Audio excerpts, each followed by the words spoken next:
Happy New Year. Again. Yeah. Happy New Year. Where you going? Well, I've got to show me face at work. Eric did ask me. Oh, Curly. I didn't wake you up, did I? No, I want to sleep. I was just lay there thinking. Oh, yeah? What about? Well, a new year, a new start. No more listening to people. I've made my mind up. Oh, yeah? I don't mean new people. But they say things, don't they? Now, don't get upset, but Des has been at it again. It's just talk, you know. He had a bit to drink and started on at me again like last time. Des, eh? Yeah, but it's not like last time, though, is it? Because we're married now and... Well, not even Des Barnes can spoil that, can he? No, he can't. Listen, Raquel, I notice things like when we're on honeymoon, at the works too. Even happens in the Rovers. What? The people that you're on about. Muttering and whispering. Thinking, how did a fella like him get a gorgeous creature like her? Curly? Well, it's a compliment, isn't it? And if it's a bloke, it makes me feel good. And then I just think to myself, well, I married her and you didn't. So you don't mind me telling you about Des? Like I say, it's a compliment. Listen, I tell you what, New Year's resolution, right? If either of us get a compliment, we tell each other about it, OK? Yeah, but you've got more to brag about than I have.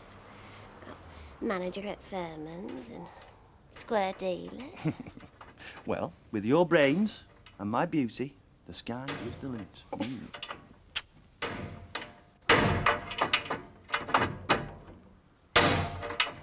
What happens when you get radiator off? Fixed a leak. Oh, well, hurry up, I'm freezing. You know, I don't think the duckies ever use this central heating system. The boiler's gummed up and all. I think I'm sickening for some... You're getting it, fire. Oh, yeah. You've turned gas off, numbhead. Oh, yeah. Better safe than sorry. I'll sort this out, then I'll fix the pilot light. Oh, I'm going back to bed. You what? I said I'm going back to bed. If that's an invitation, you can forget it. I'm busy. Oh, don't flatter yourself. Who meant central heating on New Year's Day? A man totally devoted to his freezing wife. As I said to that polar bear on the landing this morning, I love her, and I can't see her suffer. Well, we could put a penny on bread. Oh, that's great economics, is that, Gail? We just take the penny off black puddings. We sell more bread than black pudding. Smaller plates? What do you think? Well, that comes under capital investment. What do we do with the old ones? Do you know? That could have been Mike talking just now. Oh, it's great like this, isn't it? Empty, no customers. Yeah, pity it can't stay like this all the time. What is it that cricketers have? Bats. No. Testimonials. We could announce this as Gail and Alma's testimonial year. We're doing no cooking, just send us your money. Oh, who the hell's that? Well, whoever it is, tell them we're closed. I'm sorry, but we're not open. It's me, Alma. Let me in, please.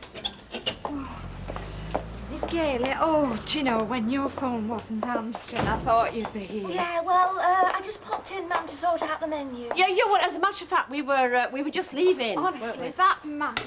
I mean, do you know, it is one thing to look at his medal and be reminded, but I don't think I'm going to be able to trust him ever again. What now? What has Alf done now? Oh, just smuggling videos throughout the neighbourhood. That's what he's done. Humiliating me again. Oh, Pete.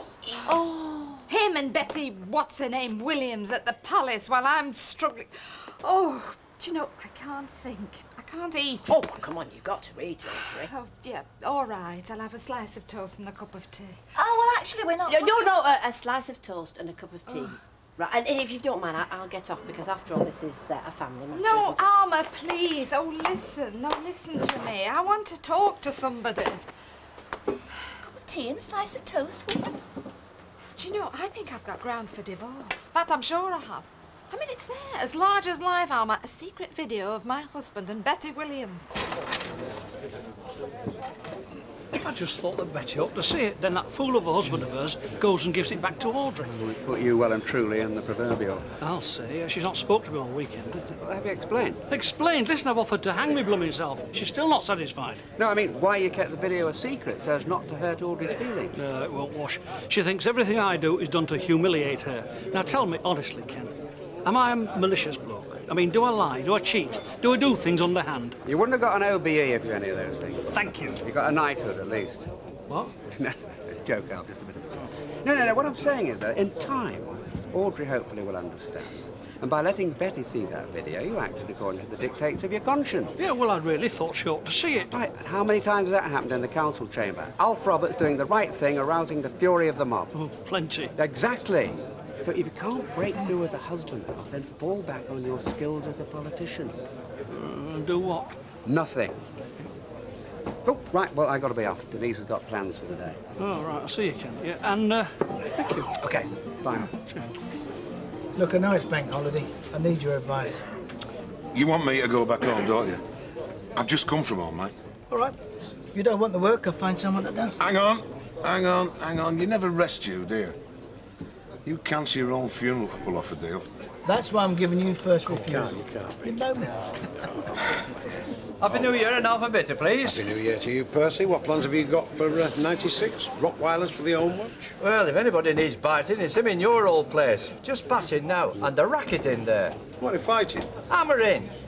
Jack, now you did say I could finish early, didn't you? If Curly gets back. I told you not to come in this morning, didn't I? Thank you, Percy. Where's Norman? Oh, he's at work. He didn't need to go in. But, well, where it starts at New Year, eh? Happy New Year, Councillor. Can I buy you a drink? Councillor! What? Oh, hello, Percy. What's up? Are you all right? Yeah, I'm fine, yeah. I'm going to do what Ken says, though. Why should I apologise when there's nothing to apologise for? When you're ready, Jack, right, and give Percy a drink. He's already got one there. Oh, you have one. So where's this video now? Oh, man's seeing it. Oh, you make your own inquiries. I'm staying out of it. They say this man's in local government. No wonder Weatherfield's in such a mess. Hey, Daniel. Less of it, you. It's no worse than Macclesfield. Oh, land of silk and roundabouts, I know. Hey, get a move on. We'll miss all the bargains. Has Brian subscribed to this shopping expedition? He tried, but I stopped him. I don't want his guilt money. Yeah, well, sis, come on. Ready when you're up. Oh, sorry, Daniel. Auntie Alison's got to go and spend some pennies. Oh, I think this lad's just spent one. Sorry, Ken. Keep you busy while we're out. Well, a man's work is never done. Hey, if I see anything I think you might like, should I get it? Gloves? They're always handy. See you later, Ken. OK, bye. Don't break the bank. Hey, you don't all say some stupid things. What? You asked the question, Denise. But if you can't find any gloves, it doesn't matter. No, not the glove, the Brian. See ya. See ya. Oh, God. Right. Well, it's an easy enough job, even for your cowboy outfit. What do you reckon, eh? Couple of days?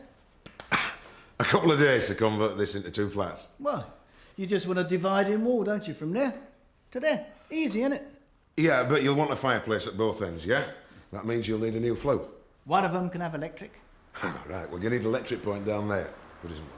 Oh, look, if you're going to try and bump up the price with all these peripherals... Look, I'm not trying to bump up anything. Whoever you get to do it will only tell you what I'm telling you. Not finished already, have you? No. Oh, Tar, grab yourself a brew, then. Tar, look, it needs costing, and I can't do that till I sketch out some plans, mate. Then go ahead and do it. What's this? It's converting this into 2 dog kennels. Studio apartments. Oh, blimey. You're going to be doing that with mine and all? No, only up here. A lot of homeless people out there, you know. Oh, well, what do you want? Just come to wish you Happy New Year, Mr. Baldwin. A Happy New Year. Now clean that rubbish from round the back, will you? I'll leave it right. I did it this morning. Look, I'll measure it up and I'll get back to you. Then go and do it. Quick, time is money. Drop this off later, OK? No rush. Right, let's have a look at that radio, shall we? I think it's what you said, Bill, the aerials. Why does he encourage you, mate? I don't know. Maybe because Bill's a nice bloke. Keeps Roy from under my feet, I know that. I meant what I said about finding homes for people, you know. I mean, who else but me would have Roy Cropper as a tenant? You're all heart, Mike. I'll be downstairs if you need anything.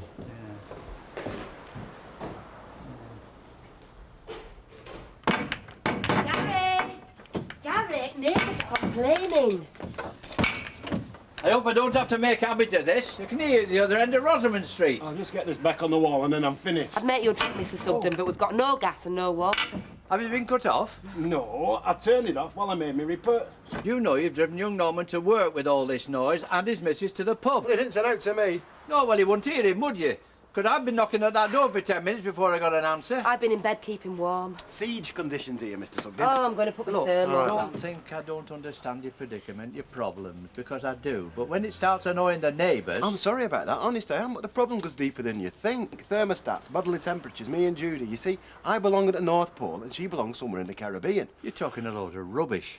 No, listen, your thermostat's in your hypothalamus at the base of your brain. Yes, it's sticking out from where I'm standing. Judy has a very low threshold to cold and I have a very high one. That's because I'm part Eskimo. Yeah. Look, I can't stand here listening to all this drivel. I've got an electric fire you can borrow. And then do your banging tomorrow when everybody's gone to work. I'll use a rubber hammer, but please drop in again.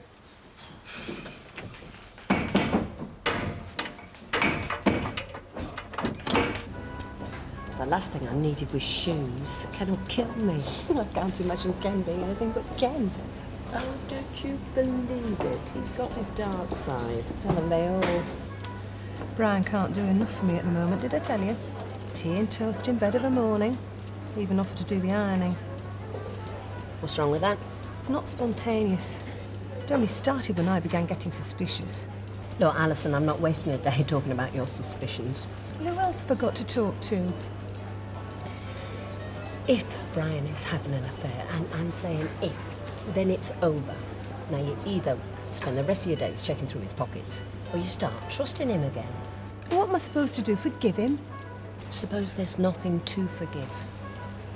Suppose all you're doing is making yourself dull, miserable, and a cow to live with. Your marriage won't survive it. Dull, miserable and a cow. A lot going for me, isn't there? There used to be. You were full of spark at one time.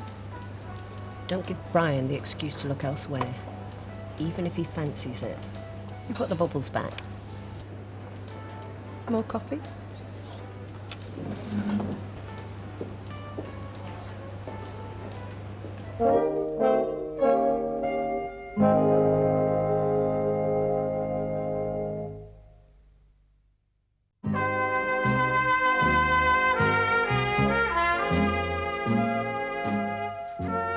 You still there? Yeah. Are you ready for this? Go on.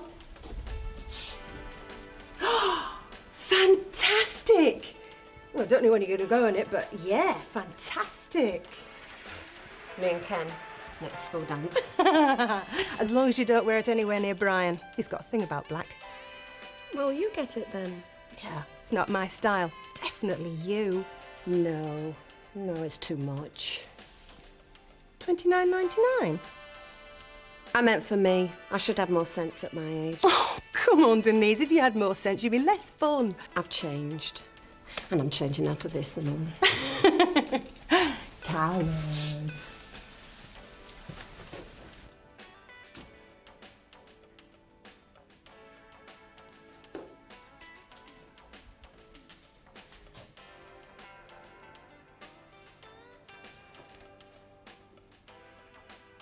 Right. When you finish that, I'll refill it. And for your information, I didn't complain to anybody. You called in old much. No, I didn't. Well, Bubbles did then. Judy, her name's Raquel. Oh, there's no sugar in this. Well, I didn't know that you had no sugar. I knew you had no gas and no water, but... Oh, Curly, if you're apologising, we accept, providing you do something useful. Right. I'll go and get you some sugar. We've got sugar. What are you trying to say now? We're always on cadge. Well, I don't know what I'm saying, Judy. I mean, it's very hard, isn't it? I mean, talking to you two. I'll tell you what I'll do. I'll go out and I'll come back in again. Why would you want to do that? Go out and come in again. Diplomacy. It must be something you read on our course. No, the problem's here, Curly, you see. One leaky rad, banged off the wall, leak plugged or so I thought, bang back on again. Are you with me? No. Well, it's still dripping, innit? I didn't do a very good job. I must get some brownie points for that, surely. What, for not doing a good job? No, for admitting it. You see, in an ideal world, I'd be forehanded. I couldn't, you see, not with my chilblains. Hey, that'll be Raquel looking for you. Hope so. Yeah, cop for this. I'll put the spanner on. You want me to say it, don't you? What? When I nod my head, you hit it. Very serviceable, Mrs. Mallet. Now, I'll just give you a few directions as to use. Oh, thanks, Mr. Sugden. I'm sure I can... Oh. Good heavens. Go on, Curly, it's moving. Give it a crack, lad. Norman! Go on. What are you doing? Frankly, I'm very, very disappointed. I really am. brought us this. Oh, need it now. That's some sleety working in 10 minutes. Oh, yes. Hey, what's cramp set in or what? Oh, sorry. Oh, it's too plain, isn't it? Hey, well, it depends what you wear it with. You know what? It would look lovely with that red suit you've got. Oh, I never have occasion to wear that. We school teachers are a staid lot, aren't we, Ken? Oh, what goes with the job? Didn't see one of those sports skirts, did you, Denise? You know, with the leather elbow patches. She saw a slinky black number. Excuse me, that was just a bit of fun. Oh, why didn't you buy it? Yeah, well, go on. I mean, at least tell me about it. I've had a very dull afternoon. Oh, that'll be Brian. Here we go. Daniel, I'll take you. Would you let him in? Come on, Bob. Come. Hey, Brian. Hi, Ken. Alison ready, is she? Yes, and we've had a wild old time by the sound of it. Oh, Happy New Year. Oh, so do you, Ken. Yeah, get through it. Right. No, you're not. Give us the bad news first. How much have you spent? Wouldn't you like to know? Hey, you should always confess to an accountant, Alison. They're very good with figures. Oh, yeah, talking about figures, you shouldn't have told me about that dress you nearly bought. Oh, what's this? Not a word. You know what he's like. Did Marjorie ring? No. Oh, that means they're still coming. Marjorie and Freddie, neighbours. Brian's invited them in for a drink. We used to be good friends, Alison. Still are. Just let my affections slip a little, that's all. New year, new start. I'll drink to that. Give her the bags. I'll put them in the car. Yep. See you, Denise. Bye. Yeah, bye, Brian. I'll see you to the door. Yeah. Oh, yeah. Ken, will you take Daniel? Oh, really good kiss little boy. Daniel Yeah, first. there we go. Bye, Ken. Bye. You look after your lovely mum and dad. Come on. Oh, dear. Hey, you were right. It's a new year. It's a new beginning for everyone. Thanks for today.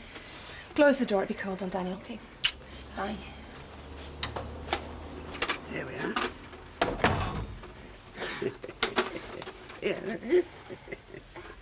Oh, Happy New Year, love. Happy New Year. All right. Yeah, thanks. Happy New Year, Mike. Alma.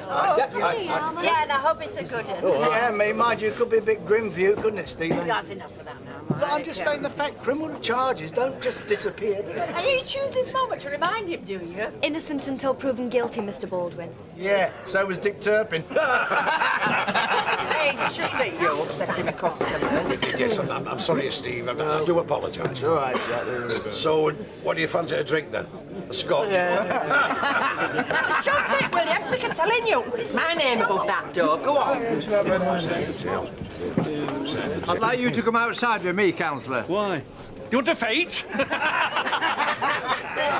Look, love, I'm as annoyed as you. Just as lame brain in there thinks he's got it right, something else goes wrong. Look, Judy, I'm not complaining. It's just that if I knew when Gary was going to finish, I'd know when to put Sophie to bed. Oh, it's murder, isn't it?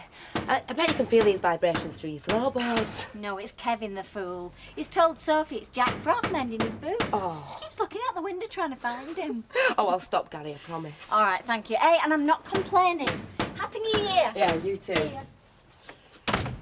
Enough! I said enough!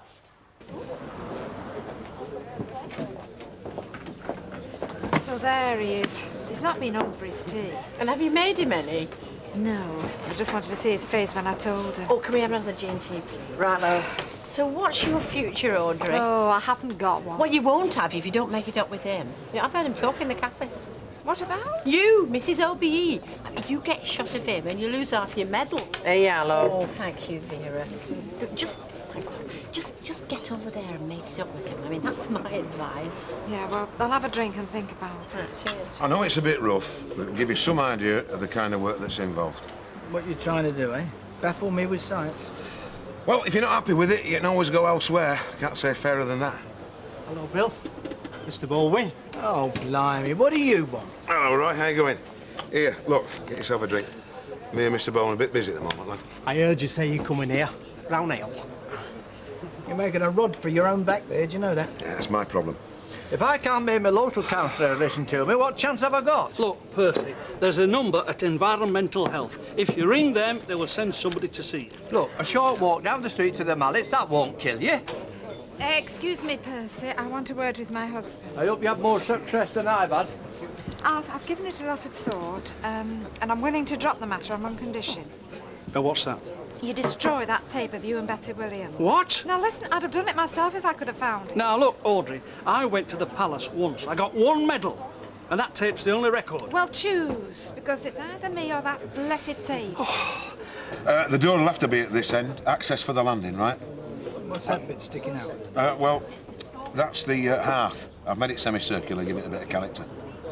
Hey, do you mind? How big is that then? Dunno. It's 4 foot across, right? You save on the corners, though. 6.28 feet, approx. Area. You asked how big it was, Mr. Baldwin.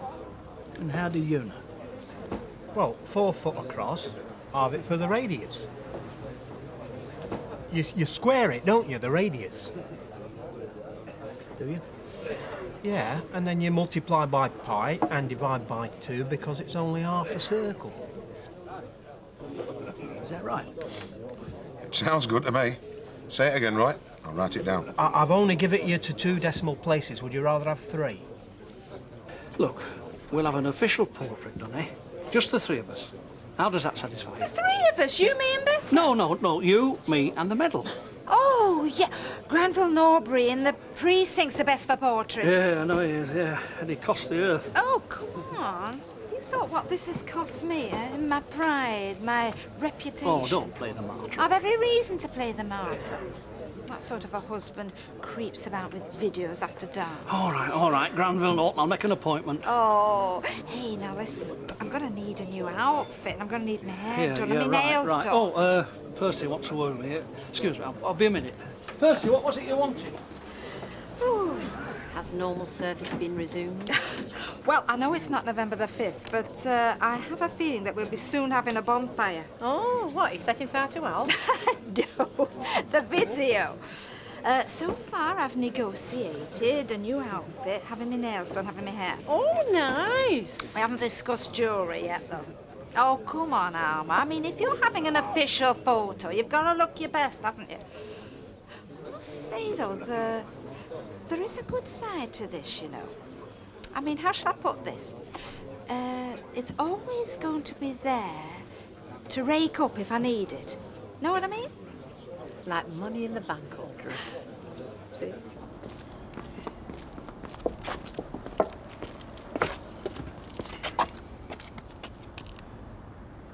Well, hang on. You're probably getting his second wind. It's not as cold as I am. Must be pump, needs a new valve or something. Where are you going to get one of them? Can't, not till tomorrow. I might not live that long, Gary. My toes dropped off an hour ago. Here, I'll put Percy's fire on that, I'll thaw you out. Ah, you can brew up and all now we've got water back. And then you can go out for a Chinese. I'm starving. Anything, look, anything you want. It's all my fault and I'm sorry. Will it do for you, though? Yeah, and hurry up.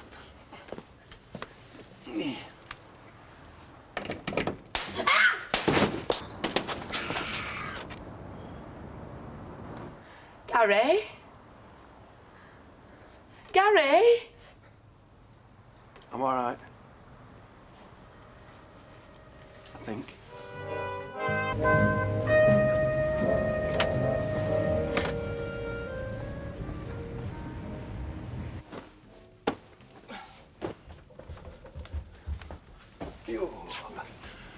Right, what for done? You slept that far over the other side of bed, I didn't think you were there. That's because we're down here on couch. Oh, this is serious.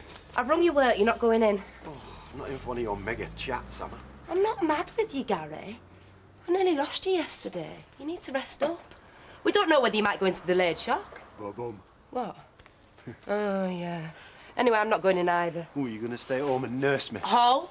Halt? You're not supposed to touch somebody who's had an electrical shock. It's dangerous. Who says? My mother. Your mother? The same as. You're not supposed to use the phone during an electrical storm. Sure, I read that somewhere. It's only just after. I'm all right now, love. I'm fighting fit. We don't know that, do we? And I don't know what we're going to have for breakfast. I doubt risk switching on toaster or kettle. Oh, I'll sort that out in a minute. You're not touching it. It doesn't look like I'm touching anything this morning, does it? I'm seeing her at 9:30, so I might be back before you go. If not, I'll ring you at lowdown. Yeah, you've always said him before. Oh, solicitor's a bloke. Barrister's a woman. Bit catching this cross-examination, isn't it? Ooh, sorry. No, don't be. Beats me why you've stuck with me. Still, this time next week, it'll all be over. One way or the other. bother. And we'll have to find some other reason for you to get dressed up. I fancy you in that suit. Will you fancy me homeless? What I would really fancy is finding out if we've got any other form of conversation. Now, go!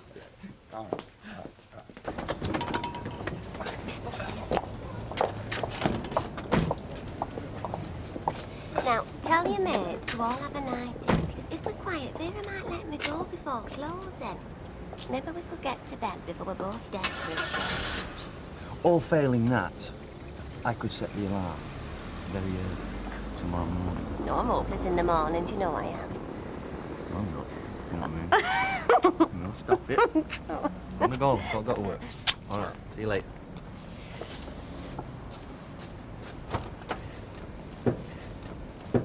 Got a problem.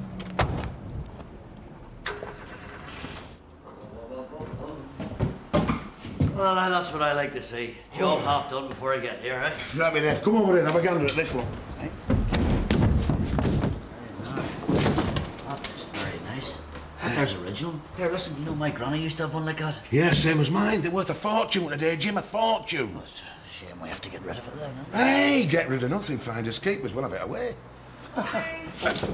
Say nothing. Absolutely. Morning, Jerry. Hey. It's what I call service. Now, I'm in and out today, so you'll have to make your own after this one. Ah, well, we know what everything is, don't we? Well, hang on to the cups. I'll pick them up later. OK. Right, Ta-da, love. See you. Cheerio night. Well, what do you think? Well, I hate to tell you, Willie, but I've no use for it at all.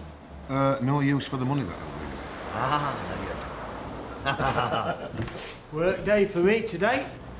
Is that right? Well, what were disturbing you then? 4 hours on a Wednesday. Used to be 2 and 2. 2 hours Tuesday, 2 hours Thursday. Now it's 4 on a Wednesday. Now it's 4 on a Wednesday, plus the normal Friday. 7.5 hours all told, or the full 12 hours if he's needed on Mondays. He's good at maths, is Jamie. Yeah, amazing. I wonder is he able to subtract the hours he's supposed to be putting in at school from the hours he actually does put in at school, eh? Hey? Term's not started yet, right, Jamie? Yeah, right. Right. Come on, let's get out the way. Cheerio. Right, Jim. Well, Baldwin said clear everything out of the way. He did? What I say is we cleared it down to my flat till the coast clear. And then we can find someone who'll take it off our hands with the prices right, eh? Ha now you're getting me drift. Oh, thanks for that. Right, I better be getting off. Of course, he'll be in the mood now, having gone without his oats. Oh, well, we've plenty. It's one thing we're never short of here. Oh, I don't suppose you are, you being newlyweds. At it like rabbits, I imagine. Oh, those oats. Yeah. Well, actually, we're having a bit of difficulty at the moment. We're working different shifts. Oh, I love that. Those few minutes between one sliding into bed and other sliding out. Hey, listen. We'll have to have another think about it and we can all get together for dinner. Have a right good natter, really get to know each other. Yes, we must. Yeah. Well, I'll have a word with Curly. And I'll have a chat with Gary. Do you want to borrow a pair of leggings and a sweatshirt to go back in? Ah, nah, I'll be fine. See ya.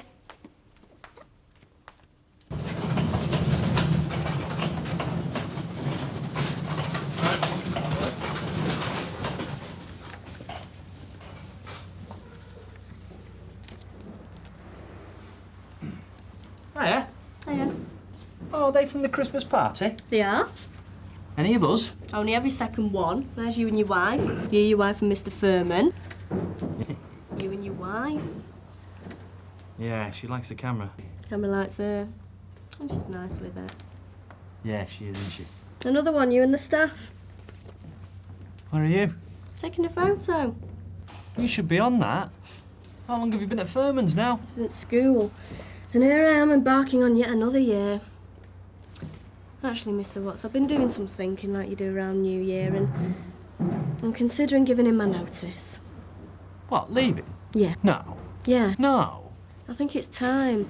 I don't want to be stuck on the shelves forever, if you take my meaning. And so you shouldn't be. And why haven't you applied for promotion? Me? Yes, you. You think, you're keen, and I'm always interested in your suggestions. I thought maybe I said too much. Well, OK. I don't think Furman's are quite ready for singles night just yet. But in the future, who knows? That was a bit of a selfish idea on my part, actually. Chance to do a bit of browsing myself. Listen, Anne, I wasn't always married. No, I know. And I do take a certain satisfaction in my work. And I was under the impression that you did too. I suppose I do. Well, why don't you stick with us a bit longer, eh? And keep coming up with those ideas. Can I keep this? Yeah? Ta.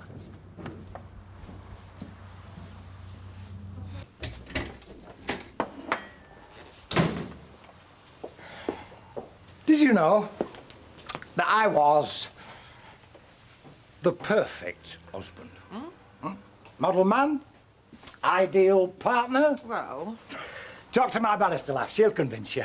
Now, honestly, the way she put it, you'd think Ivy and me had an enviable marriage, a picture of happiness. See, I was worried she'd put a smile on your face where I couldn't. Oh, I'm smiling all right. I hardly recognised you. She was amazing.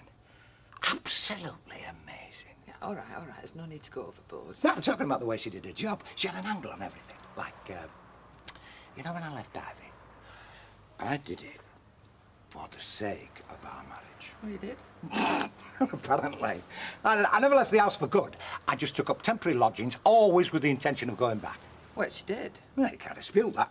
Ivy needed me, I was here. She turned every negative into a positive.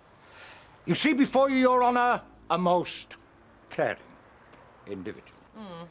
Not a touch dishonest. Facts speak for themselves. Affairs? My accident was retribution enough for that. Well, Ivy said so herself. And you? Well, Ivy'd already left me. I was the injured party. Good news, eh? Yeah. I know it's all a bit mucky, but that's exactly what the whole thing is. You can't sink any lower than turfing a bloke out of his own house. Do you think you can stay in this mood till I get back? I'll give it a try. Why can't you just stick to the arrangements that we made? We said Monday. I wanted to see you. I have got so much to do. I'm due at work in a minute. I've got this one's PARTY to organise, just loads. You're spelling in front of a 1-year-old? He's Ken's son. Well, that makes him a genius, does it? Oh. Doesn't know everything, our Ken, does he? I happen to like him. Which is why you're seeing me. What I do with you is separate. A diversion. Thank you very much. Well, it's the same for you. Don't deny it. I nearly told Alison last night. That would have been a smart move. I did. She was going on and on about what a great time you two sisters had had out and about together, and You what? I don't know. You were jealous? No? Oh, I think so. Didn't you feel anything in her company? Touch of hypocrisy? Guilt, perhaps? Is that what you're feeling? Because if you are, we've always said... I don't want to stop. We tried that once, remember? Look, like I say, sticking to arrangements we make is fine. These sudden visits of yours are not. What did you think we were going to get up to anyway with Daniel watching on? Talk. Maybe I just wanted to prove we could do it. Why? I don't like possessive men, Brian. You and Alison couldn't be more different in that way. And it's just as well you're married to her, isn't it? Yeah. Have we got any biscuits or cake or anything? Top right hand cupboard. Nothing for me. Coffee's fine. Right, okay. Malcolm Fox, Steve. Name ring any bells? Who? Malcolm Fox. No. He knows you. Revealed as much when he was questioned by the police. What for? Who is he? He was found to be in possession of a large quantity of stolen whiskey. Crates and crates of the stuff. He knows he'll go down for it, been there before. So he was very cooperative when questioned. He knows that assisting the police with their inquiries, like naming a couple of his customers, will work in his favour. Was he the one, Steve? Well, he could have been. Malcolm, yeah, I mean, maybe, I don't know. You buy cheap whiskey from a bloke in a pub. You don't know his name, but you trust him enough to believe it's not stolen. You're not making my job any easier, Steve. Now, cooperation and a bit of honesty is going to help everyone in the long run, so let's make a start, eh? Because at this point in time, I can't quite see how I'm going to be able to keep you out of jail.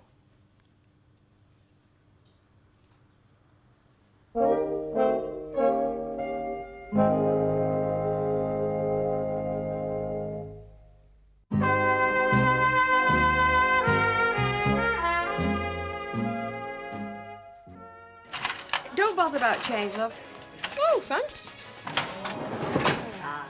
Were you expecting you in? No, but I could do something now that I'm here. I could fold and stack a few towels. Danny could pull them apart again. Go on, you sit there. Hey, your order came in today. Cups, saucers, party hats, everything. Oh, sorry. You can't understand. He's Ken's son. Ken's son. Hey, are you joining us Friday? I don't know. You'll have enough adults fussing round. Take it the Platts will be there. Yeah. Webster's. Hull Street. Well, I've got a little something for you. I'll bring it over earlier and leave you younger, fitter ones to it. Oh, I'll tell Ken you said that. He'll be dead chuffed. You do that. See you. Ta-da. Ta-da. Bye, Rita. Hey, she's still not getting on with the Websters? Seems so. Still tips nicely, though.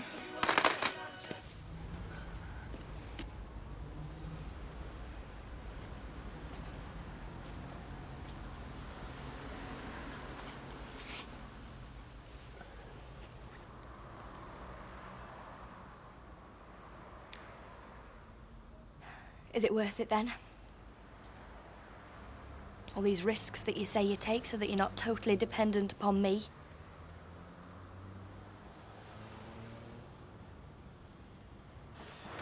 He's got it going then, has he? Your central heating? Heating? Oh, yeah, we found the part we needed today. I expect you want your fire back. Well, that's not the reason I called, but if it served its purpose. Right. Gary, Mr. Sugden's here for his fire.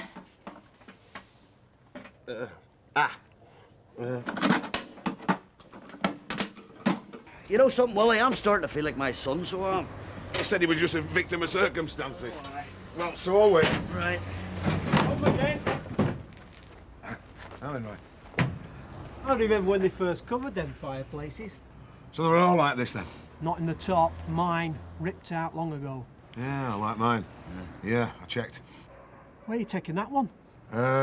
We're removing it. Yes, we're removing it. Yeah, like Miss Baldwin said. They're nicking it. No, we're not. Yeah, you are. Does Mr. Baldwin know? Yeah, it was him that told us, wasn't it, you know? Oh, rubbish in the skip, I heard him say. Hey, come on, Roy, lad. Turn a blind eye. I don't think it's right. Now, Roy, listen.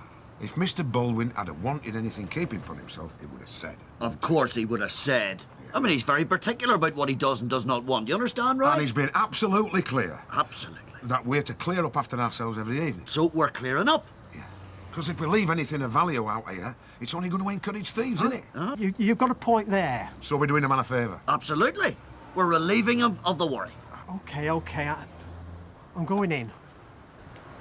Yeah, see you later.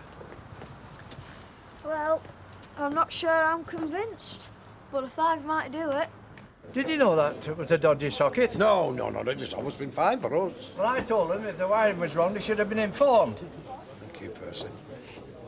I did the wiring there. It's as safe as houses. No, it was a right botch job if ever I saw one. Safe as houses, safe as public houses. Have you forgotten? When you torched this place with your daft DIY schemes. Well, go serve. Yes, love. Rita, love, a vodka and tonic. Another vodka and tonic, thanks, Thank you, love. sweetheart. The beginning of January, and I'm already having problems. One of my best girls, Anne Malone, one of my dependables, only threatened to resign on me. I think I've talked her out of it.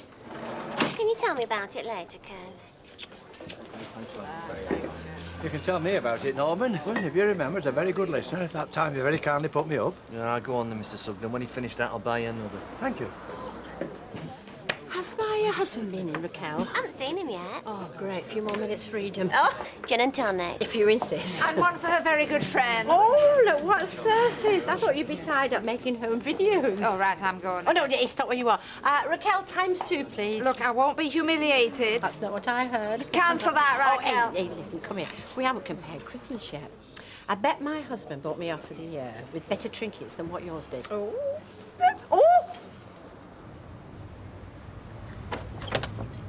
Ta-da! I told you not to go fiddling again. It's fixed. The heating's all fixed and I'm fixed. So come inside and get warm. Have you been to doctors? They gave me the full top to toe and they're all clear to do the same to you, so come inside. How do I know you're not making it up? Why would I do that? For one reason and one reason only.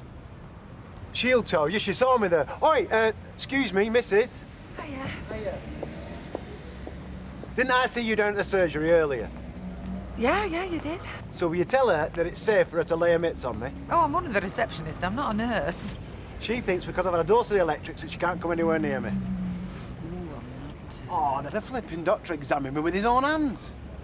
I suppose it's all right then. She just said she's only the receptionist. Anyway, I want you to get him to give our house a once-over. Hey, Bill! I'll catch you in the Rovers in a minute, Jim. Yeah, see you later. Yes, lovey. I've got a problem with the electrics. It's wiring or something. He's already blown himself up once. Will you have a look at it? Well, it's not really my line, and I'm going to just after finishing my work. Oh, soon as just get a spare moment. All right, OK. Yeah, do us a favour, will you? Shake on it.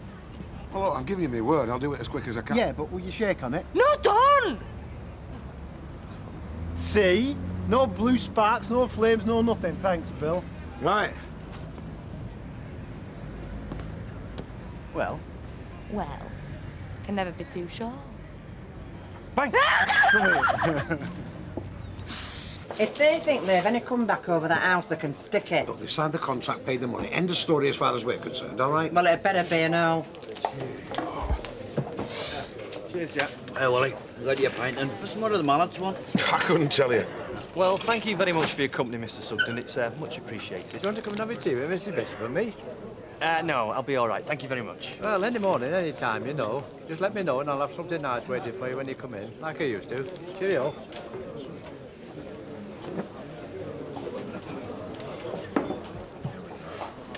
I've already told Denise I won't be able to come. It's not that I can't. It's Webster. Well, you say things are fine with Bill now. Why not use Daniel's party as a chance to make things up with Sally? Oh, what's wrong with me, Ken? I seem to be falling out with people just for practice these days. First it was the Websters and trying to buy their favours, and then promising Bet I'd bail her out here and going back on that. In fact, I don't know how I've got the gall to turn up in here after what's happened. In fact, I would have taken myself off. It's not your money that people want. Oh, leave it, Ken. Hey, I love vodka and tonic. You have it, Vera. Oh, Ta. Yeah, we do with that. Some fantastic photos of you at the Christmas party. Oh. And there's a nice one of the both of us, you know, caught in a rare moment together. I brought it home. I thought I might get it framed during memory of the good old days. Yeah, great. Martin, your drinks are ready over here, love. Listen, I'll see you when you get in, love, all right? All right, Trish. How are you handling married life, then? Well, I think Raquel will probably get a night off somewhere around about our 25th wedding anniversary, right? Ooh! Hi, Kelly. Hi, Fiona. Cheers, Do you fancy another drink? No, thanks. Right, you waiting for your boyfriend, are you? No, I'm just on my way home, actually. How come you're not living together, then? Is it some of them? I live with Maxine. Cool. See you, Fiona. Bye. Stephen? Victoria not with you? I don't look like it, no. No. Take a pint? All right. Yeah, I love one. Right, girl. There you go. Thanks, love it. It's okay. Saw Don trotting off in his suit again this morning. Do us a favour, Audrey. When you go, just leave all your money to the cat's home or something like that. Well, knowing Alfie and his square dealer do-gooder chums, I would think that the local moggies are already on a promise. Pleased to hear it. Still fighting it, but he's just about out for the count. Did you see these? Yeah, fun, aren't they? Go on, will you pass me one of each? What are you doing? Something to embarrass him on his 21st. I've got his first boots, all of his christening cards, and look, a lock of his hair. I thought I was the one who's obsessed with ceremony and formality.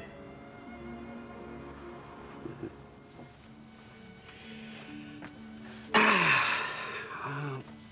don't know, our son, 1 year old. I suppose that must mark some sort of anniversary for us. When would you say our official day was? That trip out that we had? Or Daniel's birthday? I don't know. Shall we share his birthday? Sounds good. Listen, I've had my outing for the evening. Why don't you pop next door for a drink? No, I'm okay. I'm happy here. Little Boots? I think she's been depriving him of his own benefits. I'd like to believe I played my small part in bringing them together again. She wanted to know if there was anything I could think of to discredit the Platts. Well, Nicky, actually. Wanted me to give her reasons to prove that he was irresponsible, you know, not worthy of his inheritance. Oh, yeah, where did you start? Well, I didn't. I mean, he's just a kid, and of course he's irresponsible. What, like locking himself in here and playing music so loud we had police round? Well, that was no. Well, you didn't say that at the time. No. Compared to what they've got on me. I mean, you think about it. Do I have to? My accident. Retribution, all right. Him upstairs don't take kindly to them as kill themselves or try to. Now, Gail knows about that. She knows what a state I was in. Yeah, and I'm sure she's glad you didn't succeed. That's beside the point, isn't it? She also knows about them phone calls to the hairdresser. Oh, I knew this were too good to last. What? Your high spirits, why drag all that up again? Because they will. You don't get it, do you? I come home raving about how good my barrister is. Well, why shouldn't they have one just as good? One that wants to dig around and twist the facts just as cleverly as mine. Twist? What's the twist? I was the local psychopath around here. You were having a breakdown. Your wife had been drinking. Things had been bad for a long time. She'll use it, you know, Gail. It'll be the first thing she thinks of to discredit. She wouldn't. Fool if she doesn't. It's exactly the sort of thing they're looking for. I know I would. It's gonna come out. All this time I've spent putting my life back together. And next week, it's all gonna come out.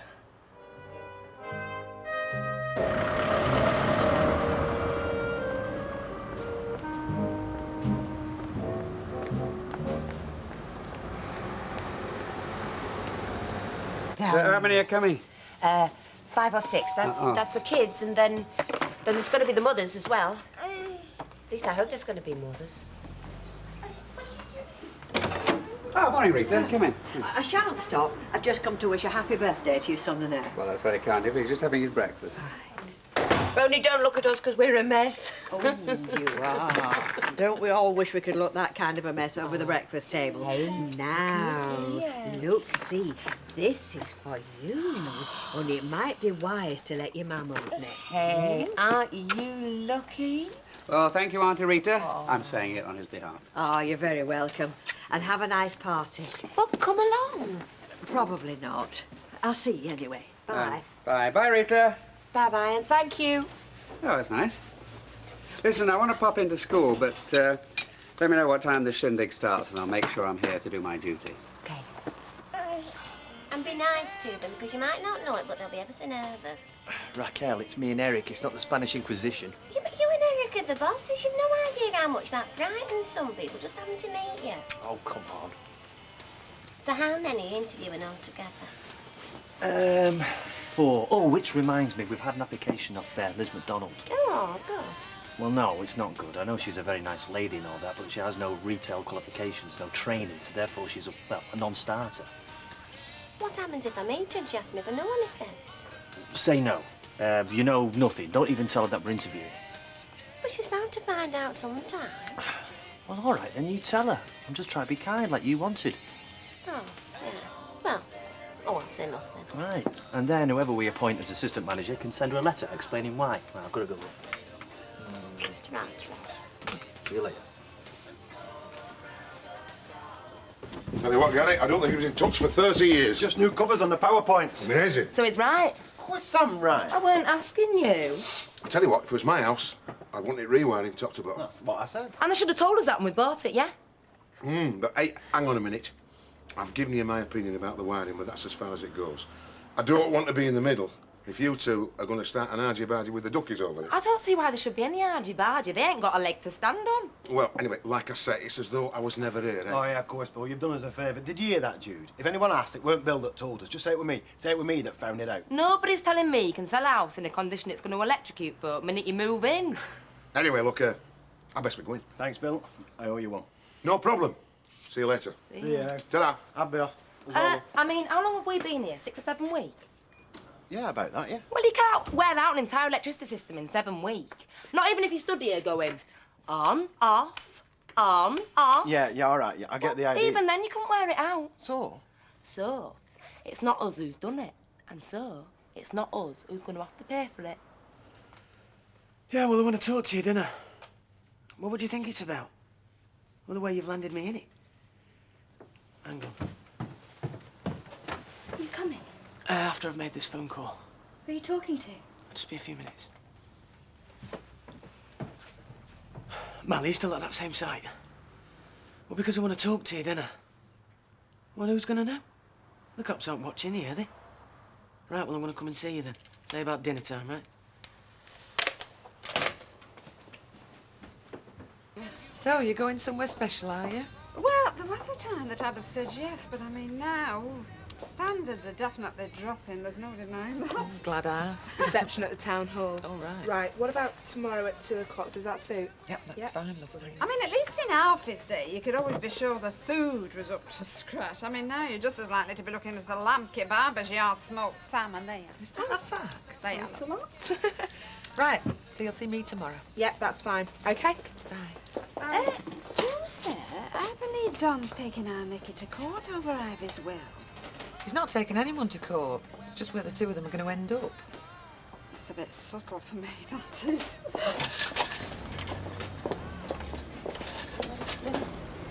Let me explain. Don doesn't want to take anyone to court. He just wants to be able to carry on living in the same house he's been living in for the past 10 years. Ivy's house? No. It's just that I always think it's a shame when lawyers are involved in what's virtually a family matter. Well, yeah, it's a shame, but none of this is Don's doing. Well, if I could say so, Josie, it's Don who's chosen to contest the will. Because it was written by an embittered old woman who wanted to get back at him. Well, that's one way of looking at it, I suppose. Look, I've got to get on. Nice talking to you. And you. Ta-ra.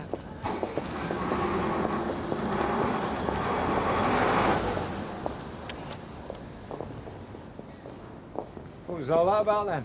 Town hall catering. No, it wasn't. It was about this house. I could see you were squaring up to her. Well, I just think she's got a bit of a biased view of it all, that's all. Well, Audrey, she's never had out else. I can understand her sticking up for her grandson like that, but she don't have to go blaming you. Ah, that one knows. What? You didn't like that? No, I didn't. Ah, well, I better warn you. You're going to have to get used to a lot worse than that. Oh, am I? What about when we've been to court and they've dragged all my murky past out into open? Oh. Wait and see what the orders of this world have to say then. It won't be just round here, you know. Because it'll get into papers with this. It's too good a story to miss. Man makes nuisance phone calls to woman because he fancies her. Front page stuff, don't you think? I think, look, you don't even know she's going to mention it. No, a barrister will do that. She'll give him bullets and he'll fire them. You don't know, she might not have told him, and why should she? Because she wants to win. Win at all costs. Well, I don't think she's like that. Well, that's why I'm trying to warn you. Look, by the time this case is over, I'm going to be like a leper round here. I don't know. Then we'll have to move. I don't know. What, sell the house? Oh, what a good idea. Yeah, that'd be a sickener, wouldn't it? I mean, if it was to come to that.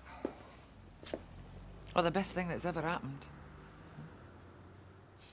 Oh, look, I've got to get off to work. I don't even know why I come in here. Well, I don't know. Why did you? Because I was talking to you. Come on, I'll give you a lift. Go on. Hey, mate. Hello, love. Large Scotch, please. We've been in the game, hasn't he? You know what I mean? Knows it, so. How's that job going then? It's doing all right. Should be finished by this afternoon. What do you think? Oh, this afternoon. So you got that fireplace out all right then? Yeah, when we found it. What? What sort of state was it in? Old, new, or what? Old knackered. Yeah, I thought as much. So you got rid of it then?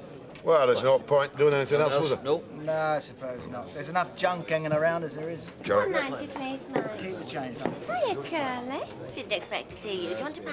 Yes, please. And then I want to talk to you about something, all right? Ah, Norman. Or should I say, Mr. Manager. Now, listen, you know, my wife's after working for you. Really? Mm-hmm. Well, you haven't had the application form? Oh, well, it'd have probably gone straight to my personnel manager before I get to see them. All right, so there's no point in me buying you a beer then, mucker, eh? eh? No, not yet, no. Well, I'd have thought on a fella like you would have done bits of jobs like that yourself, you know. What, rewiring an entire house? No. You didn't need that. Who told you that? Well, nobody told me. It's just what I expected. No. Just wiring a couple of sockets, that's all. Be right as rain. Well, as long as you know where casualty is, if that goes wrong. Wrong? What can go wrong?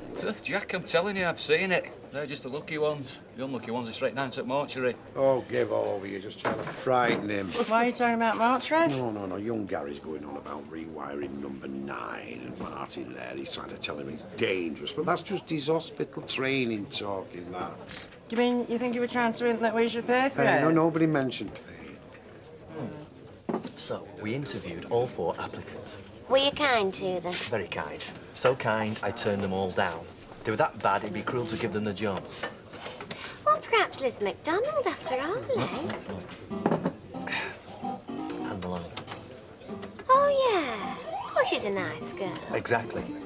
That's why I wanted to speak to you first. I didn't want you, worrying about me promoting a personable young lady like Anne to be my personal assistant. I didn't want you thinking, aye, I know what he's after. What? Well, promoting her so I could get my evil way with her. Oh, no. Goodness, no. That never even crossed my mind. Well, it crossed mine. I mean, it crossed my mind that you might be worried about it, and if you were worried about it, then I wouldn't entertain the idea. I mean, not for a minute. You've lost me now, Curly. Would it worry you if I promote Anne Malone? No, of course it wouldn't. Right.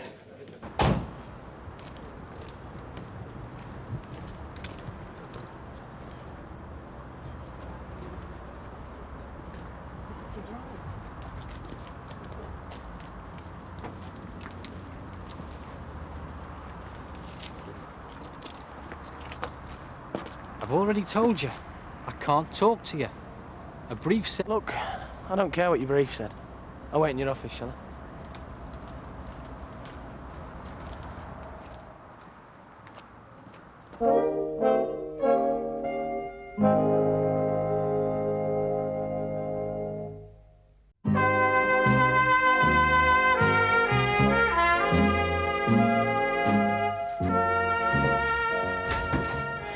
Want a coffee? No. I want to know why he shot me. Oh, come on, Stevie. What? It wasn't like that. What was it like then? Well, no. They came and picked me up here, and straight away they knew everything. Where the booze was, everything. So never mind me shopping you, who shopped me? And then? Well, what? Oh, right. Yeah, so I'm being interviewed.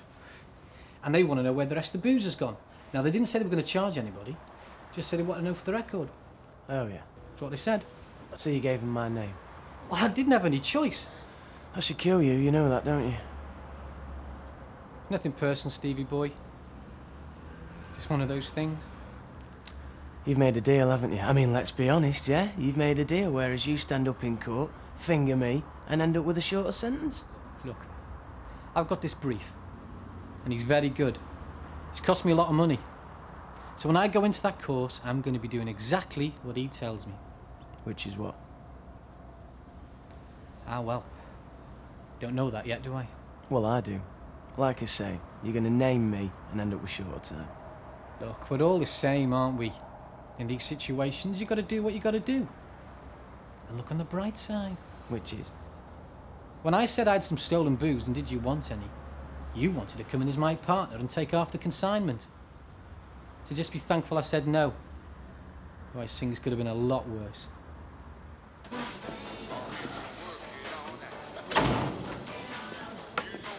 Yes, Don. No, I just want to word with Gail.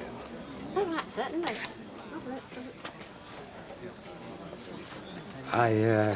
I suppose you'll have been to see your barrister, will you? Yeah. Which I'm not complaining about. I've done the same. Let's put a cards on the table, shall we? What have you told him about me? What have I... Told him about me? Come on, Don. No. You can't say it to my face. It's not that I can't. I don't think I should. What I say to my barrister's private. Well, I'm willing to tell you what I've said to mine. Thank you, but I don't want to know. Oh, so that's it. Fine. I shouldn't have known better than to ask. I couldn't help overhearing. Trouble is, I couldn't understand a word. Well, believe it or not, neither could I. Don't let me talk you into something that you don't want to do, yes? Yeah. I mean, if you don't want a managerial position, then please, please, just say so. I don't think I do, really. Yeah, but you see, then again, on the other hand, some people don't see themselves as managers until they have that role thrust upon them. And then they find, to their surprise, that they quite enjoy it. I don't think I would. Why? Which bit wouldn't you enjoy? To tell people off, people I'm now working with. Well, I'd do that. You wouldn't have to do that. I'd still to boss them about, though, wouldn't I? Say, you do this, you do that. Would I do that for you as well? I mean, for a bit. Until you get used to it. You see, the thing is, Anne, I used to be on the bins. I was a bin man, and I still would be, if I didn't grasp the opportunity to do something, well, better. My dad's a bin man. Really? Well, when I say better, what I really meant was different. Which depot did you work from? We can talk about that another time. Please, will you apply to be my assistant manager for me, please? You said I mustn't let you talk me in something I don't want. Well, forget that. Will you apply to be my assistant manager, please? I'll have to think about it.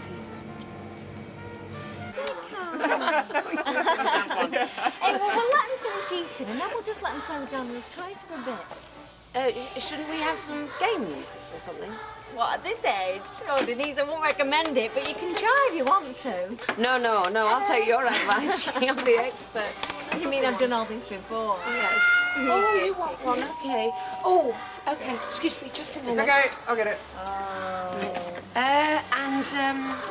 We've got some ice cream cake. An ice cream cake? Yes. Hey, they'll love that. It'll be all over the walls. Oh, hello. Hello. Us again, I'm afraid. Come in. Somebody said it was a party, so we brought a bottle. Oh, that's very good. Take your coats off. We need all the hands we can. Oh. Thank you. Great timing. Hold on. Through you go. Well, hello. You've got your hands full? Oh, yes, I have, but I've also got Sally. This is my sister, Alison, everybody. Oh, hi. And Alison, Sally knows all about this sort of thing. Well, I know you don't. No. Right, well, I'll go and open this. Something for the adults. Daniel. Him if we're in the way. It's his idea we should come. I thought lend a bit of moral support. Help the poor old mother get through it. And we've got an ice cream birthday cake. With candles on it. Yes. Although whether we like them, I don't know. Ask Sally. Sally. Here, do you want to pass these round? I'll be back in a tick. Yeah, I've never known her so nervous about anything she has been about this party. Who wouldn't be? I mean, at this age, they don't even speak the language, do they? You've been there all day. Of course I am. Oh, yeah, go on, I'll have a cup. You know what this place could do with? A shower. So I can have a nice hot shower when I come over night. Well, we'll get one once we know this house ain't going to blow up. You had a chat with them yet? Who? Them that sold us this place. And didn't bother to warn us that one false move and we'd have sparks coming out of his ears. Well, you can't blame it on the duckies. You've been talking to him, haven't you? You have, don't lie. And what happened? Did he tell you to get lost? I mentioned to Jack that the wiring were a bit dodgy. Dodgy? As in liable to kill you? And did you happen to mention that we expect him to cough up for the rewiring? Well, there were people there. You didn't. Right. Where are you going now? I'm going to go pick up that phone, which might be the last thing I do if it's like everything else in this house. But if I survive, I'm going to go ring an electrician, and I'm going to get him to give us a quote to rewire this entire house. And then I'm going to go take that round to the Duckwoods. I was just going to suggest that. Tidy some of these up,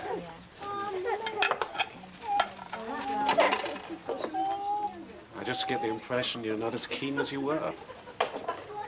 Oh, Brian, please, not here. Because I love you. You know that? Do you? Yes. And this is your way of showing it, I suppose. I had to come and see you. I know it's not ideal. Not ideal. Here, if you want to make yourself useful. No, all he wants to do is hide. That's all he's doing, mind you. Who could blame him? Please, somebody's going to notice. I don't care. Oh, don't you? Well, I do. And I think this is a very nasty trick, Brian. It's not a trick. I love you and I have to know what you're thinking. Hey, Sally! Denise, I'd better warn you, a couple are leaving, so... Oh, right, OK. I'd better do my stuff. Don't tell me he's washing up. I'm not exactly sure what he's doing. Excuse me. I've just heard that Ken and Denise are planning to go out tonight, so we better not stop too long. Let's go now. What are we hanging around here any for? But I thought you were the one that wanted to come... Come on! Gotta go. Sorry, suddenly... No, it's OK. Thank you for coming. Bye. Bye. Daniel. Bye, Daniel. Daniel. What was all that about? Oh, I think they must have had a row. Hang on.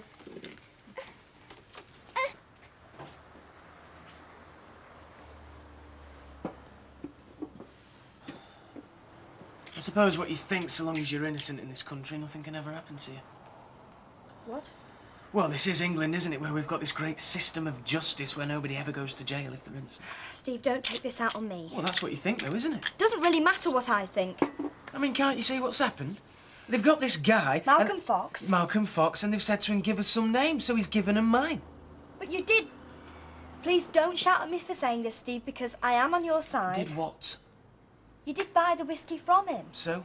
So he's not lying when he gives them your name. No, but he's lying when he says I knew the stuff was stolen. But why should he do that? Because he knows that's what they want to hear. I've got a record, haven't I? They've been waiting for a chance like this for ages. So Malcolm's going to stand up in court, give him my name and tell him that I knew the whiskey was stolen, and then I'm going to go down. And that's what's happening in England, isn't it? This is your great British justice. I've dropped in at the flats, see what sort of job they're doing. And? Looks terrific. Oh, good for them. Yeah, but don't tell them. I don't want them to think I'm getting soft in my old age. Oh, come on, Mark. Give credit where credit's due. No, it's better for them if you don't. Keep them on their toes for the next time, isn't it? Look, I'll book that place for 5:30, so if you want to drink that up... Oh, no, I'll leave it. Hey, anyway, at least you'll be able to recommend them to other people, help them get some more work. Oh, now, don't be silly. Then when I want them, they're going to be busy. No, if anyone asks, they're a couple of cowboys, all right? Oh, yeah, all right. Mike was just telling me how pleased he was with the work you've done, weren't you? Oh, was he? Oh, well, thank you very much, Michael. Pleasure. Come on, you. See you later. Hey, Donald, Jackal. Hey, listen, you take a pint with me? Go on, yeah. Right, 2 pints of Newtons, please, then, landlord. See if you can't cheer him up. Making me miserable just looking at him. Ah, Donald, you have a problem then, son? No, I want to talk about It's all to do with his house, you know. it. Leave it, Jack. I've said I don't want to talk about it. Ah, well, fair play. The boozer's still the one place you have the right to silence. So how'd it go then? Oh, most of the guests went home in tears. No, at least they went home. Right, he's flat out. I don't think you'll hear a peep from him. Well, I'll check on him later. Anyway, have a very good time. I heard you deserved it. Well, actually, it wasn't as bad as I'd expected. What? You were a bag of nerves by the time it was over? No. Oh, there was a time when Brian and Alison were here. I thought you were going to slip out the back and leave us to it. And did I? Well, no. So but what are you trying to say? That I can't handle it? Hey, don't start rowing here. You'll have nothing to talk about when you get out. Yeah, sorry. No, hey, it's my fault. Come on, if we're going. See ya. Bye. See you later. If they come back and try and make out we should pay. What are you talking about? The malice of the house they're wiring. You don't think it's you that wants rewiring? I've told you, I've already talked to lad. Not a word was said about us paying him. I know, well, all I'm saying is let's be on his guard, just in case they change the tune. Yes, Alpha. Oh, gin and tonic and a pint of beer, please. Look, Audrey, it wasn't that bad. It were bad enough. It was supposed to be a civic reception at the town hall, Jim. Oh, I didn't miss another one, did I, Audrey? You missed nothing. Yeah, well, I thought it was very good. I mean, there was plenty of food and not too many speeches. No, they weren't, because they'd all got their mouths full. There was no one in the cloakroom to take your coat. You had to hang it up yourself. Och, well, now, here, that's desperate. I wouldn't be going to another one of them, now, let me tell you. That's 2.45. Oh, right. Oh, give the lantern. Right. Cheers, Alf. No, not for me. I'm off. See you, Don. Don. Nothing when you said, Oi, oi, oi, oi. Just you behave yourself and let him go, all right? I've had him sat there talking to me for... Oi, how long? Half hour. Half hour I've had him here. And you know what he said to you on the way out? Well, that's the most I've had out of him all evening, let me tell you. The most.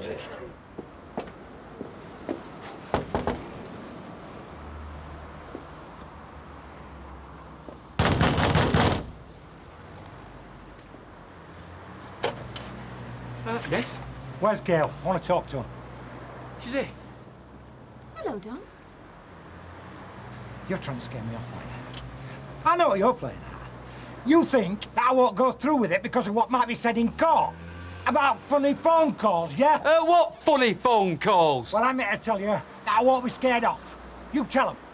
Tell them all. Tell the whole world. You won't stop me fighting for what's mine.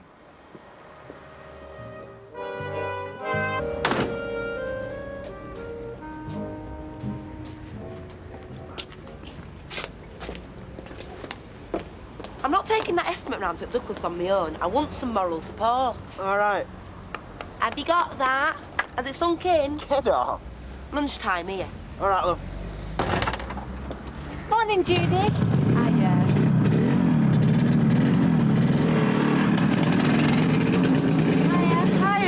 Back to school, is it, Rosie? Oh, yes, thank goodness. Hey, you'll be at a loose end with your sofa to see, Tina. Oh, you mean I'll have 2 minutes to myself for a change? Yeah, well, I tell you what, if you fancy, pop round when you've dropped her off, because I am bored out of my brains with my own company. Oh, have you not found any work yet? No, not yet. I'll put the kettle on. All right, Liz. Morning. Morning. That's no way to start the new term. You want to put a spring in your step, a smile. Ready to face whatever challenges are just round the corner. Right, I'm off then. Okay. Gonna try and do a bit of work today. I'll see. I'll see if I can face going outside. Oh, come on, it's not that bad. It's just 'cause you know what happened. Other folk don't. It's all up here. It won't be when it's been bandied round courts, will it? Well, we'll deal with that when it happens, if it happens. Oh, it'll happen, all right. They won't miss a trick like that. Especially now, after Friday night. Well, let them bring up what they want to bring up in court. That was something that happened then. We know it won't happen again, don't we? I still wake up, thinking, did I really do that? And I can't find out to excuse myself with. And if I can't, who the hell else is going to? I'm finished round here. Don, I've got to go to work. I'm going to be late otherwise. Hey, all right, you get off. I'll be all right. I'll be all right.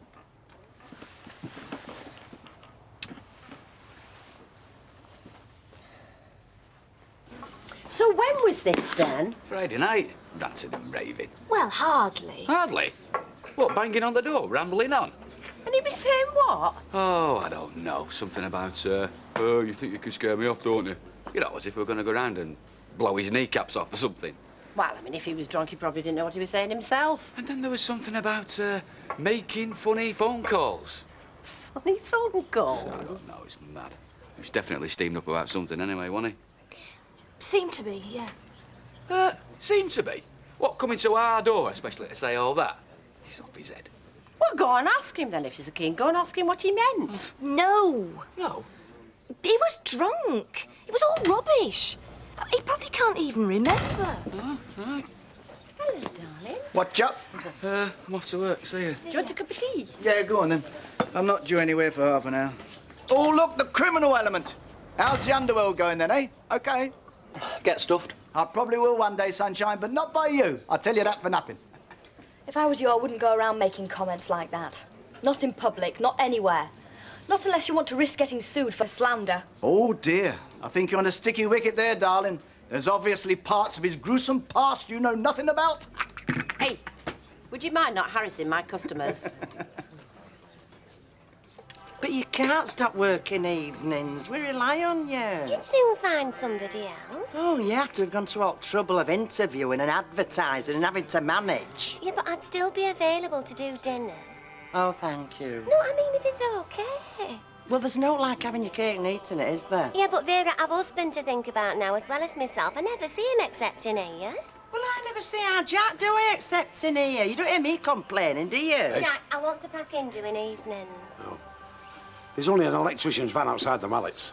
So? So, they'll be getting estimates done like they threatened, won't they? Oh, it matters now, does it, all of a sudden? Jack, did you hear what I said? Well, I didn't think they were serious, did I? Do you know it's always been 3 steps behind him? Well, it cost a few bob, you know, that rewiring lark. Yeah, well, that's why we're not paying it, are we, Jack? If them mallets come in here with that estimate, we're going to tell them to shove it where the sun don't shine, aren't we? What was you saying, Mummy? She's a lovely little kid, Sophie, isn't she? Yeah, she is. Oh, she can do all sorts now, you know. She pulls faces and everything. Rita and Sally don't bother much with each other anymore. Oh, I'm sorry, I didn't No, know. no, I still like to hear about them. Sally didn't mention me. No. 685 quid just to get your house rewired. Just cost the dozy idle efforts who lived there before bodged everything up. Do you believe that? Do you? I mean, they must think money grows on trees. I'll have a packet of chuddy and a copy of Homes and Gardens.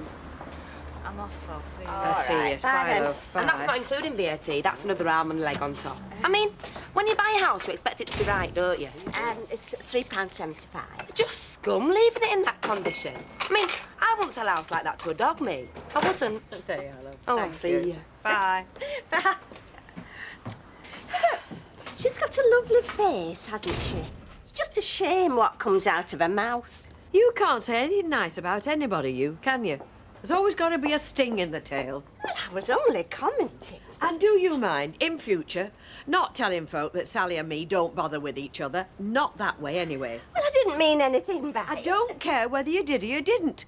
It's got nothing to do with you. And if that gets repeated and Sally hears it, well, it just won't help matters, will it? Oh, you're right. I'm sorry. Oh, I'm sorry for shouting. Go and have your dinner break.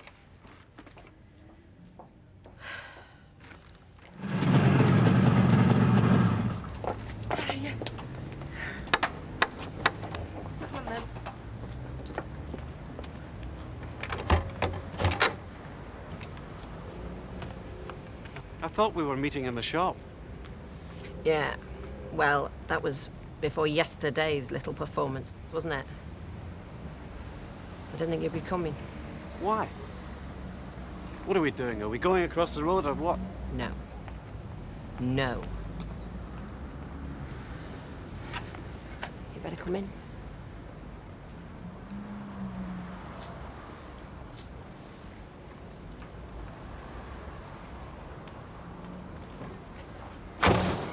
What is this? She's rung you, hasn't she? She knows it's you. No, of course she doesn't know it's me. She never will if you just calm down and stop panicking. Oh, won't she? What does that mean? You know what it means? She won't stop till she's got to the bottom of it. No matter what I say or do, you know what she's like. Yeah, well, I've come to the conclusion that you're probably right. Look at you. You're flapping around like a headless chicken. But does that surprise you? No, but I tell you what does. The fact that you come here at all, the fact that you continue to come here when you're so panicky about finding out. Daniel. Who the hell else can I talk to about it? Yeah. Well, that's why I've decided. It's one of the reasons I've decided that it's best if we pack this in. What? I want you to stop coming. Now. No. What do you mean, no? Look at you. You can't cope with it. It's the only way. It's the only way that you'll be able to go home and deal with it. I don't want to stop seeing you. Look, quit while you're ahead. All right? It'll be easier. You'll be able to go home. And you'll not have to pretend anymore. You'll be able to say to a hand on your heart, you're not bothering with anybody else. Denise, look, me and Alison, it's over, it's finished. It's only a matter of time before... No, Brian, it needn't. It is! Don't think about Alison. Think about yourself. Think about what you want. I am doing. And what I want is here with Daniel and with Ken. That isn't what you want. Yes, it is, actually. It was very nice while it lasted, but it isn't as important as this. Here. I want you to go now. No. And I don't want you to come back here on your own. Oh, no. On your bike. You're paying this. Like hell I am. We can take it to court, you know, small claims. Yes, and you won't have a leg to stand on. Tell him, Jack. You knew the state of that place when you flogged us it. And so would you. We should have had a proper survey done. Anyway, there was not wrong with that house, so you move. Oh, and that's a flaming lie and all, you stupid old bag. Oh, Jack! Let's go, love. See him off, Jack. See him off. What am I, a Yorkshire Terrier? We're telling them to start work now, and you're getting the bill. Sling it over, you cheeky young beggar. Cheek. You're kidding yourself, Denise. Yeah, well, oh, you're perfectly entitled to think that. You think you can isn't just sweep the board clean, everything be fine, everything stay Yeah, fine? I do. That's exactly No, what- no, no, no. You owe me better than that. I don't owe you anything. And the second you started to think that I did, that's when it started to go wrong. I can't cope with this. Yes, you can, Brian. You have to. Look, I want it to work here. With Daniel and with Ken. I want it to work. I have decided. I have messed everything else up in my life. And what I want...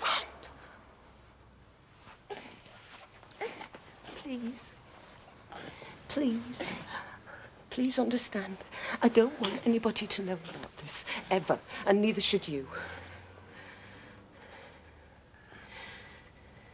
I could wreck things for you. I could wreck things, a state I'm in. Yeah, I do know you could. But we shouldn't want to, should we? Thing is, you see, I'm obviously not as good at pretending as you are, am I? So even if I go home and not say anything and try and keep my mouth shut, even if I try not to give in to her going on and on and on at me about it, I can't guarantee it. Can I?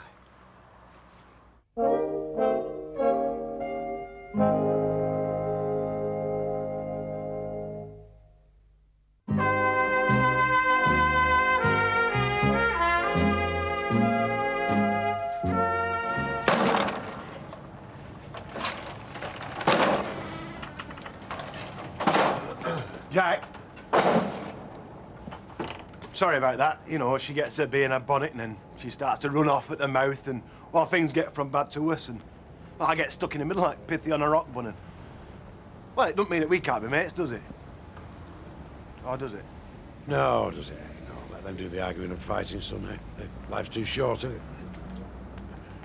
Hey, I tell you what, she's out tonight if you fancy coming round watching sport on satellite. Right. My night off, 7:30-ish. Right, then. I'll bring a couple of bottles with me, eh? Why do you think I asked you?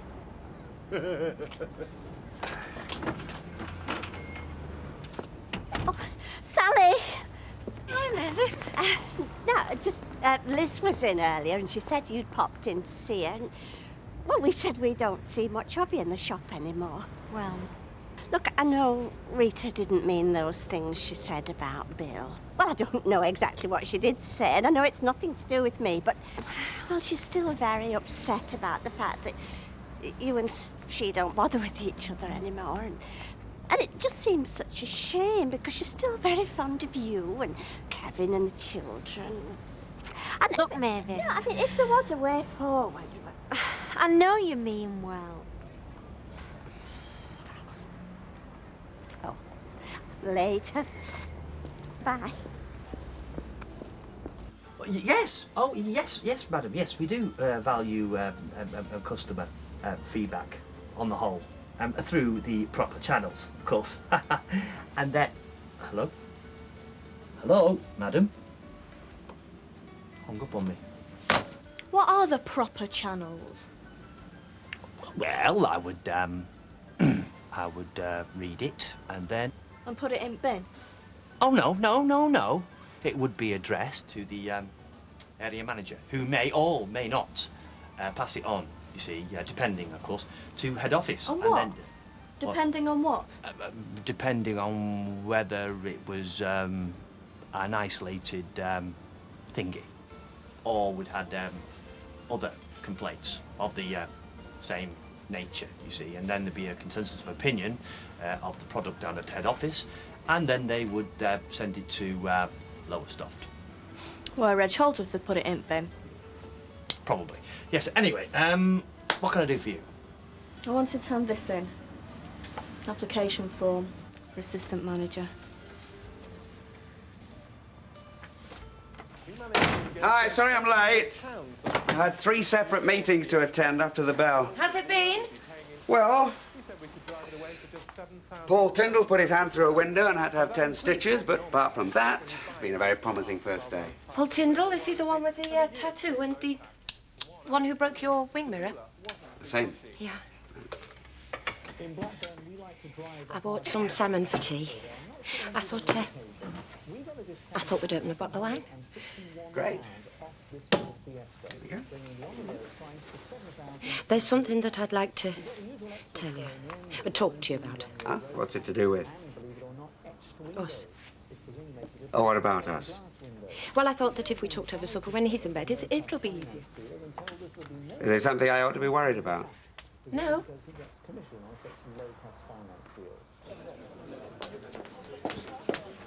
Vera, I'm just going out Legion for an hour. Well, don't be late in. I don't want to be on my own at chucking out time. No.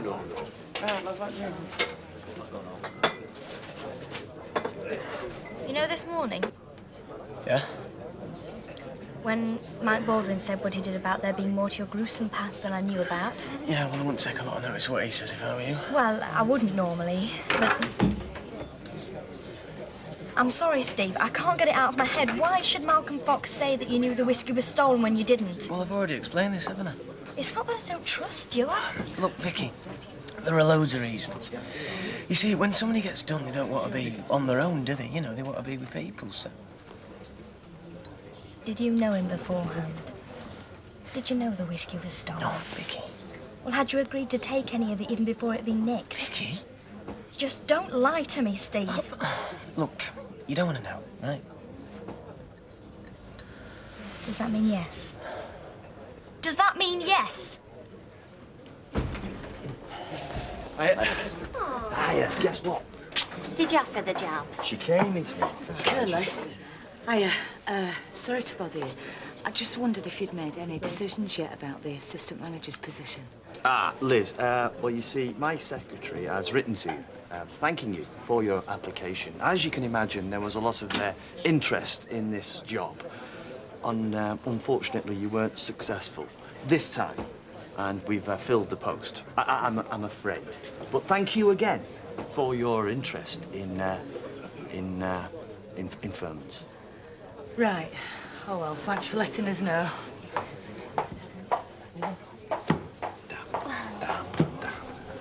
Is it Anne? Has she accepted? Yeah, and she's popping in later. I said we'd buy her a drink, you know, to celebrate. Yeah. Oh, I've got some news for you. I've told Vera I'm only going to do dinners from now on. Come on then, say something, talk to me. Don't leave me sat here like a lemon.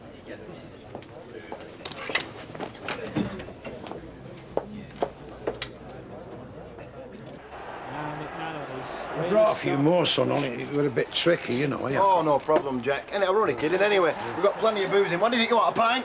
Ah, yes, please, yeah. Hi, Jack. I thought we... Well, she was going to go out on a... Oh, I couldn't be bothered. You don't mind, do you? No. Listen, I'm sorry about this morning. Only we're not very experienced at buying houses, and you just expect everything to be perfect, don't you? Yeah, well, at an house this age, you know, I mean, you're always going to find something. Yeah. There you go, Jack. Oh, right. Right. You're welcome, mate. Well, sit down, make yourself at home. Yeah. Thank you very much, thank you. Out like a light. Good. Well, I've had a pretty good day by and large, considering what a nightmare first day of term usually is. So, am I in for some sort of a shock about us? Yes. Sort of. I hope I'm ready for this. Oh, it's quite straightforward, really. I think that we ought to get married. Really? Well, I mean, it's up to you, obviously. I know that you've asked me before, but you might feel differently now. No? No, not at all, no. Right, well, yeah, well, it's good. Yeah. I'm overwhelmed. Oh. Please. I mean, don't you think that we should? It's working, isn't it? Here. Us. I wasn't always 100% sure that it was, even after we moved in here. Oh, I hope I don't offend you by saying that. I'm just being honest. Only, the thing is, I am sure now. Will you marry me? Yes. Congratulations. That must have been the swiftest interview in the history of Furman's. Rubbish. I know you. I didn't have to put you through a 2-hour grilling, did I? I am pleased for you. I'm frightened. Oh, you know. Why me? Hey, listen. He used to be a bin man. I know you won't believe it to look at him now. I know, my dad's a bin man, I told him. Works at the Longley Lane depot. Yeah, anyway, you will be transformed, you'll be sent away on courses. Oh, yes, you'll have a good time. They'll teach you all sorts of stuff, like interpersonal skills. How to say the right thing at the right time, and how to be impressive. All sorts of things like the talk curly. Hiya. Fine, then, what do you want? Half a lager, please. An half a lager. Hey, Kevin, she's over there. Hey? Rita. Oh, just because Mavis said something nosy in the street. She didn't. I told you she was trying to be nice. All right, then. Go and ask her, does she want a drink? What, Rita? Yeah. Well, can't you go and ask her? Well, you're the one who's friendly with her. Look funny if I go over there, won't it? That time already? I mean, Derek will be getting back from his function. Have another. Oh, go on. I'm paying. Rita. Can I buy you a drink? Well, that's... Thank you. I'll have a vodka and tonic. Mavis?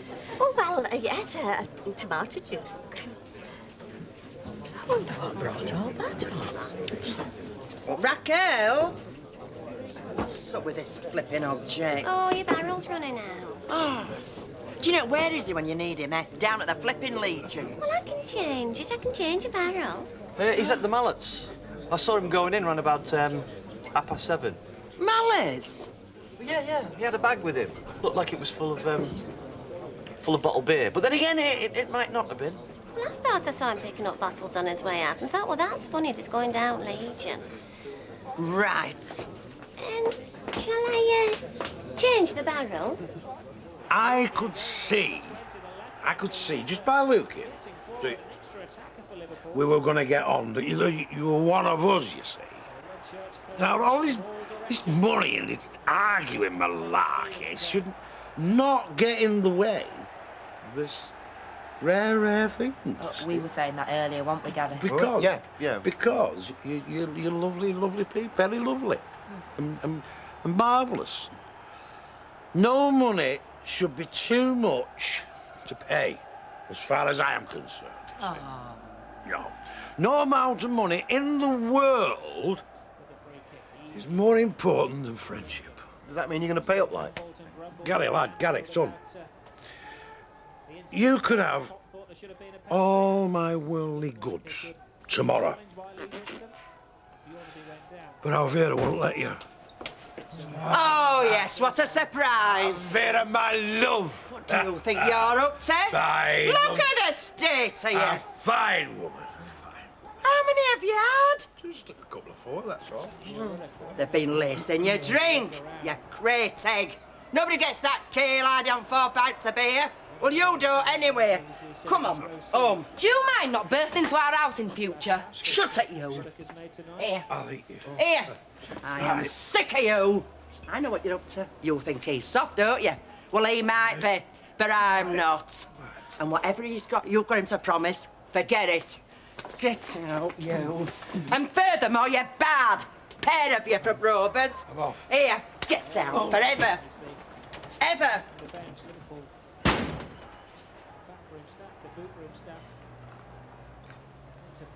Well, it were worth a try.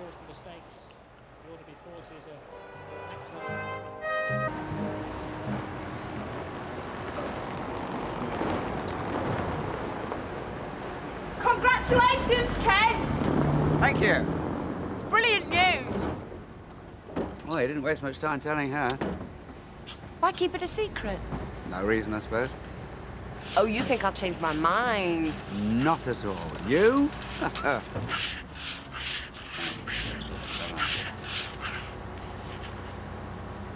be something in the air. Everybody's at it like knives. Getting married? You are? No! No, not us, no. Ken and Denise. You nearly give me heart failure. Oh, well, good luck to her. See ya. See you later.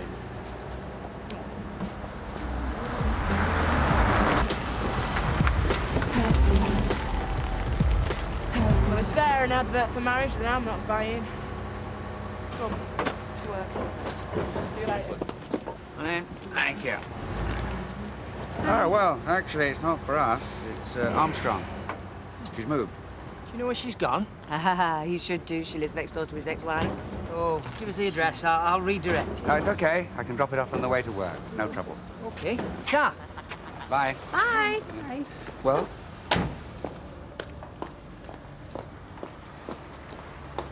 Yeah, well, happy birthday to you, too. Your birthday? No, it's Vicky's. Oh, and you forgot. Wouldn't be allowed to, would I? Anyway, can you do us an MOT? When's it due? Last November. Bit tomorrow morning. Bit busy today, Steve. You missing me daddy? I told him he's all right. And he's not too busy chatting the totty up. What time do you call this? Hey, sorry, I'm late. My alarm didn't go off. How's business?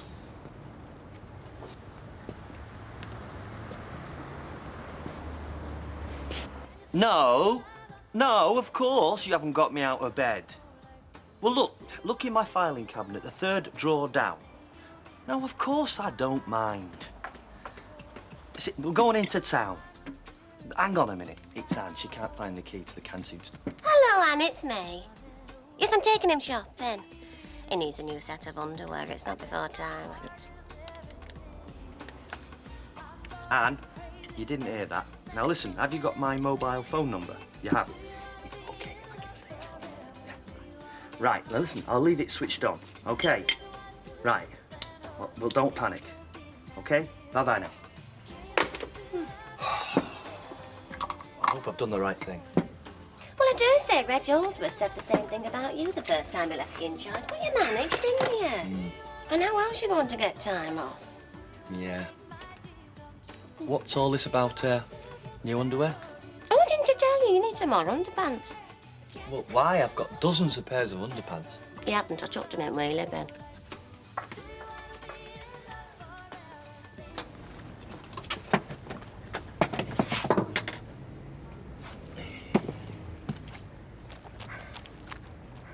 Here, and when you've done that, there's a load of crates wants shifting. Don't shout, woman. Oh, headache have you got, eh? I'm not surprised. You've been a right fool of yourself. Me, you were right out of order. Now, I'm warning you, they're bad. Understand? Door, yes. Cook, yes. Windows, yes. Yes? Yeah? Yeah, hello. Oh, well, listen, don't panic, right? Just ring the refrigeration services, and if they're not back to you within an hour, then bring me back, okay? Don't worry. One of the fridges has packed up. Maybe I ought to go in and sort it out, eh? Oh, girlie, you've got to let go. She'll never learn the job. It's like learning to swim. Good morning. Yeah, Hiya. morning. Yeah, well, what happens if she drowns? What then? We're going shopping, right? Shopping, good, shopping.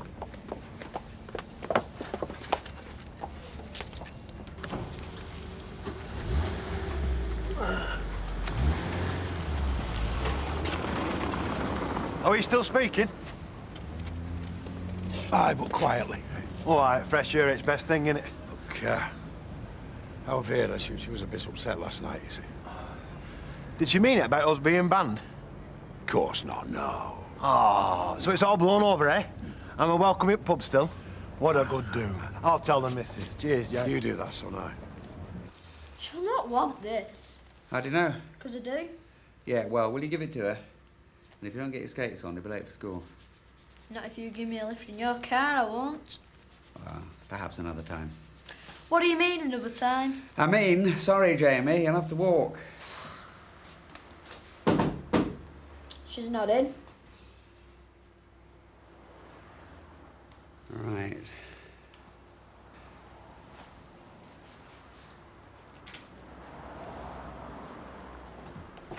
Who was that? Barlow.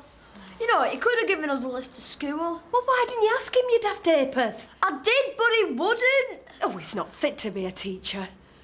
What did he want? I think it's another one of those letters. Get in. Well, you have a good birthday. Anyway, I can't stop. I've got an interview at Job Centre. Oh, good luck. Telephone sales, again. It's all they ever offer me. Is everything all right? I mean, apart from this court case. The truth will come out in the end, you know. Always does.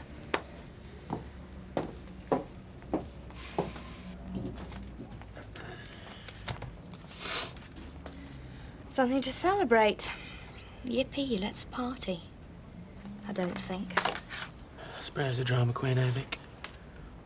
What exactly does our relationship mean to you, Steve? Obviously not a lot. Of course it does. Or you wouldn't have lied to me, would you? Well, I didn't. What? Well, I did. But, well, what I mean is, I wanted you to believe me so you wouldn't have to lie on my behalf. But I did, didn't I? Because I lied to my Uncle Nick and I lied to your mum and your dad. I told them you were honest. Yeah, but you thought I was, didn't you? Does that make it any better? How long do you think you're going to get? Well, I'm not certain, but it doesn't affect you, does it? Of course it does! I'm going to be left here on my own. Well, what does it matter? We ain't got any kids, have we? We're not skin, are we? No. Anyway, I've got to go, because I've got to go and do this order.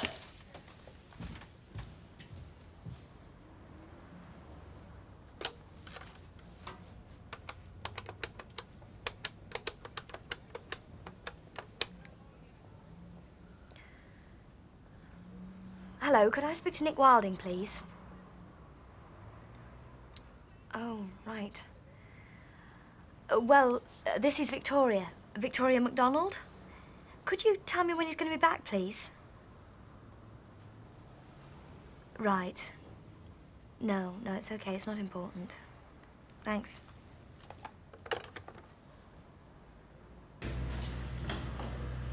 Oh, it's you.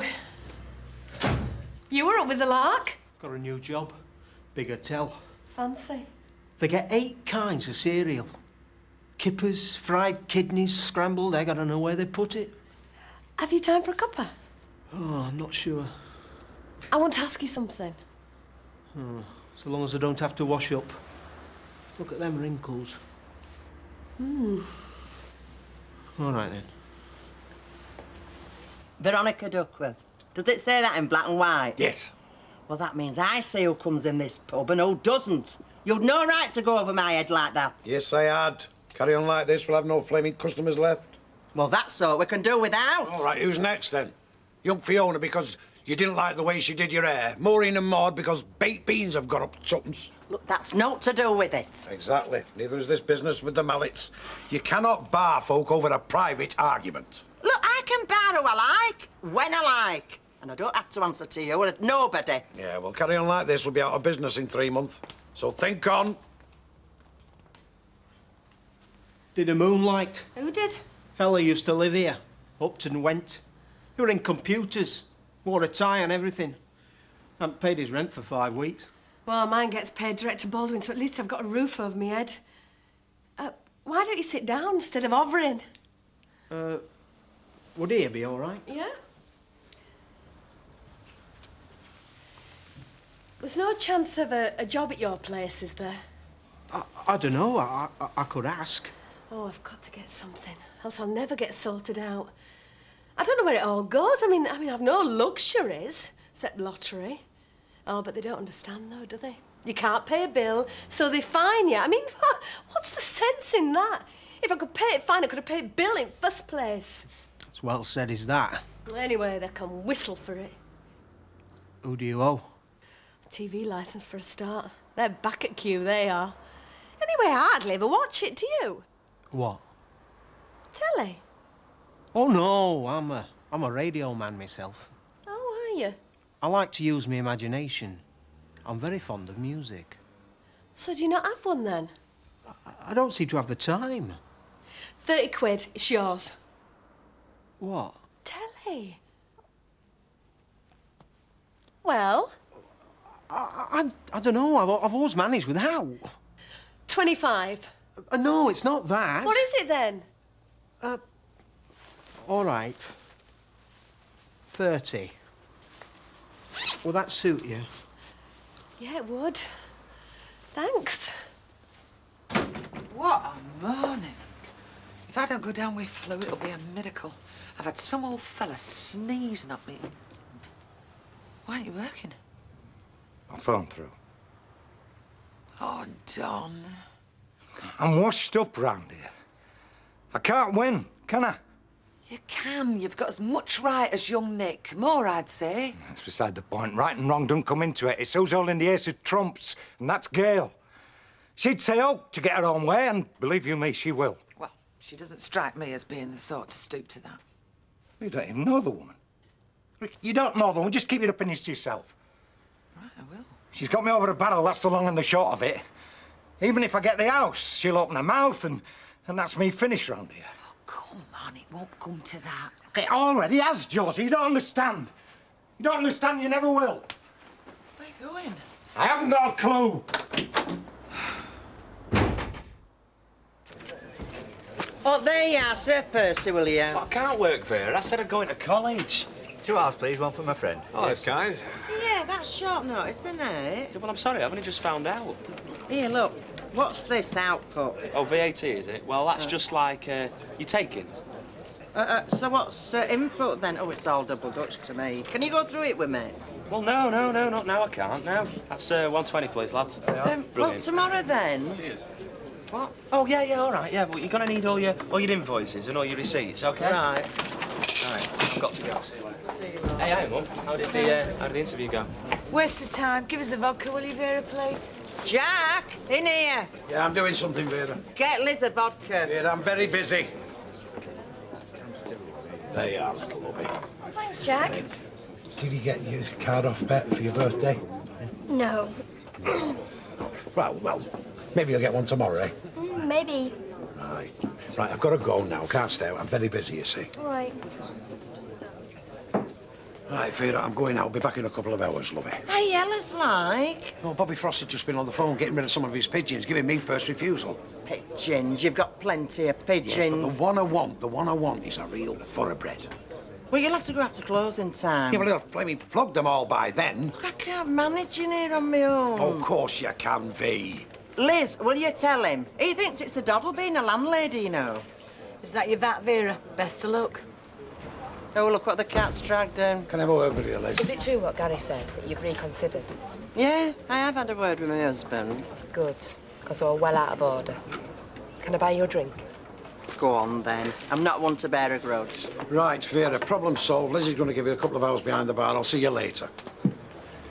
Right. Just as a one-off mind, keep me handy. Hey, well, think on no smoking behind the bar. I have done it before, you know. Yes, Judy. Scottish pie, chips and meat. I'll bring your tea over. Hello. What can I do for you? Oh, have you got a bowl of soup? I'm chilled to the bone. Tomato, all right? No, Alma? No, cash and carry, if she ever gets back. Oh, do you want a hand? Oh, don't offer. You might regret it. Here you go. One soup. Thank you. So, we've decided to make it official then. Who have? Ken and Denise getting married. Who told you that? Fiona?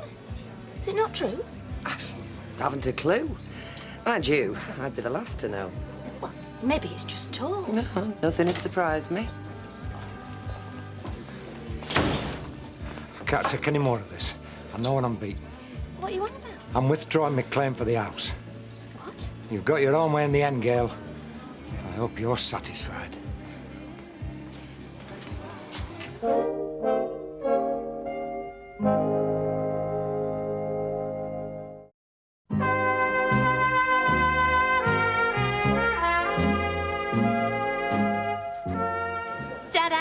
Raquel. Oh, I say. Very trendy. Yeah, they might give us a few ideas. They might be the cat's whiskers for young folk, but there's no warmth in them. True, man-made stuff. Right, same again, please. Right, fresh glasses. No.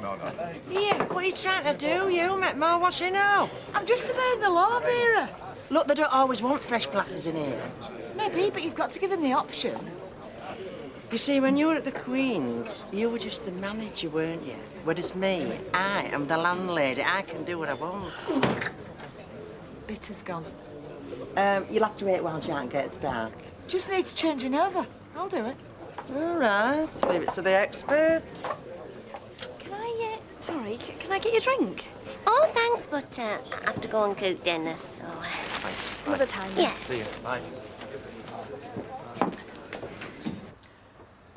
Right, then I'll make myself scarce, unless you want a cup of tea or something. So what was all that about? Like I said, I can't win.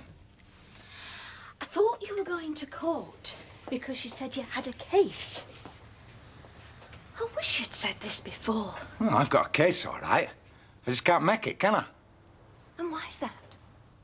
And I don't play so dumb. You know damn well why. I said I wouldn't tell a soul. And I meant it. What about Martin, eh? What he's had his skin for? Martin doesn't know.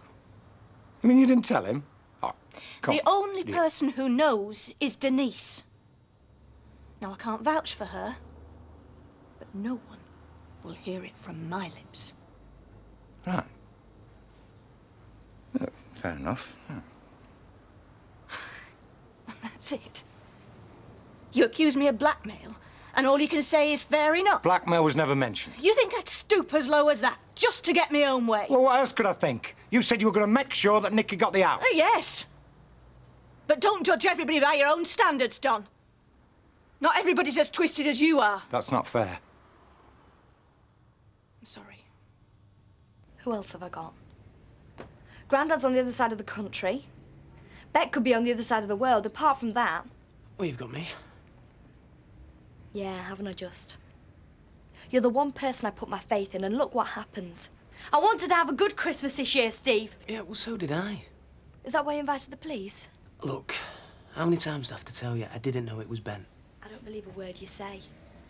And neither will they in court. Because they've got all the evidence they need now. Look, I'm not going to go to prison. I'll find some way out. There is no way out, Steve. You know that. I'll think of something, you'll see. So first thing tomorrow, we ring the solicitors and we tell them we've decided to sort it out between us. That's if we do sort it out. Well, we'll just have to stay here until we do. Even if it takes till midnight. Oh, right. Well, I'll go and get some cans then. Well, it needn't take that long, Martin. It's up to Don. Yeah, but it's not just up to Don, though, is it? Do you mind if I sit in, then? No, not at all. No, of course not, Josie. You've got a vested interest like the rest of us. No, I'll only listen. So, where do we start? Well, Don thinks the court will rule in his favour. I think it'll rule in Nicky's, but we've decided against that course, so we have to compromise. Yep. Well, I'm all for that. Don? The point is, this is my marital home, as Ivy's widow. OK, forget the compromise. We'll go to court. Hang on. All right, I agree. How much is it worth? Well, that depends, doesn't it? Whether you're buying or if you're selling. Well, we're doing both, aren't we? You are. Don's buying, Nick's selling. Does he know? Sorry, I didn't mean to interrupt. No, that's a good point, that. What if Nick doesn't agree to what we come Yeah, up well, with? we'll cross that bridge when we come to it. So I'm buying the house from Nick. Is that what you're saying? It's a suggestion, Don. It's a starting point. Buying my own house, right?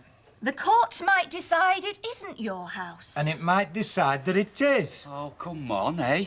I thought we'd agreed to compromise here. He's right, Don. We did. I mean, you did. Thank you, Josie. Right, well, I will go and get those cans then.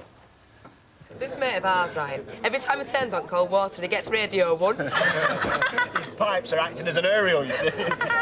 Just look at them mallets. Well, they lived in Street 5 minutes. Think they own the place. Leave it, Vera. And every time he flushes the bog, he gets a police message. I won't be late if you give us a lift. And did you? Did I? Hey. Spoil sport. Spoil sport, nothing. Give him a lift. The next thing you know, there's a copper on your doorstep. What, for taking him to school? That'll be my side of the story. No, you can't be too careful, I'm afraid. I believe congratulations are in order. Oh, thank you, Percy. Will it be your first time, will it? Third. Well, he's hardly a novice, so if you don't get it right this time, you never will. You might as well forget it. I'm going to miss working evenings. Well, I'd have thought lunchtime was easier. Ah, yes, but you see, evenings is busier. That's why I enjoy it. Time goes faster when you're rushed off your feet. Raquel, a couple of pints over there, please. Yes, in a minute, I'm serving. Now, did somebody say they wanted a bag of crisps? Yes, love, I did. Are you starving, Paul? So it's true then? Yes, I wanted to tell you firsthand, but you were out. No, don't apologise, Ken. Or did you want my blessing? Well, no, I mean, I just thought you should know. Well, thanks for that, Ken. You always were a gentleman. Good luck, anyway. Makes you laugh. All that money and they're sat there like it's the end of the world. It's her birthday and all. Hey, great. So where's the party? Well, I wouldn't go if I was invited. Not even with me. Oh, yeah, as if they're going to let you in, a grease monkey like you. Gatecrash better places than theirs. I dare say, but not tonight, you won't. So we're going out for a meal tonight, then, or what? To be quite honest, I've lost my appetite. All right, suit yourself. About your car? Yes. Afternoon would be better. Fine, no worries, mate. Cheers. Okay. What's wrong with the car?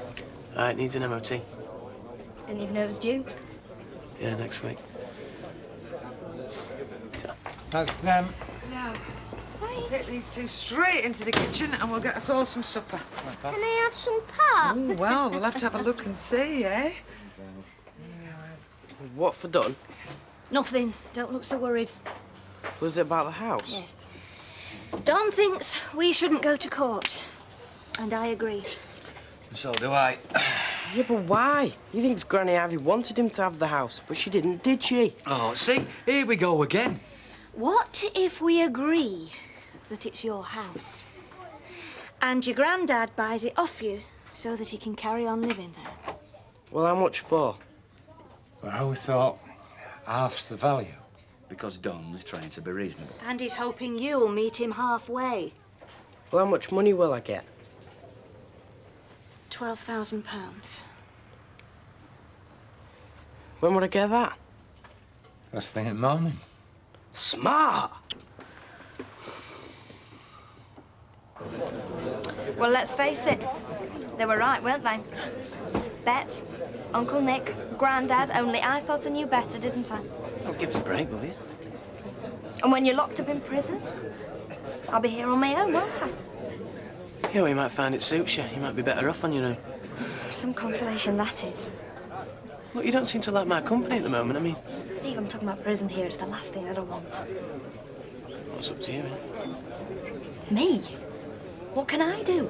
Well, I've thought of a way I can get myself off, but it involves your money again, so... How do you mean?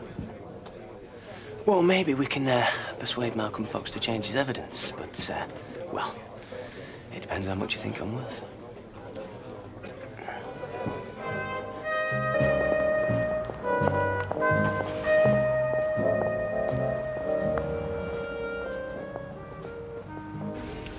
Nothing to eat, Vicky? No, thanks. And don't you let her starve herself, do you hear?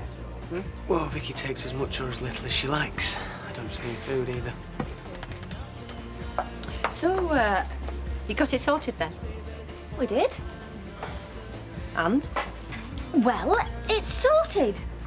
Oh, come on, Gary. You've been rowing for months and suddenly it's sorted. But what happened? Don's giving Nick £12,000. My God. It's no more than he deserves, Alma. No, no, of course not. Dead right. Don will be pleased. Well, he should be. He's got a damn cheap house. It's got to be today. £3,000 is an awful lot of money. What, you mean I'm not worth it? Stop saying that. I'll give you the money.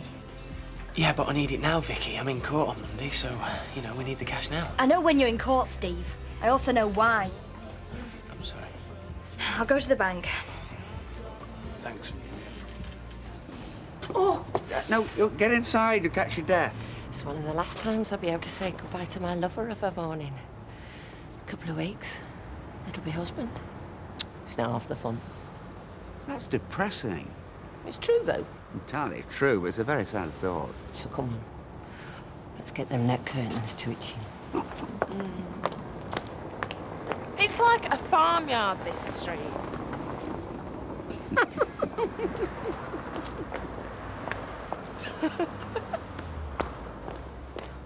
Building society, solicitor and work in that order. Right. Can I drop you? Oh, yeah, tar. Big day, eh? Aye. Life savings. Down sink. Oh, not down the sink, be fair. Yeah. And I guess it was a windfall rather than savings. Yeah, but you were still depending on it, weren't you? Yeah, I were. Seems like a long time ago, all that now. I was mad in them days, no question. Yeah. Seemed like the only way to get away from Ivy was to get out of this life entirely. Mad. Yeah. Well, that's the way I felt. Didn't work. All I lost was my leg. But then, hey up. Compensation. Something for myself, Josie. I mean, something in my own bank that was no to do with her. Time after time, I used to look at that bank book and think, well, there's that. There's always that. But then, good old Ivy, now there isn't. How was it said, they don't make pockets in shrouds. Ooh, her shroud's got a built-in calculator. Well, it's sorted now. Paid her off, that's that. House is mine from this aft. Can you bring the deeds home? Oh, no, I won't be there, love. I'll give cheque to my solicitor and let him sort it out. Gail's idea of a big farm land over. 12,000 to Nicky, deeds to me, handshake, smiles all round. Count me out. Mallets, the common pair of them.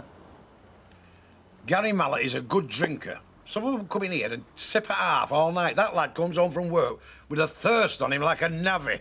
Navvy? He is a navvy. And what's wrong with that? It lowers the tone. Hiya. Raquel, love, listen to this. Did you hear it? No. Who lowers the tone in this pub? Go on, out of everybody. Oh, now you mustn't blame Jack. Fought like a rough and ready atmosphere. Right, come on, Vic. The banks will be open. It's time to go. You coming with me? Why? Because I don't want to walk through Weatherfield alone with £3,000 in my bag, that's why. Well, you walk through Weatherfield all the time. Who's gonna know? Anyway, I've got some phone calls to make. You'll be all right. You calling Malcolm Fox? No, it'd be better if I just turn up. Why? Well, if he knows I'm coming, he'll know why. Anyway, it's better to surprise him. Come on, I'll walk you to the bus. Hey, bye-bye, you two. Bye. Bye. I'll leave about 3 if that's all right. That girl looks drawn out. Who she's married to. So I'm going to pick Nick up and we're going straight round to the solicitors. Oh, he's a lucky boy. Yeah, it makes a change for someone in our family to be lucky. 15 and a small fortune in the bank. Just thinking, in a few hours' time, my son will be richer than me. Hey, tapping for pocket money. Jack, have you seen this, what's coming to post? What is it? Devious devils. It's a bill. Now look at that and tell me they're not common. That's best part of £1,000 then. £1,000 to rewire the Mallet's house that can take a running jump. Flame it, Nora. But you see, this is what happens, Jack, when you're rich. Everybody's after you for an handout. Well, Vera, they're going on here about new sockets. I mean, they are new sockets, because I screwed them in myself. I know what's wrong with his wiring. He's rattled them out the wall with his drumming. See, what do you think to that, Jack? You're right, Vera. Definite common streak. Thank you. Maxine, you should have seen them. They were snogging in the street. It was disgusting.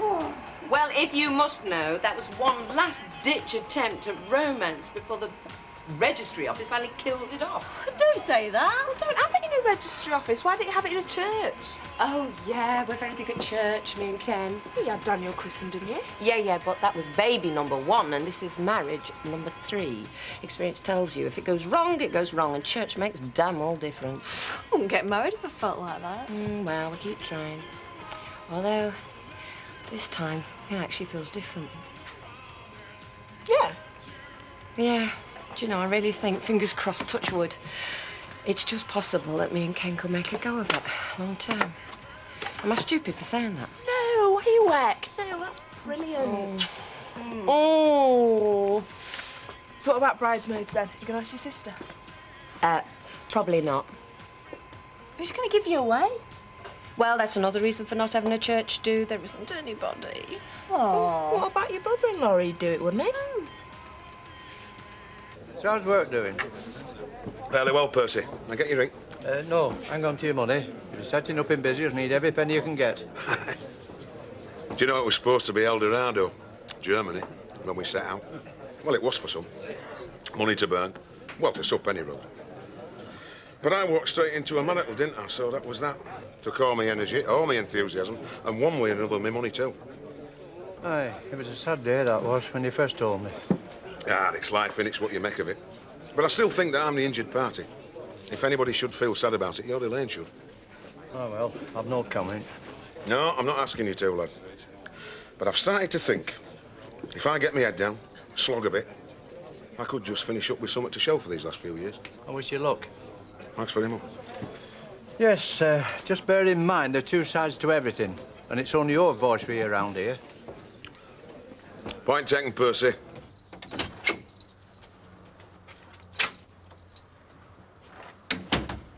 Welcome. Hello, Brian.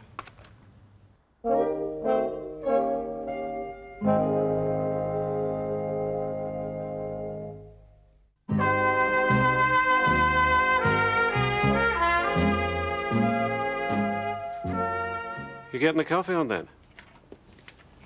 Nope. I could have brought some wine.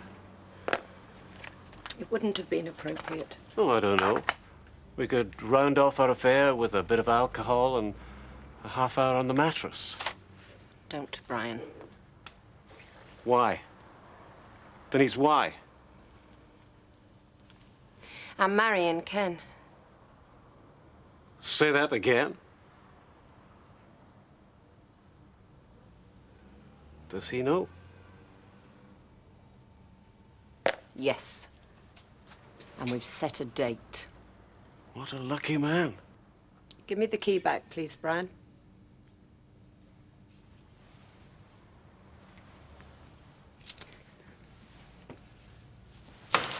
Happy marriage.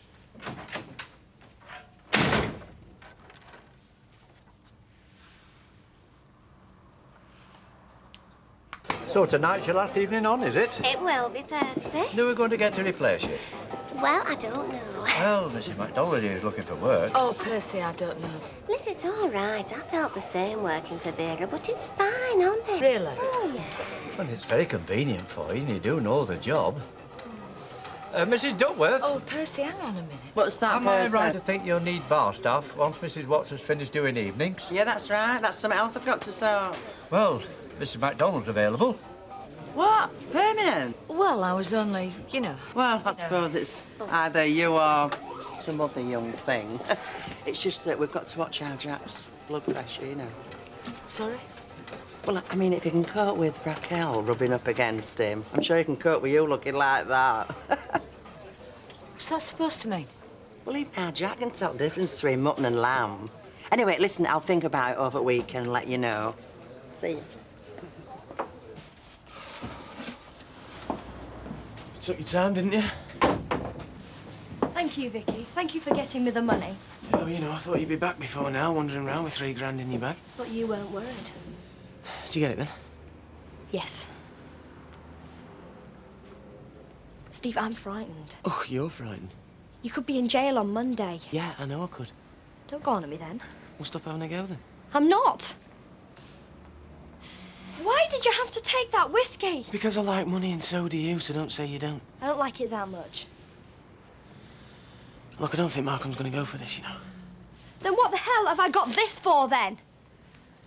Look, Steve, it doesn't make any difference to Malcolm whether you go to jail or not. He goes anyway.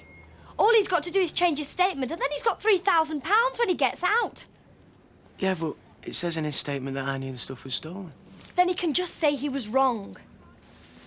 Look, Steve, you've got to try it. This was your idea. I just can't bear you going to jail. You see, Malcolm looks at me in the same way Baldwin does, with this squint in his eyes. He can't stand me, Vicky. Steve, you've just got to try. You've got to go to him.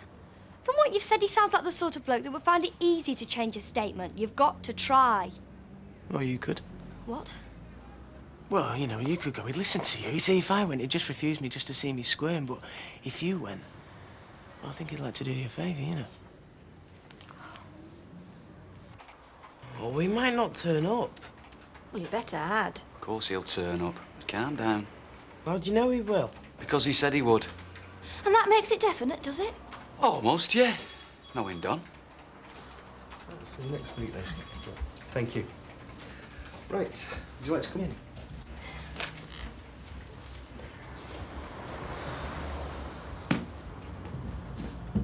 You sit there, Nicky. Nick. Nick. I'm pleased things have resolved themselves. Yes. Quite amicably, as I understand it. Yes, quite. You've come to a good arrangement. It makes a lot of sense. And Nicky's got a nice settlement waiting for him when he comes of age. Nice one. Cool. But no Don. And Mr. Brennan looked in earlier. He said he had some appointments. Oh, yeah. He's left the cheque. We don't need him. Everything's fine. Oh, I see. Well, you can't blame me for wondering. I don't blame you. Just wish you wouldn't, that's all. Would you like to see what £12,000 looks like? Yeah, cool. Hey, it's made out to you, not me. Yeah, well, that's the way it works, Nick. Look, will you just do me a favour? What? Just trust me, trust Mr. Curtis, and trust your granddad. Huh?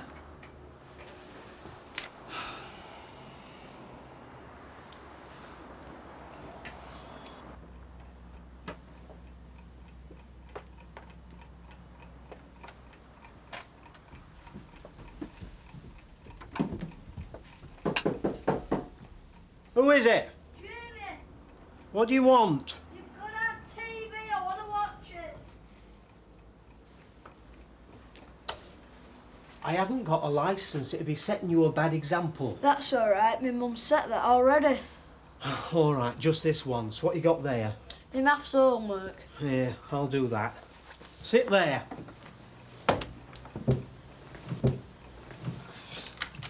I'll watch for the detector van. Don't touch a thing. Do you like Swiss roll? Kevin, leave her alone. Have it. Come in, lad. Did you want to see your granddad? Yeah, is he in? Don! Can I get you a drink? No, thanks. I've just been to the solicitors. Oh, yeah. Yeah, they showed me the cheque and... Don! Yes, I'm here. Nick's got something to say. Oh, hello, Nick, lad. Grandad. How's it going? All right. My mum and I thought we'd see you at the solicitors. Yeah, well, I couldn't make it this afternoon, Nick. But, you got your cheque? Yeah, I've just come to say thanks. Have you? Yeah, cheers, Grandad. Well, you're welcome, lad, yeah? You sure you want out for a drink or something? No, thanks. I'd best get off. Thanks for coming, Nick. I appreciate that. Look, I think it's all done with now, innit? I mean, I've got my house, you've got your money, and I don't begrudge it. I just hope you'll be clever with it, and it'll do you some good. Cheers, Grandad. If I had to give me 12,000 to anybody, Nick, I'd sooner it was you than anybody else. Ta. Well, give me a love to your mum and dad. Yeah. See ya. See you, Nick. Bye. And you don't begrudge it, man. It's getting easier.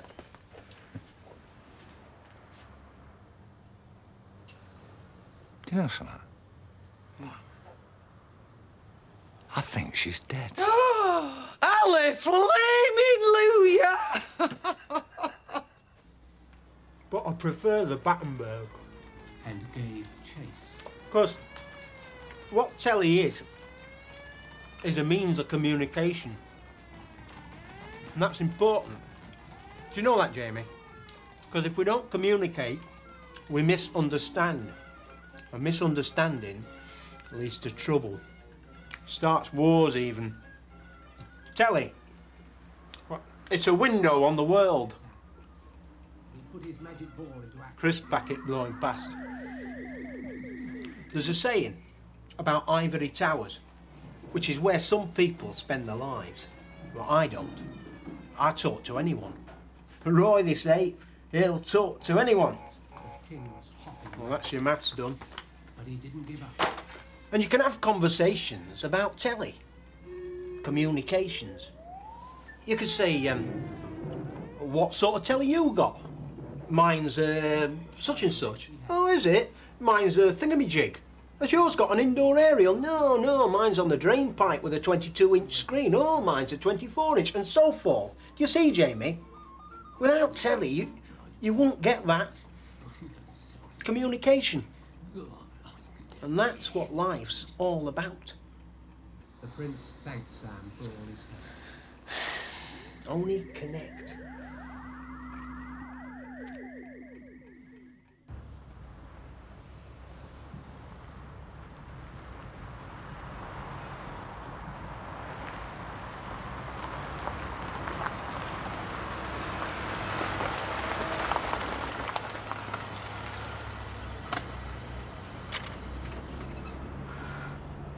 Right, this is it.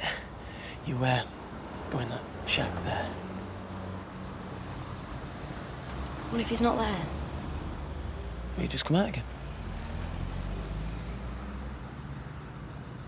I can't believe you're doing this to me. Will you be all right? Well, Oh yeah. Good luck.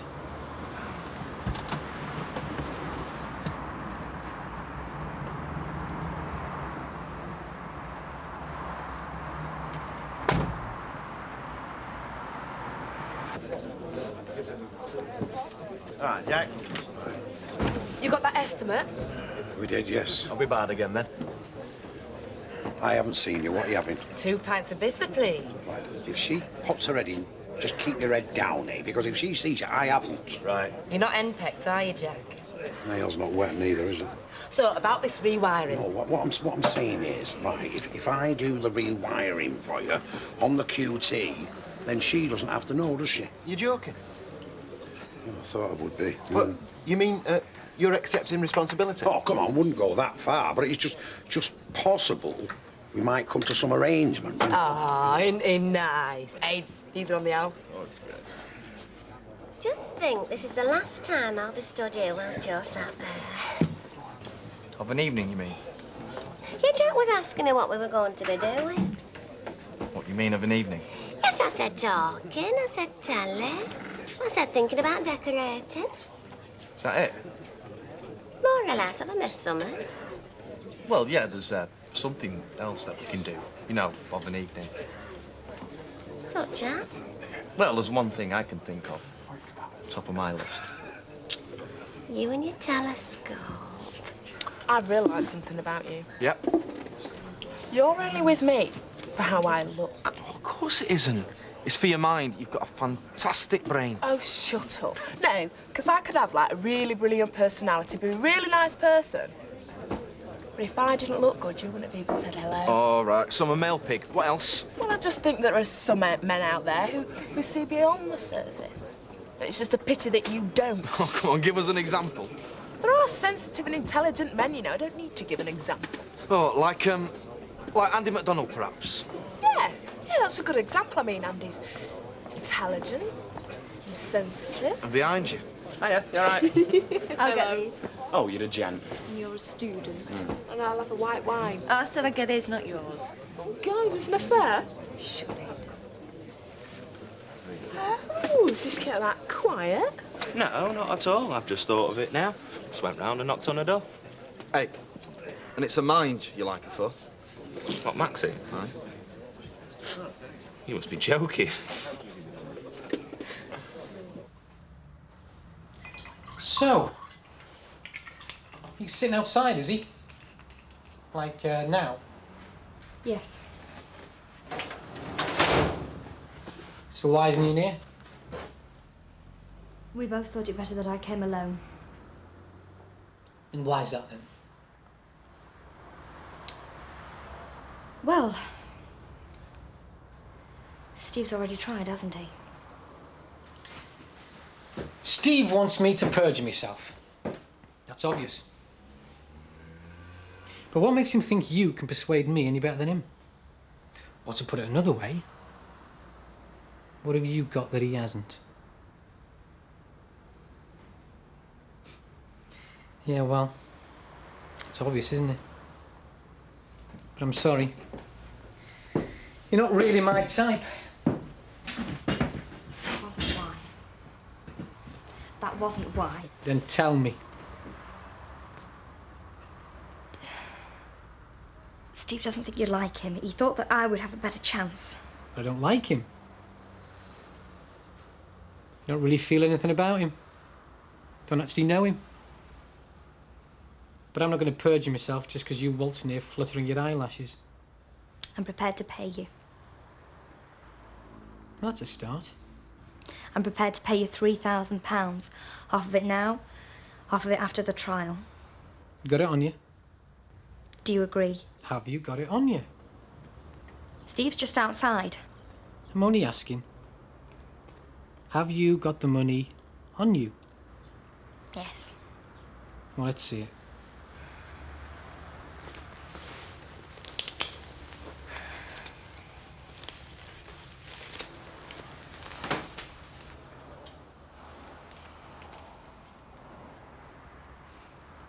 Good. Actually, there is one thing I do know about Steve MacDonald. And that is he's married a rich bit. And I don't think 6,000 is too much to keep your husband out of prison, do you? So, we'll have these 3 now. And another 3 after the trial. Well done, love. You handled that really well. Shall I get you a drink?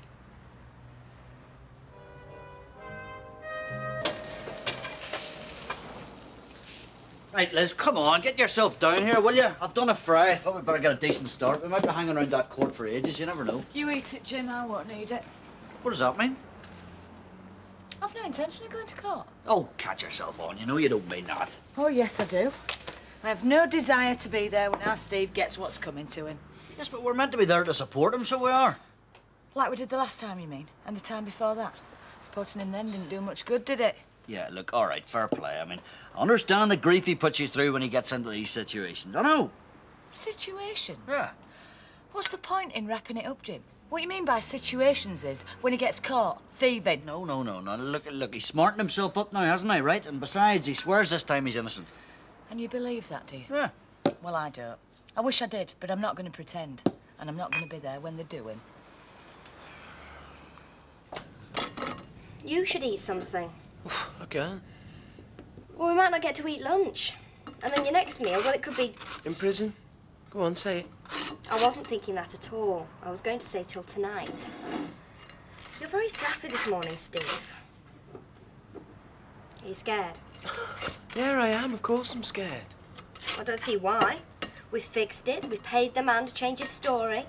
Yeah, but supposing he doesn't? I mean, suppose he sticks to his statement.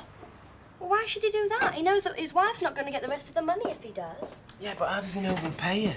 How does he know we're not just going to walk away laughing? Because we promised. Promised? Come on, Vicky, you sound like a kid. Grow up. He probably thinks we're going to double-cross him anyway, so he may as well double-cross us first. He's got our money now, hasn't he? And if he changes his mind, he knows damn well we can't go running to the police. I'm getting quite an education recently, Steve. And if there's one thing I've learned, it's that there's no honour amongst thieves. Come on, off to school. You're late already. Can I have some money, Mum? Then I can get some chips for my dinner. No, you come home. Now go on, hop it.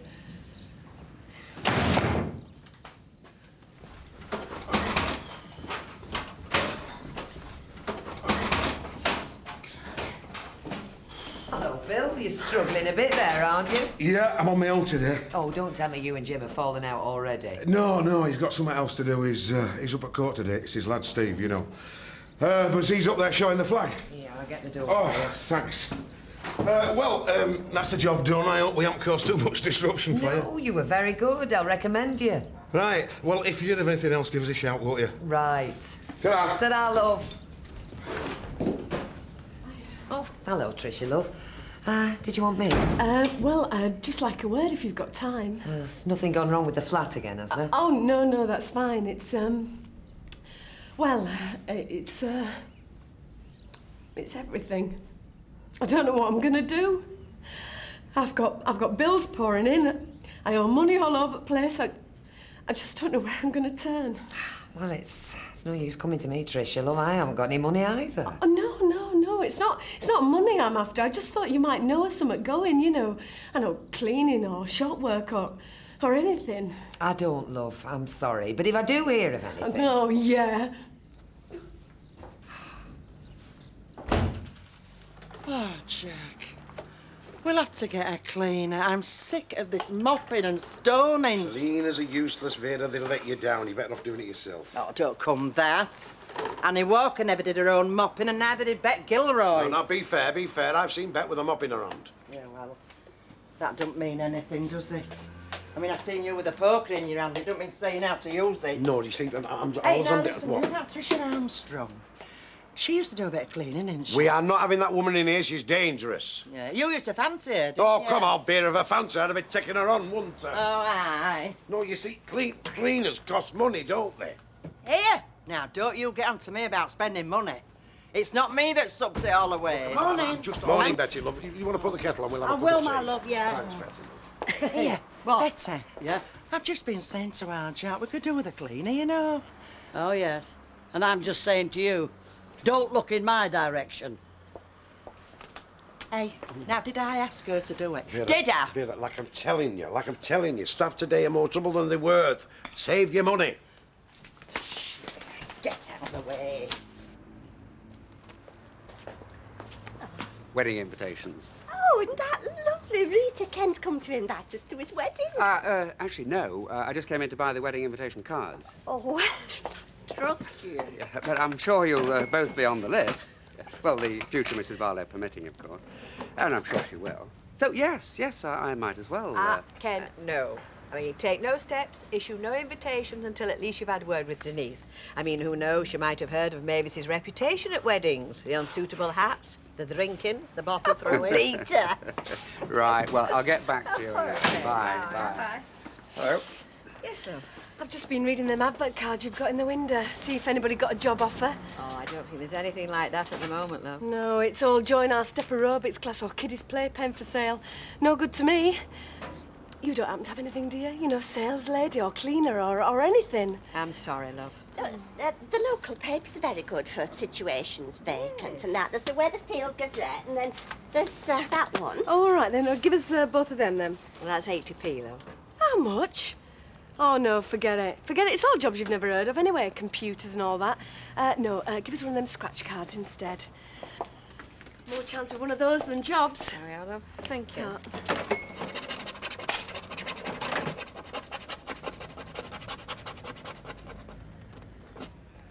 Nothing. That's just my luck, that. That is one desperate lady, if you ask me. You're going to be late. Yes, well, it's better being late than not going at all. Large Scottish, please, Jack. Coming up, Michael. How's it with you, then? Oh, so. Bit quiet in here, isn't it? It's like the chapel of rest. What's wrong with those two? It's today that they'll let us to court, isn't it? Oh, Stephen, yeah. Well, he's had it coming for a long time, hasn't he? His luck had to run out sooner or later. Oh, it's today, isn't it? Yes, it's today, Vera, yes. Well, listen, fingers crossed, love. I'll be wishing him luck. Tell him. Thank you. Terrific. There's Vera Duckworth wishing our own son luck and his own mother isn't. Look, if you won't go along to support him, at least go along and support me, because I need you there. OK, I'll go with you. Thank you. I don't want to, I'm dreading it. Only reason I'm going is because stopping away will be even worse. When's your boss getting married, then? Oh, I'm not sure they've fixed the date yet. It's going to be soon anyway, within the next few weeks. You'd think Ken Barlow would have more sense, wouldn't you? Come on, Maud. Denise is smashing when you get to know her. I'm not getting at her. I'm getting at him. Been married more times than you've had hot dinners. About time you give up. Nah. Keep trying, don't you, till you find yourself a good one. Yeah, I'll be all right this time. I'll see you later. Can I have a bar of chocolate, Mum? No, you can't. Go on. No, and put that back, you little devil. Well, I'm hungry. So, you're going to be having your dinner in a minute, and if I say you can't have something, you can't have it. So don't go spending my money that I haven't got anyway. Right, it's just that, love. Right, 82p. Right, 82, hang on. 70, 80, 82. There you go, love. Thank you. Thank you. Come on, you. Enjoy your dinner, lad.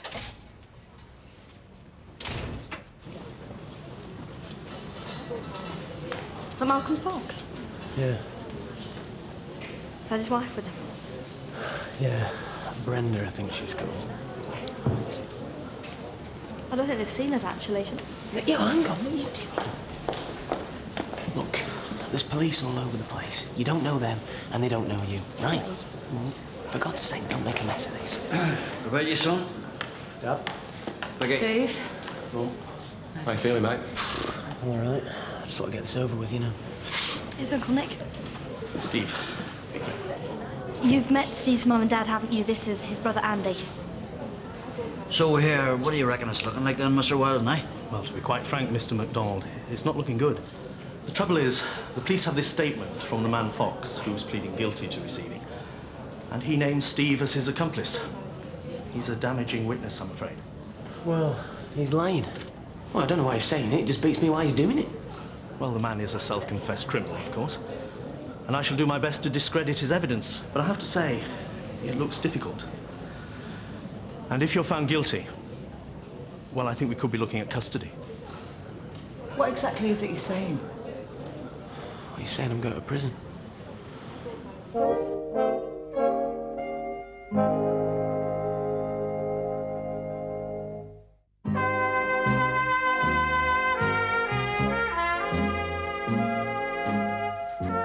Right, you get back off to school. I'm off into town down to job centre.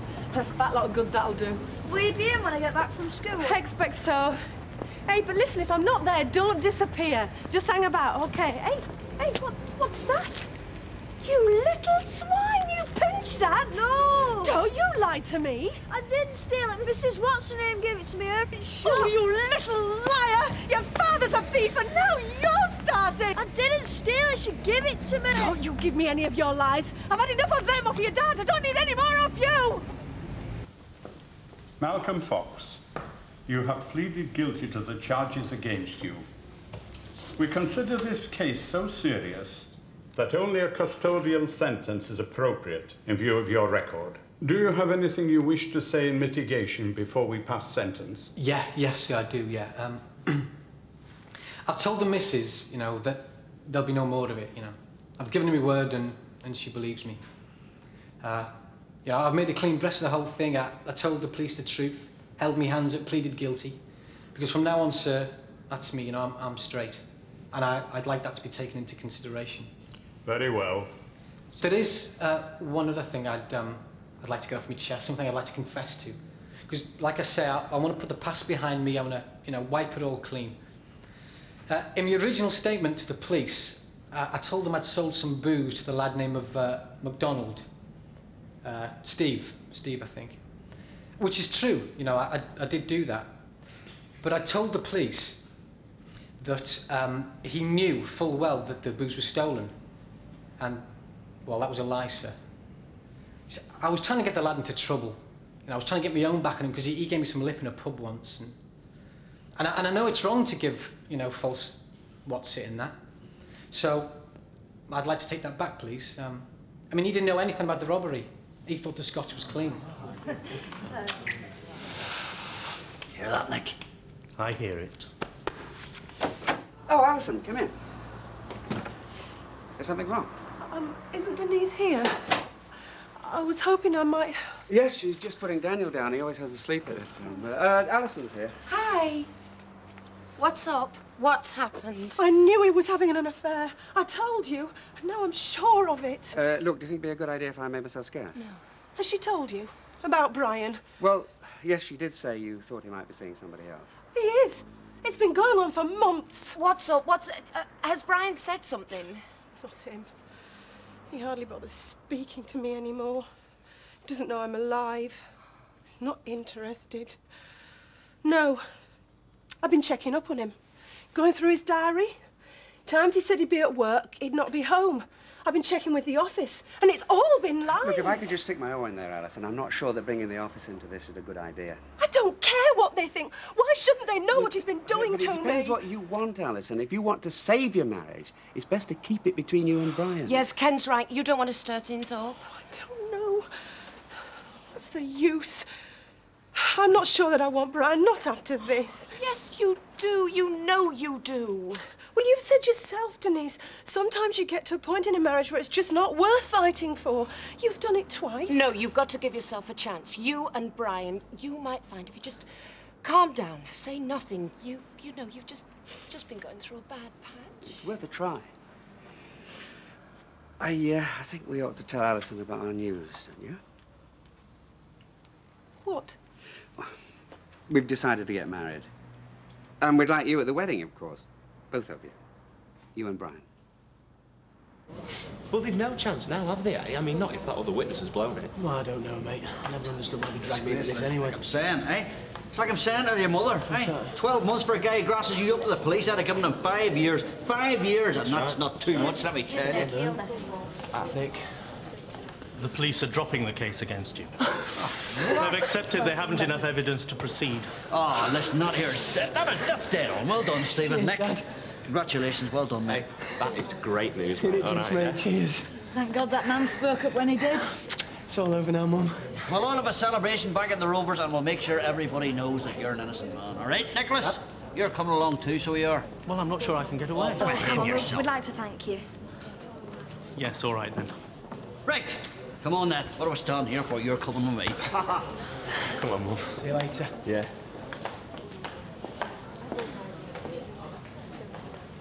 Oh, I just need to go to the ladies. Right, yeah. Will you wait here for me? Yeah. We'll catch you up. Yeah, see you in the Rovers. You will wait for me, won't you? Yeah, of course we will. Go on.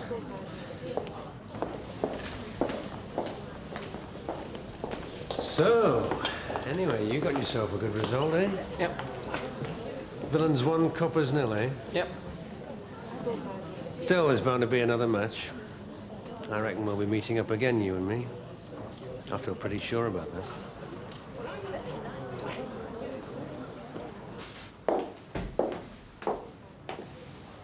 Mrs. Fox?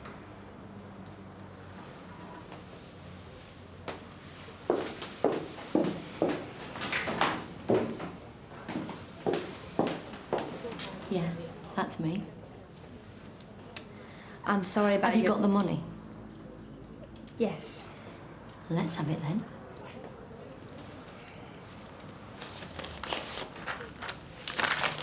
It's all there. Oh, it'd better be.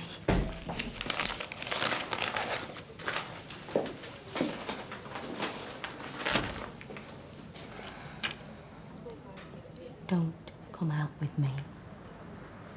Wait here a couple of minutes.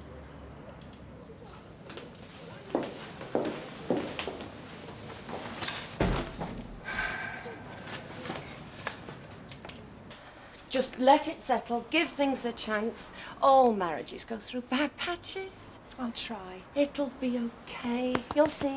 Oh, thanks, love. You've been such a help. Come on, you'll be Bye, right. Ken. Bye, Alison. Mind how you go, okay? I will. Sit down. See you.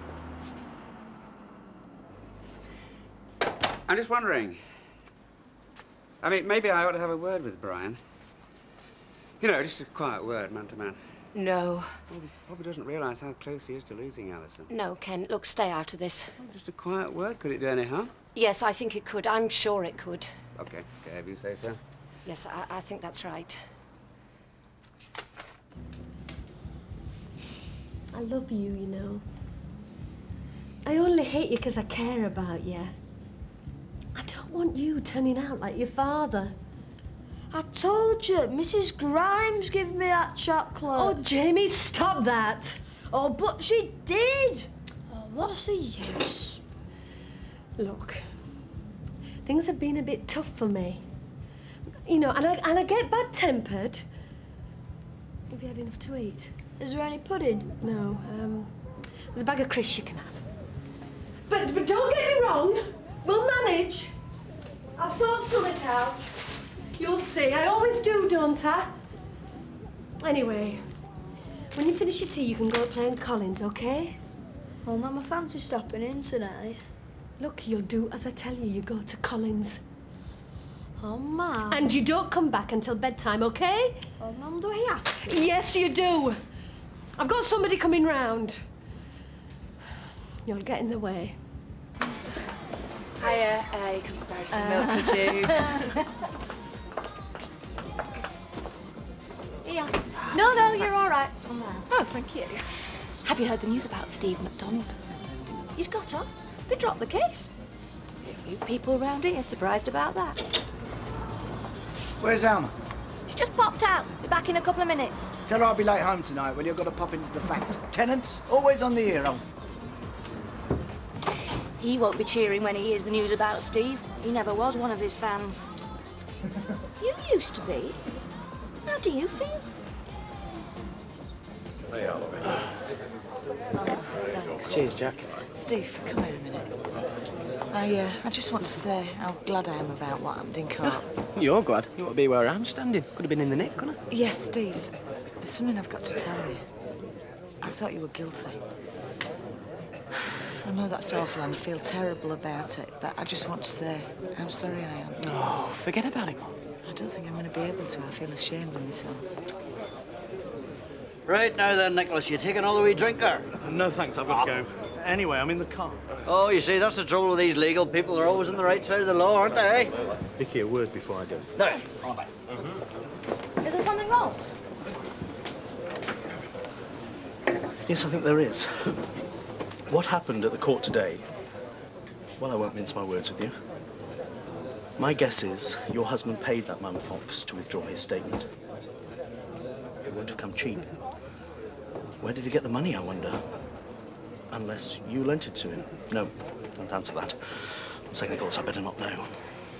Look, Uncle Nick, the main thing is Steve got off not guilty. And that's the end of it. I doubt it. What do you mean?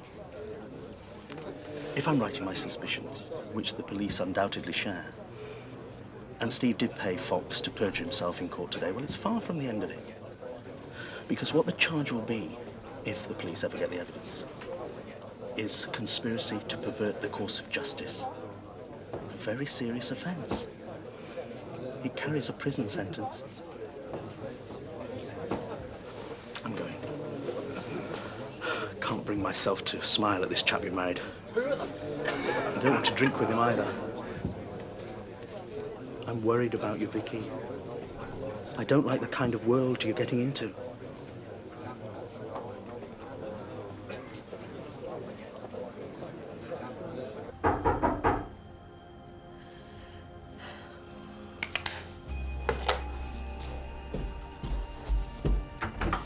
Hiya. Hi.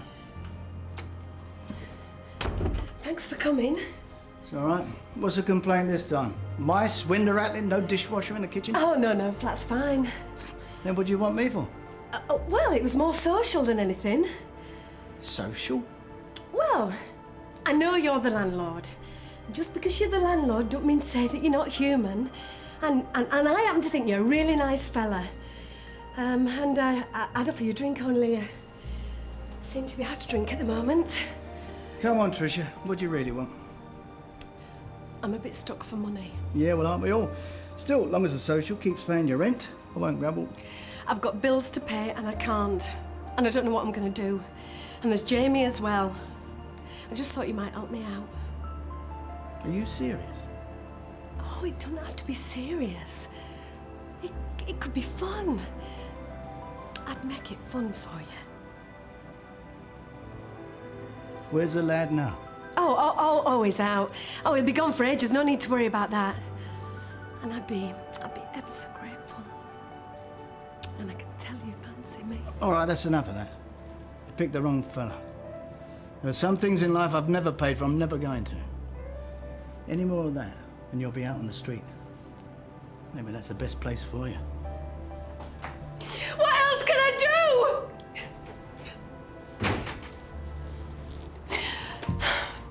What else have I got? Tricia Armstrong. Oh, aye, what about her? Well, she was in the cabin today, talking about wanting a job. As far as I can see, she's desperate for money. We'd have to be desperate to take her on. Come on, what's up here? You having a drink? I want to go home, please. You can't go home, we're celebrating. Yeah, well, I feel awful. Why? Everything went okay, didn't it?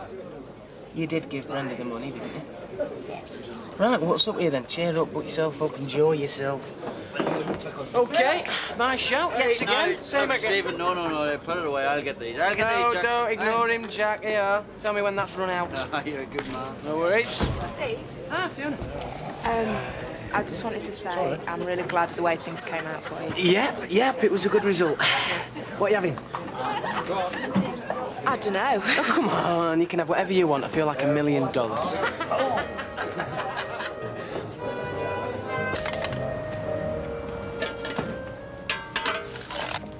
see you've gone for the paper today instead of the scratch card. Oh, they're a waste of money.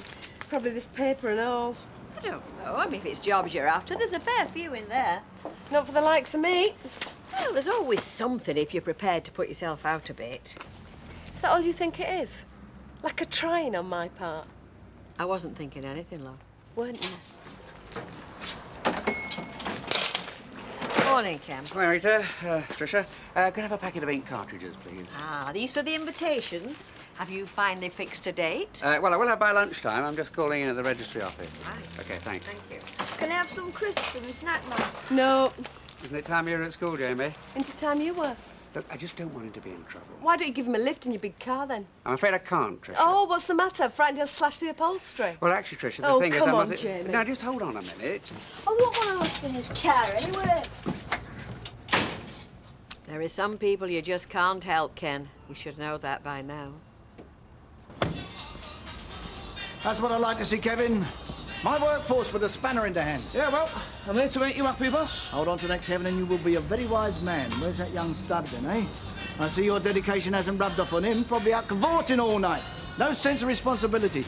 Gonna have a word with him when he arrives. Morning, boss. Morning. I'm gonna get some of my cigars. Think we'll manage till you get back. It's hoping to bite someone's head off. Think you've ruined his day. She'll have to come in on time again. That'd be nice. Mind you, wouldn't want to ruin your love life. What's saying of go on? Cheesy grin you can't take off your face. Don't you think it'd be a bit more subtle to stick a postcard in the window? You are? You know, French lessons? All you need now is a nice little poodle, innit, eh? You think you're dead funny, don't you, Mr. Baldwin? I'll tell you what I think, Mrs. Armstrong. I think you're lowering the tone of the neighbourhood. And believe you me, round here that'd take some doing. Excuse me? Oh, Denise, sorry I was miles away then. Yeah, well, next time you go, would you take me there with you? Right, Denise, I don't think she'd want to do that. Oh, I see. You had company, did you? No, I wasn't. I was just... Oh, give up. You make me blush, the pair of you. Would you just open this appointment book so that me and Daniel here could get off to the clinic, please? No, he's not ill, is he? No, he just likes seeing a few nurses now and then. Men are like that, aren't they? Anything in uniform. Oh, yeah, and you're so different. All she has to do is catch sight of a traffic warden and she goes all of a quiver. Oh, I used to be like that about Boy Scouts, but it was never the same when they got rid of them shorts. Hey, March your second, first thing. Full works, put me in for the day, and I want both of you. What? At the wedding, Ken's just rung through with a date. Oh, yes! And I want you both in little pink maid of honour outfits with bows on. Great. No, it's only registry. You come to yard, but you don't show me up. I don't squash the baby.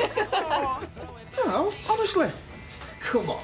Look, it was in the paper. When your favourite team wins, a man's Testosterone level? It goes up, it's a fact. More babies are born 9 months after the cup final than at any other point. I mean, only in the winning towns, of course. Plenty of school places in the losers. Hey, and how does it affect women? I don't know. You'll have to ask Fiona after tonight. Oh, we better win, don't we? Are you inviting Sally? Hey, do us a favour. I've done my bit for Britain. Maybe they've been and gone. Aye, well, maybe they're still in their bed, love. How about that? Well, we could pop round and see them. Well, I think we should just leave them alone, don't you? No, I'd like to go see them. There's something I want to talk to Vicky about. I should have said it last night, but... Listen, why don't you just telephone her? No. All right, fair play. Kev, you haven't seen all we dad, have you? Not today, Jim, no, sorry. Right. Oh, excuse me, customer. Right. What are you up to now, Vera? I've just asked Betty to come and have a look at you, get a second opinion. Why? Have I come out in green spots and grown a set of horns, have I? Well, it might be better for you if you had. What are you talking about, B? What do you think, Betsy? Well, I've seen him before, Vera. Yeah, well, that's the problem. You've got used to looking at it. Oh, I don't think you'd ever do that, love. Got used to what? Look, Jack, I've been thinking... Excuse me a minute, love. I better get back in the bar. Oh, bless you, Betsy. Look, Jack, you know I've never tried to offend you. No, it's always gone natural to you. But, I mean, look, I've always tried to look presentable when I go out there in bar, you know, as a landlady. But then they look at you, Jack. I've worked behind that bar for years, Vera, and nobody has ever complained. As a portman, Jack, and that's exactly what you look like. I'm not saying it's a job for Quasimodo. On the other hand, they're not expecting Cary Grant to pop his head up out the cellar, are they? But, Jack, as the landlord, you should spruce yourself up a bit. I'll put my dickie on before I come in, eh? Just give us 5 minutes. Look, you're not listening, are you? I don't mean just out there. Look, there's people coming in and out all the time. It's a 24-hour job, Jack. Like royalty. Help yourself time, is it? No problem. Ah! Got some champagne here. Got some Bucks Fizz by way of celebration. No, thanks, I'm fine with coffee. Well, you don't look it. What's the matter? Would you have preferred me to have gone down? No, of course not. So? Steve, I want you to promise me something. Anything. Anything you like. Easy, Tiger. It's not the cops come to turn us over. Those days are well and truly gone. Well, that's what I'd like you to promise me. It's guaranteed. Ah! My man! Nice to see you. We're not disturbing you, are we? No, not at all. No, we're just making some Bucks Fizz. Oh, it's a bit early for that, is it, eh? Very nice. No, not at all. Actually, we only drink it for the vitamin C. Ah, well, if you twist my arm, I think you're all right. Yeah. Just one, please, Steve. We've got to go to work. We don't want to disturb you. We just wondered how you were. Anyway, there's no work today. It's a national holiday. Absolutely, and why not indeed? That's what I say. Get her out, son. Hey, whoa! Hey, well, this is great, Ken. I look forward to it. Have you decided where you can have your reception, then? Well, we haven't got around to thinking about that yet. Give the man time to breathe, Vera. Is he not enough? He's taking the plunge without you pelting him with sausage rolls and sandwiches. Not posh enough for you, then, Ken? Well, you did a great job with the christening, Vera, but this time we thought we might go for a sit-down spread, you know. But anyway, I've got to have a word with... The missus. That's something you'll be saying every 5 minutes for the rest of your life. I don't mind that at all, Jack. You say that now, Copy. Right, steady on, Jack. Give the lad a bit of hope. Look, I've been over this particular course 3 times already, Jack. I think I know where the tricky jumps are.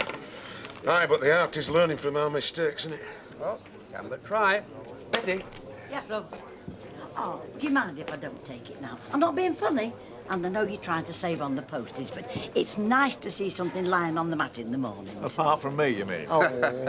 Right, well, look, that's no problem, Betty. I'll post it to you. OK, thank you. It won't be as romantic as ours. I know. Well, I mean, they live together, they got a babe and all. Hasn't got the same significance, has it? I was hardly the virgin bride, Billy. Well, you were to me. Oh, you've got a short memory.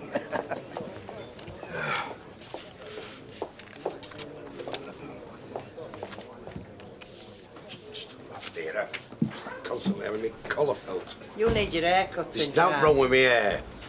Here, Maxine, can you do it for my husband? Like what? I can think of a few things. Hey, watch it, Jack. Aye, royalty, Vera. Don't tell me I know. I just don't see them as compatible. Well, you could say that about a lot of folk, couldn't you? I mean, take you and Alf. I wouldn't have put you two together in a month of Sundays. You didn't seem to have anything in common. Yeah, well, there are some men, Rita, that bring out the compassion and self-sacrifice of a woman. Ah, that's what it was it? No, it's a dangerous guessing game, that. I mean, take Jack and Vera. I mean, would you say they go together like a horse and carriage? No, like Tom and Jerry. Are you thinking of taking up the whole bar, Mr. Barlow, sir? Oh, right, well, I'm on my way. Oh, thinking of popping into school today. That'd be nice. See you, Bill. Aye, see ya. You all right? Chin up. I'll get these in. Jack? What is it? What's the matter? Oh, Mr. Barlow. Sir, how are you? Has there been an accident? Not as far as I know, sir. Then why are you knocking on my door? Your door? We thought a Mrs. Armstrong lived here. Oh, Tricia. Yeah, well, she's not lived here for a few months now. Really? Is she in trouble? Is she a friend of yours? Well, her son's in my class, yes, but, do you mind telling me what has she done? The magistrates have sent her down in her absence. What? She's going to prison for a week, and if we don't find her, it'll be for a sight longer than that. What has she done? Look, I'm not saying you're not doing your best. Oh, a fat lot of difference that'll make. I'm fed up with it, Bill. I'm fed up with trying. I've been here, like you know, I've been willing to scrub out the labs. I'm not scared to turn my hand to a day's work, but nobody will give you 5 minutes. They act like this is the life that you chose for yourself. You know, fighting for every last penny. Well, it ain't. It's not what I dreamt. But I just can't see how to get out of it. Ah, maybe something will turn up, eh? Not for me. Tricia? Oh, sorry, do you want your bar back? Might I have a word? What is it? What's our Jamie done now? Honestly, he only has to so much as look at a teacher and I get a letter from the head. I mean, why don't you lot just give him half a chance? No, it's not about Jamie. Then what? Do you mind if I have a word outside? You can say what you like to me in front of my friends. I'd prefer it if it was private, if you don't mind. Honestly, these teachers, they make such a song and dance about everything. Excuse me, Bill. What is it? This is Tricia Armstrong. What are you, Mr. Barlow, sir? Shall I tell you? You're the school snitch. I bet you were teacher's pet. Goody-goody creep when you were a kid, and you still are. 50-odd and still the school scumbag of a snitch.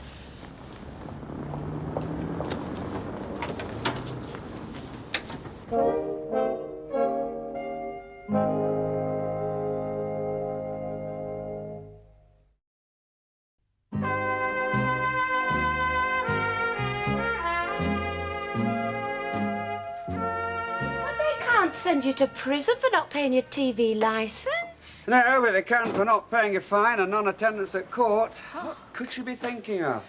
Well, she was probably hoping if she just kept her head down, it might blow over. If only. The past has a nasty habit of coming knocking on your door. Tragedy is, it's always the kids who are most affected by it. Yeah, and I had to break it to Jamie. How do you take it? Well, he's a frightened little kid wanting to believe he's a macho man. I spent most of my time with the social services trying to find something more sympathetic than a foster home that knew nothing about him, but no success on that account. But didn't Tricia have any friends who could take him in? Apparently not. Oh. Crossed your mind too often, didn't it? I don't think either he or his mother would have gone for that. No, but you thought about it, didn't you? Oh, you are a saint, Ken Barlow. Hardly. I don't know, you're daft enough to be one. Well, if it's any consolation, I would have barred him anyway. I'm not having a juvenile delinquent in here with our Daniel. He'd have burnt the place down in 5 minutes. Jamie's not that bad. No, but you can't take any chances. You have to look after your own first. Sure. Come on. You put your feet up. You've had an all day at the chalk face. I'll take Dan for you. No, I fancy some fresh air. Really, really. And I can deliver some more invitations on the way. What, should I come with you? Put your feet in. No. You just make sure that my pipe and slippers are ready by the fire on my return. Fat chance, eh, Daniel? Well, you can but try, eh, Daniel? Yeah, you can but try. Hey, Hi! What have you lot been up to then, eh? Window shopping. Oh, window shopping. Well, at least you've been buying the shops, let me tell you. It's just a few celebratory presents. Oh, well, I wouldn't have thought you'd have been able to afford it. Not after the bribe you must have thrown that judge. Hey, stop it, you. Your brother was innocent. Innocent? He wasn't even innocent in the womb, was he, mate? He was practising the 3-card trick even then. No offence, like. None taken. Very good. Have one for yourself. Cheers, pal. Nice one. I'll tell you what, Willie. Sooner we get back to work, the better, honest to God. I mean, these days of leisure trips in about the shop, it's worse than honest labour, so it is. I have more blisters in my feet now than I did when I was in the army. Hope you're getting me one. I've got a couple of things lined up. I'll chase them up tonight. Oh, you're a good man. Andy shouldn't have said that. Oh, he was only joking. Yeah, well, it hit a nerve with me. There's something I've been wanting to say to you all day. What? I thought Steve were guilty. I had him written off and marked down for this job. Me, passing judgment on my own son. But you had faith in him, and you were right. So I want to thank you for that. Should we get a drink then, or what? Yeah. You know, 77 Sunset Strip. No. Ah. Kooky. Kooky, he used to park all the cars for him and then help him out a bit with the detective work, you know. Oh, I've never heard of him. Oh, well, Eddie Burns, that was his real name. He would always flicking his combing his hair back, and you know, and it was like a sports style, only like Tony Curtis that drooped down at the front. He was famous for that. Right. Now, I'm not saying that I want exact replica like. Good. No, but I'm just saying that I want it with a bit of style, you know. Well, Jack, I can give you some style, but frankly, there's not a lot of choices there. Because there's not a lot of hair. I mean, I could give you a Mohican, or you could have it all shaved off and have Vera tattooed across your forehead. Or you could just become a monk, whatever you fancy.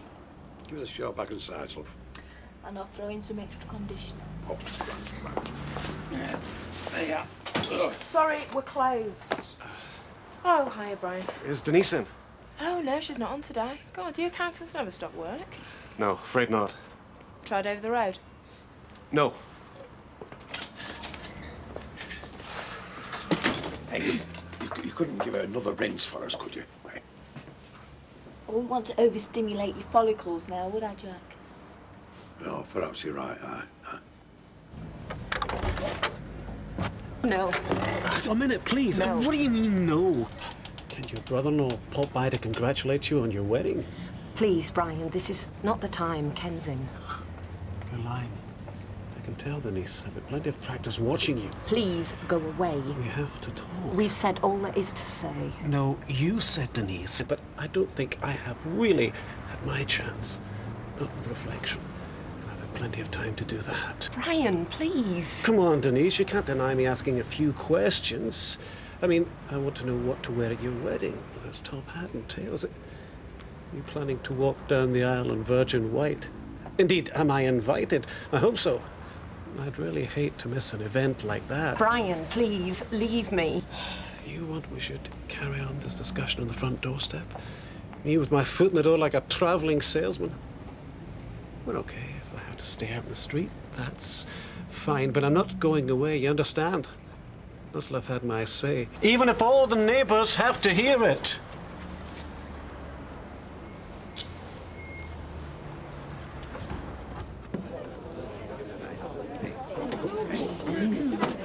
It makes a difference. Oh, Jack, you don't look any different. Vera, it's difficult to improve perfection. Yeah, well, more a case of a silk person's house here, if you ask me. You look good. Thank you, Vera. It's nice to know that my efforts on self-improvement have been that much appreciated. Well, that's your lot. I'm doing no more. I am now going in the back and putting on my best that I've had on for the past 6 weeks. Now, Jack, don't go all sensitive on me. It doesn't suit you. Listen, I don't blame you. Lee never had a thing he couldn't have done any better. Yeah, and he was a great hairdresser, wasn't he? OK. You ready then, girls, or what? Hey, what for? What for? For the football. Oh, you don't need us. Of course we do. We never win without you. Yeah, and we are going to win tonight, aren't we, Tony? Oh, you bet. Hey, Fiona, do you happen to know what the female equivalent of testosterone is? Lager. Hey, make that two. It has to matter. It has to. But it doesn't matter, Brian. All right, so you say you love me. Now you never once said it all the time we were together. I didn't know it then. No, but now suddenly you've lost me. I haven't lost you, Denise. I can't accept that. I'm not letting you go. Are you like this with all your clients, Brian? Anyone who comes onto your books signs on for life, do they? Is that how you see us? Some kind of professional relationship? You should have told me I'd have charged VAT. Yes, you should have done, because that is exactly how I see it. We had a contract for mutual satisfaction, and nobody said anything about love. You're lying, you know. You're lying to me and you're lying to yourself. It was more than that, and you know it was. And please, at least don't betray what we had. Perhaps it was. Then we shouldn't let it go. We can't afford to throw away love. None of us can. I love you. Oh. Not love in the past tense. Love you. And you love me. Admit it. I admit it's not in the past tense. It's something we should be building our future on. But my future is here with Daniel and Ken, and I don't want to destroy that. Don't love Ken. Oh, please, will you stop beating me round the head with this word? Love. What is so special about the kind of love that you're offering, Brian? I've been there any number of times, and it has always ended badly. Always. And I don't want it. I can't take it. I can't take any more of these games and lies. I'm not asking you to. That's something I've come to realize over the last few days. What? I want us to own up to our love. I want us to live together. What? We can make it. Oh, Brian. You don't understand, do you? I know what I want. It's taken a long time. It's not a life of passion. I admit that. It's much quieter than that, much more peaceful. The waves don't crash against the rocks anymore, Brian, and that's fine by me. I like the silence. I want the peace. That is what I want, Brian, not you. I won't let you destroy yourself. Look, Alison and I are finished. Truth is, we have been for years. I know what it's like when you play out a game where you pretend to love someone else. I don't hate Alison, not at all. I care for her a great deal. I know that sounds impossible in the light of the pain I'm now causing her, but I just don't love her. And I struggled for years not to admit that, to repress it, to be considerate, to be caring. I tried until it seemed I had to destroy myself to continue. Then someone walks into my life. Someone I shouldn't love. Someone I don't want to love. I wanted my life to be like yours, like you describe. Gentle, caring, quiet, but you can't fight love, Denise. You can't. Or if you do, it just comes back to destroy you. That's enough. I'm sorry, but can't you see how you're distressing Denise? I mean, what do you and Alison expect her to be able to do? She can't solve your marital problems for you, much as she'd like to. And frankly, Brian, having to listen to both of you be going on and on, day after day, it's taking its toll on her. I'm afraid this is something that you and Alison and this other woman have got to work out on your own and leave Denise out of it. I'm afraid that's going to be a little difficult, Ken. Why? Seeing as Denise is... What was the quaint euphemism you used? The other woman. Oh, no, Brian, please. I'm sorry, Ken. I truly am, but... One day we all have to wake up and face reality.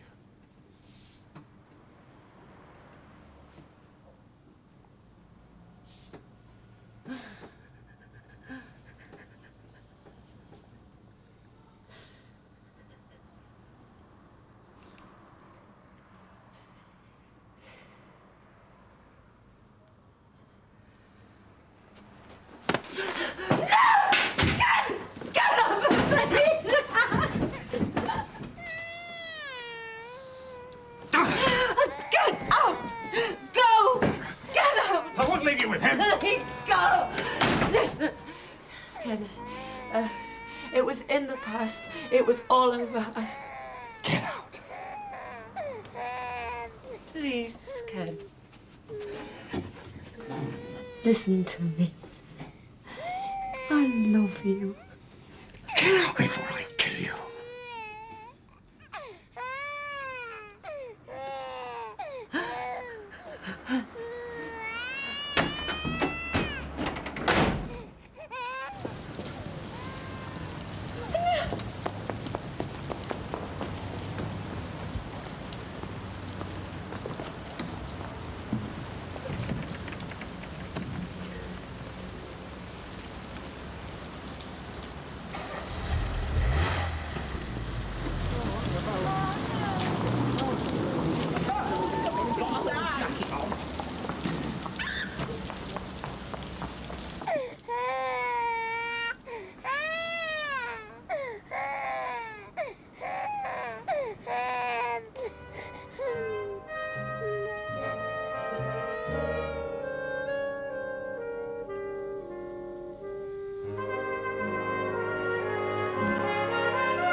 Come on, Glenn, look lively. You won't be late for school.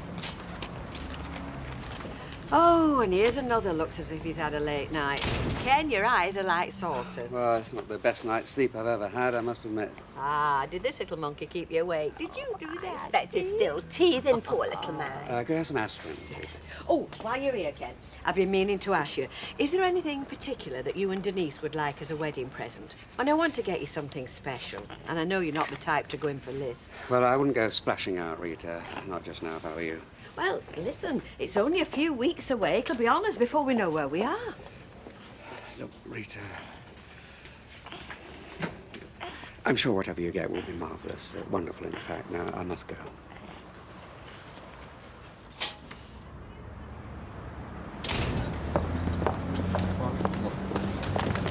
I've got nothing against Maxine, I like her. It's just I think we see a bit too much of her. You know, three's a crowd and all that. She's my mate. So? So?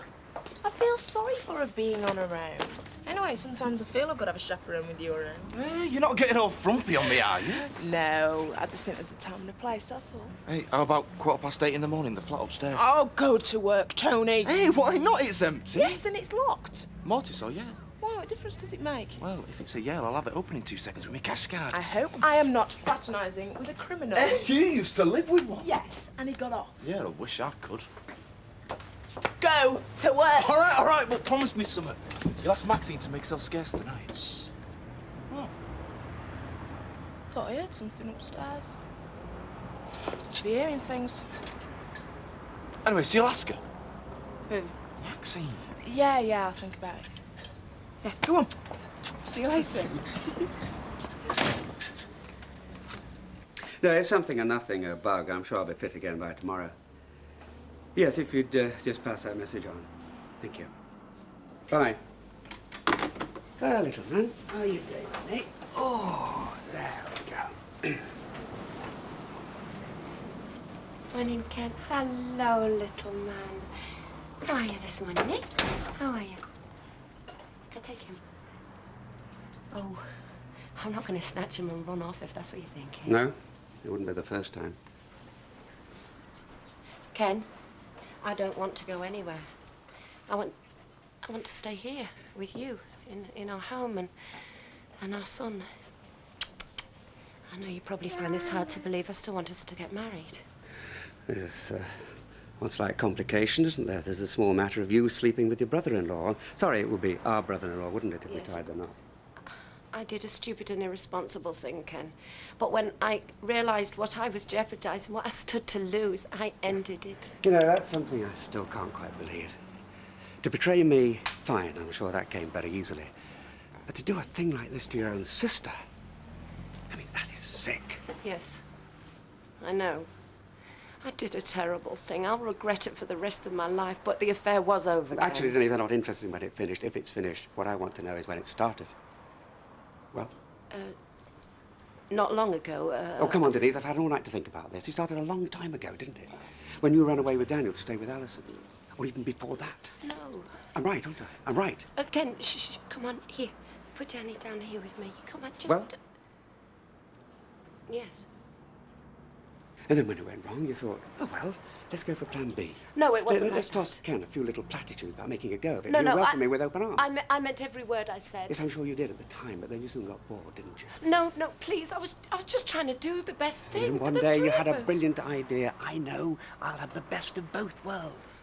And in fact, you could have continued to have the best of both worlds indefinitely if Loverboy hadn't blurted out your sordid little secret. No, it wasn't like that. Look, I ended it with Bram because I couldn't live with the deceit. How moral. Whatever came over you? What came over me, Ken, was I finally realised what I wanted. Not Brian, but you and Daniel. Yes, that's why I asked you to marry me. Oh, please, Ken, please believe me, just for Daniel's sake. When did you ever do anything for Daniel's sake? When did you ever do anything but to satisfy your own selfish craving, bouncing around like a pinball from one relationship to another? You're not fit to be his mother. No, please, And I certainly Ken. don't want you as my wife. No, Denise, we can't pick up the pieces after this. You made a fool of me. You made a mockery of everything we had. And even if we have to go through a bitter and painful custody struggle, I'd rather go through that than spend another day under the same roof as you. No life for our Maureen. Working in a shop 5 days and then travelling half across the country so she can deliver Captain Birdseye's clean washing. Well, she's no choice, has she? Well, at least till she sells the shop. Well, I can't see that happening in a hurry. We haven't even had anyone to view it since the Duckworths. No, it's the same everywhere, I believe. Still, the longer things go on as they are, the more chance there is of our Maureen getting fed up and finding herself susceptible to temptation. Whatever do you mean? Very attractive woman is my daughter. I know the bread man has a soft spot for her. Here, see what's coming in the post? It's a bill from your solicitor friends. Huh? 1,175? Yes, just for writing a couple of letters. Hmm? I didn't think it'd be that much. Yeah, well, it's going to have to come out of Nicky's money, you know. Nah, hang on a minute. Hey, hang Martin. on now. Where are we going to find 1,200 quid? Yeah, well, if I were you, I'd go over the road and push that bill through Don's letterbox. Oh, yeah, that's a brilliant idea, Roger. Why don't we just go and stir up that hornet's nest all over again, eh? No, that's what they do in court cases, Martin. The losers play the winner's costs. But there weren't any winners or losers because we didn't go to court. Yeah, and why was that it? I mean, Gail were ready to. From what Don said when he took Al from me to London, he were definitely ready to. Then, all of a sudden, out of the blue, he wants to settle. Now, that is very suspicious. You must admit that, Martin. Yeah, well, maybe he just got fed up with the old stupid situation. Yeah, and maybe his solicitor told him that he hadn't got any hope of winning. So, you see, technically he's the loser, so he should pay the cost. Audrey, you ever thought about taking on a job as a diplomat? Huh? Oh, Martin, I am just trying to save you some money, sweetheart.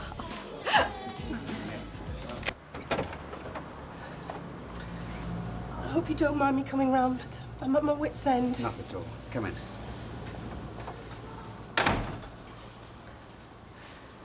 Denise isn't here then? No, she's not. I just made some tea. Would you like that? Oh, please. Look, I shouldn't be here. You've got enough on your plate without me. No, not at all. No, it's all right. I'm glad you came. But what it is, you see, Brian's gone. And I don't know where. Do you care? Of course I do. I've been worried out of my mind. We had a row, you see, yesterday morning, and he went off to work, and that's the last I've seen of him. I've rung the office, friends, police. Oh, I don't know. He's probably off sulking somewhere. It wouldn't be the first time. But on the other hand, what if he's lying in a ditch somewhere? That or lying in some woman's bed. Hang on, let me get this straight. You haven't spoken to him since yesterday morning? No. So you don't know that he came round here yesterday afternoon? He came here? Why? Why, Ken? Why? And he likes me for my mind, you tell me so. Yeah, and David Copperfield goes out with Claudia Schiffer so he can practice his magic tricks on her. You are only jealous. Are you and Terry? I don't think so. Anyway, I've got a date tonight. Who with? Mike Palmer. Not Marathon Mike from the sports centre who comes in here. Yeah, he's taking me go-karting. And I might want to bring him back afterwards, so if you don't mind making yourself scarce. I'm gonna have to draw up a route for this flat, you know, Maxine. That is the second time that I've heard something upstairs. I'm gonna go have a look.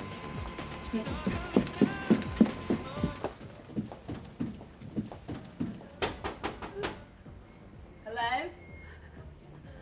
Hello? Hi. Oh, it's you. Oh, God, didn't he know it was burglars? Max, it's all right. It's Denise. Is something wrong? No, I'm fine. I just came up here for some peace and quiet. I hope I had a few letters to write. Well, we're putting a brew on downstairs. Maxine's gonna go out for some cakes, so... If you fancy joining us? No, I'm fine. I'll see you later.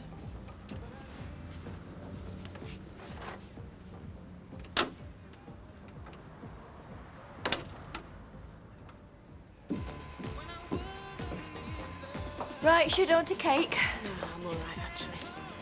What's the matter? Denise. Well, she said she's been writing letters, right? She's been crying. Hi, Alison. Denise here. Yeah, she's upstairs, but... Right. What's going on? Denise! Denise! I've just been round to see Ken. Brian didn't come home last night, you see. Tell me it's not true. Oh, my God! Oh, my God! Oh, don't touch me! Don't you touch me! How could you do it? I don't know. I wish I did. Wasn't it enough that you wrecked marriages of your own? Did you have to wreck mine? Couldn't you bear to see anyone else happy? No. Couldn't bear to see anyone else with something you didn't have yourself? No, I tried not to let it happen, and when it did happen, I did try to stop it, but Brian... Oh, Brian did all the running, eh? And you just couldn't resist. Don't give me that. I bet you loved every minute of it. You always did get a kick out of living dangerously. No. And all the while, watching me suffer. All the while pretending to be a shoulder for me to cry on. I'm so sorry, Alison. You betrayed me in a way I never believed possible. I don't ever want to see your face again. Do you hear? You know, at one point, I thought it was one of those pretty young girls downstairs that you were seeing. And that's why I spent so much time here. And then I've suspected every woman I know at one time or another. Every woman, except one.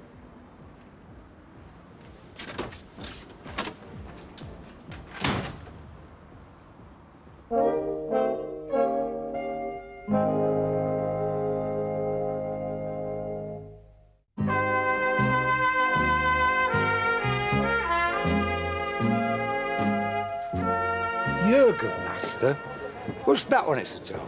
That done is 9%. 120 a pint, on offer. Right, I'll give it a blast. Jack, if you don't mind me saying, I think you've got your marketing strategy for this place wrong. What makes you say that, then? Well, I was reading an article in Business Week and it said the most successful inner-city pubs were the ones based on the European model. Well, Jurgen Master Ale, that's German. What more do you want? Yeah, well, it's not just a case of having foreign beers in.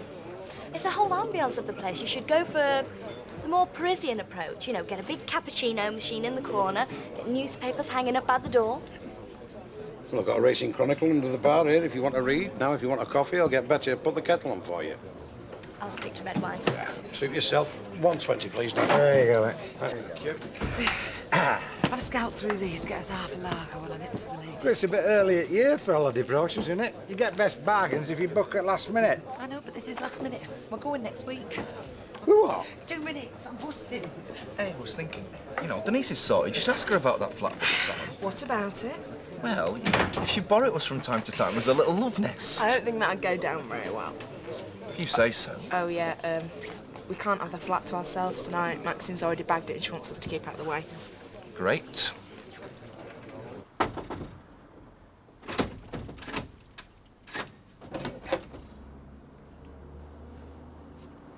We need to talk, Denise. I think that you've said more than enough already, Brian. I've left Alison. Yeah? Well, if you've any sense, you'll go straight back to her. I'm never going back to her, Denise. I want to be with you. Tough. 5 minutes. That's all I ask. A chance to say my piece. Then I'll leave. But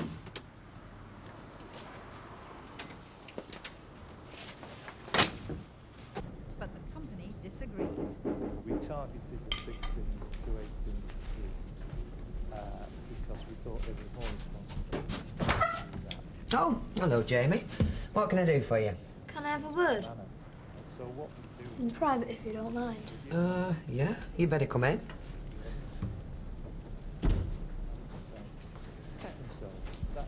So, what is it you want? The government has taken drastic This looks good. curb the number of Don't suppose there's any going spare? Sit down, I'll get you a plate. campaigns highlighting both. I'm sorry it all came out the way it did, but I had to say something. I couldn't stand back and watch you ruin your life. Oh, if anyone's ruined my life, Brian, it's you. My life, Ken's life, Alison's life. I wish I'd never set eyes on you. You don't mean that. Yeah, I do, actually, I do. But you and Ken would never have worked. We were doing just fine, thank you very much. So wonderfully you started having an affair with me. Yes, a stupid affair. An affair that couldn't possibly go anywhere. That's why I ended it. You ended it because you felt guilty. So guilty, in fact, that you rushed home and accepted a proposal of marriage from a man you don't love. Don't come near to psychology with me, Brian. By the way, I proposed to Ken. You don't love him, though. You never loved him. You tolerate him because he's Daniel's father. Is that such a bad thing to do, to be responsible? To put other people before your own selfish impulses? All marriages are based on compromise. There's a barmaid over the road called Raquel. She married a bloke called Curly. I mean, it's not the romance of the century, you can tell, but they're doing just fine. He'll do anything for her. She likes him. It's a compromise, but it works, and I reckon it's got longer than any other marriage on this street. I wouldn't give you and Ken 6 months. Yes, well, that's all hypothetical now, thanks to you. It's true, though. If you went back to Ken, if I went back to Alison, how long would it be before we find ourselves back here? 2 afternoons a week. Oh, don't flatter yourself. It happened before. It happened again. Just go back to Alison and try and patch things up. It's too late for me and Alison. It's too late for you and Ken. I can't just keep running every time things go wrong. It's not right. And it's not fair on Danny. But you and me are the only 2 people in all this mess who really belong together. Oh, now you're the one being naive. It's true, though. I couldn't have done this to Alison otherwise. I love you. And we belong together. Look, there's a client of mine got an empty house for rent. We could go there tonight if you like. Hey, not so fast. Hey, what's the alternative? You can't stay here. Look, Denise, I feel just as guilty about Alison and Ken as you do, but can't you see? That's why we have to try at least to salvage something from all of this. Otherwise, all of this pain will have been for nothing. Come with me.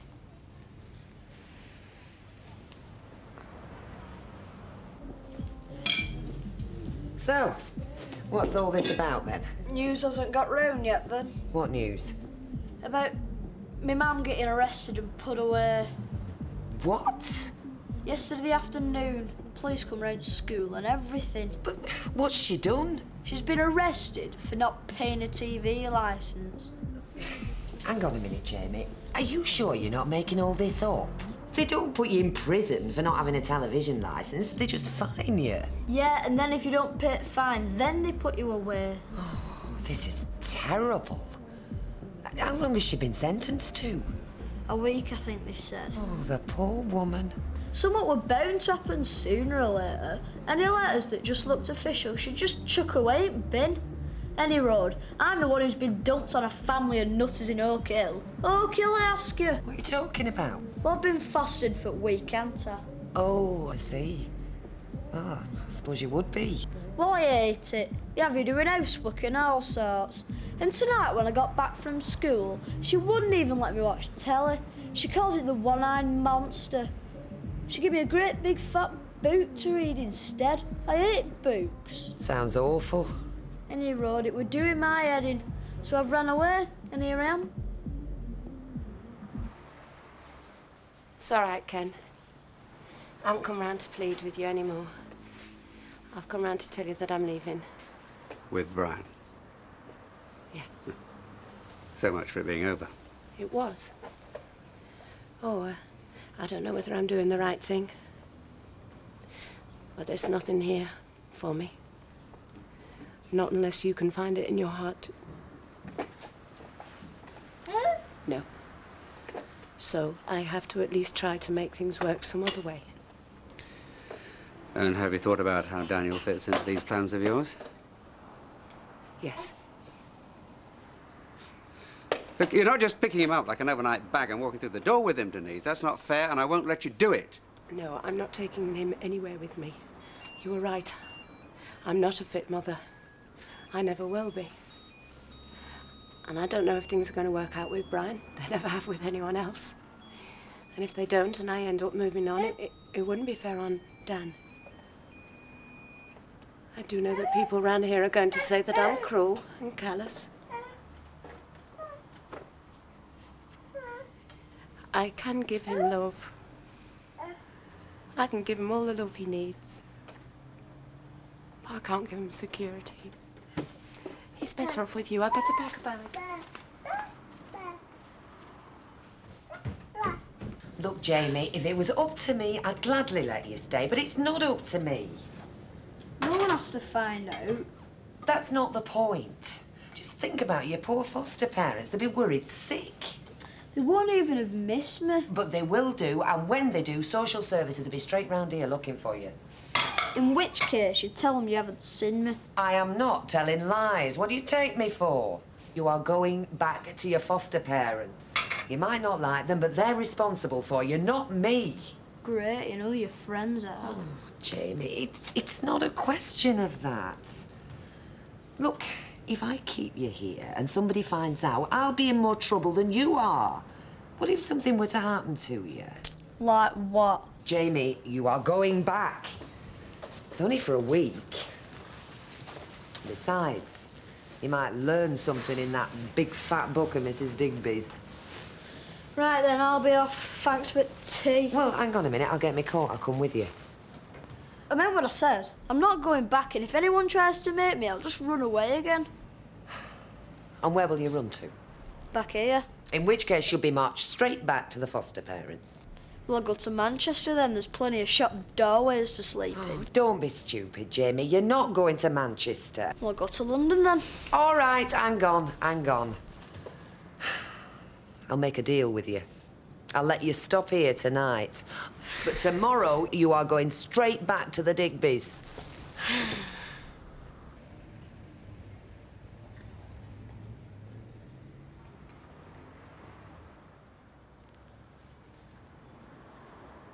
Ken?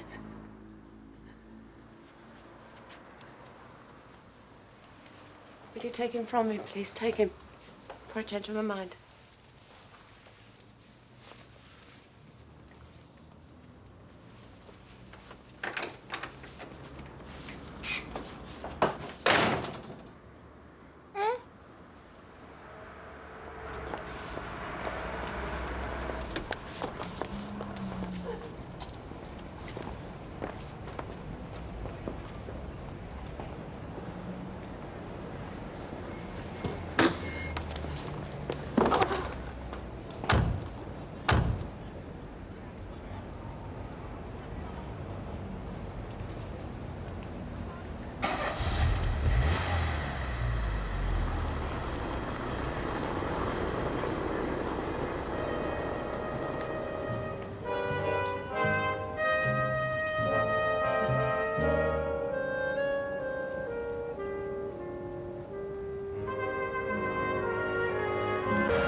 Not there.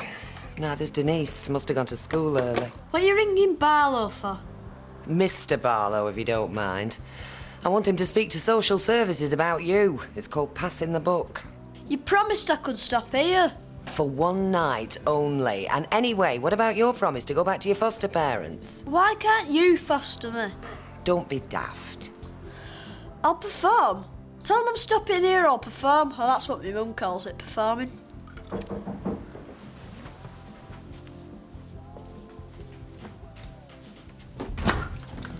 Oh, it's you, Roy. What can I do for you?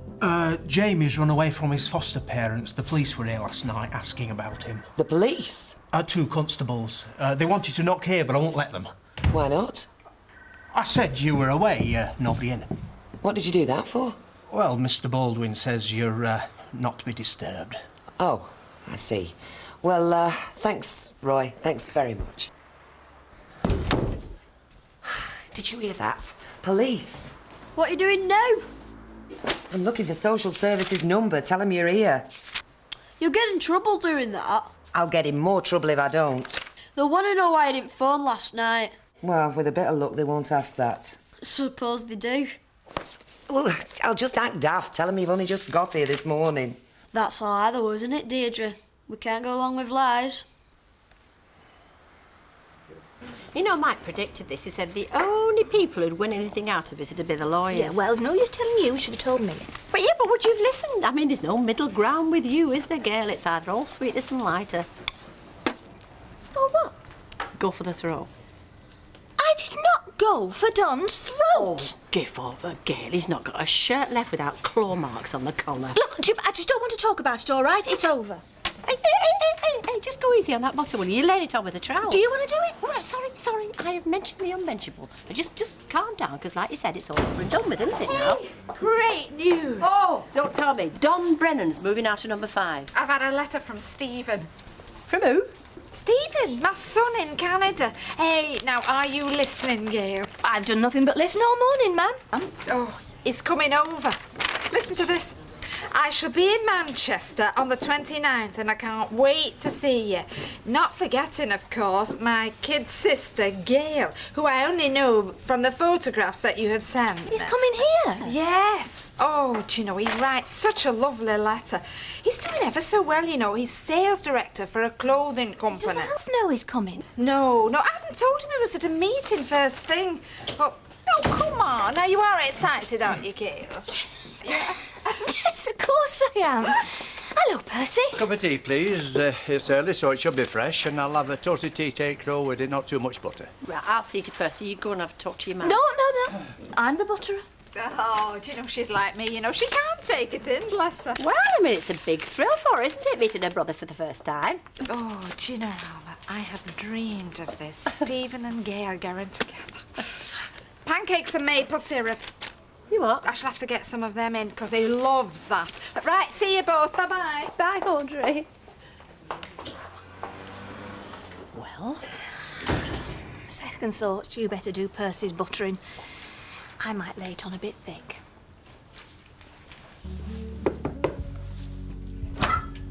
Mrs. Rashid? Yes. Now, look, before we start, I've got a confession to make. He's not run away again. No. Best grab him before he jumps out the window. Excuse me, love. I just wanted a word. Christine Naden, Social Services. We spoke on the phone. Oh, pleased to meet you. Hiya. Are you all right, Jamie? Hello. I'm Christine. You're not in trouble, you know. Of course you're not. I'm just here, well, I don't know why I'm here, really. Other than to see you're okay. Do you want to tell me about it? Why you left the Digbys? Didn't like it. They liked you. Mrs. Digby's been out of her mind with worry. I'm not surprised at you, Jamie. Little fella like you out all night. Where did you sleep? Not telling you. I'd rather you did. My inspector, you see, well, he expects me to make a report, and if I don't make one, well, then that's me in trouble. Well, actually, that's what I wanted to see you about. I know I should have told you on the phone, but... In the shed next door. I knocked Deirdre up when it came light and coming here. Bit silly, wasn't it, hiding till this morning? Yeah, I know, but if I'd come in here last night, she would have just sent me back. Mrs. Rashid would have had no choice, Jamie. Just as I haven't. Come on. It's only for a few more days. No. Come on, Jamie. No. Jamie. Go away, all of you. Just go away. I want to stop here. Withdrawal symptoms. Had to park Sophie up to give me a lift. Really? Well, I couldn't leave you in the lurch, could I, Maud? Becky's got her for the day. It's a friend of mine round on Kitchener Street. Ah, £2.25. Red Carnar's in here, I tell you. First our Maureen rings in from Lowestoft. Reg wants her to stop over for a few days. Then Deirdre rings in with her spot to bother. Deirdre? Oh, she got stuck with Jamie Armstrong again. He ran off from his foster parents. You felt all deserted, didn't you, Maud? You can say that again. Well, I can't manage. Not that Reg Oldsworth gives two monkeys. Talk about being stabbed in the back. Thank you, Ken. How is it that you're not working today, then? Owed a few days, thought I'd take 'em. Oh, did you hear that, Daniel? You've got your daddy all to yourself. Hey, I bet your mum's pleased, didn't she? Give her a bit of a rest. Oh, thanks, Ellie. Get on, little. Oh. Maud, I'll be seeing you then. Bye, Ken. Daniel. Bye. Bye. Right, I'll price up those carrots. Well-balanced team, us, aren't we? You take yours off me and I put yours on you.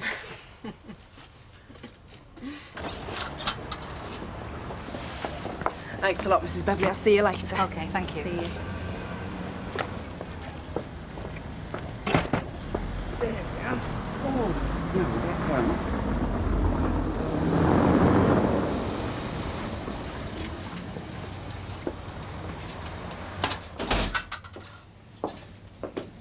He's not at work. Who? Ken. Just seen him come out the corner shop with Daniel. Right, come here, but don't let him see you. What's all the mystery? Told you, there's some up, and I knew there was. Well, you said they had a row. No, I said I felt like they'd had a row. I bet she's taken off again. No, she won't leave the baby. All right, I bet Ken's done her in. I felt like it myself sometimes. Has she been in today? No. Why? Dunno, business? What's the point? He's been acting funny and all. You know Brian, her accountant.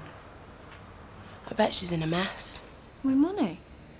No, you'd know if she was. She wouldn't tell me if she was selling up.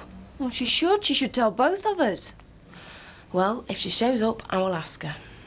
Maybe you're right. Maybe you're right first time and Ken's done her in. Either way, I'm out of a job, aren't I? That's something I really like about you, Maxine. You're always, like, thinking about others. Well, find out. You're manager. Hey, I love. No college today. I'm entitled to a dinner break, aren't I, Betty? OK, no need to snap my head off. 65p, please. You're right there. Thanks. I've been trying to engineer this trip for some time, Mum. It was only when I came up with this idea of establishing some manufacturing outlets in your neck of the woods, that's his clothing firm, did the powers that be give me this chance to mix some business with a lot of pleasure.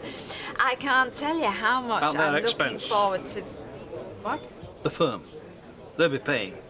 Oh, be sensible, Alf. I mean, you don't pay your own way when you've got a job like our Stevens. Oh, now, where was I now? Our Stephen. Oh, yeah. Right. Listen to this.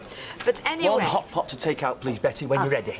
How's Raquel? Oh, she's up and about. Just a head cold, I think. Oh, tell her I'm asking after her. All right. No college this morning? Yes, in a word, Curly. No Furmans. Ah, well, Raquel's not too well, so I've just slipped home to take her a spot of lunch in. Bully for you. What's up, then? Love life a mess? Yeah. What love life is that, Curly? Well, I thought you were knocking about with that hairdresser. Well, no joy there. I don't earn enough. What's money got to do with it? I thought at your age it was all to do with personality. Don't tell me you've got problems in that department. Well, thanks, Curly. I know where to go when I need a reference now. Well, I know where I went wrong, you know, looking back. Back at what? I lacked courage. Too scared to put my hopes into action. I wasn't living a life, I was living an inhibition. So Raquel was a consolation prize, was she? Oh, no, I've learnt by now, haven't I? It's the youth I'm talking about. Oh, thanks, Betty. Don't put your money away, love. It's on the house. Oh, no, come on. No. Raquel's one of Vera's rubbing racks, same as me. Soon as she's on her feet, the sooner I can have a bit of time off. Are you on tonight, Betty? Yeah, me and you both, love.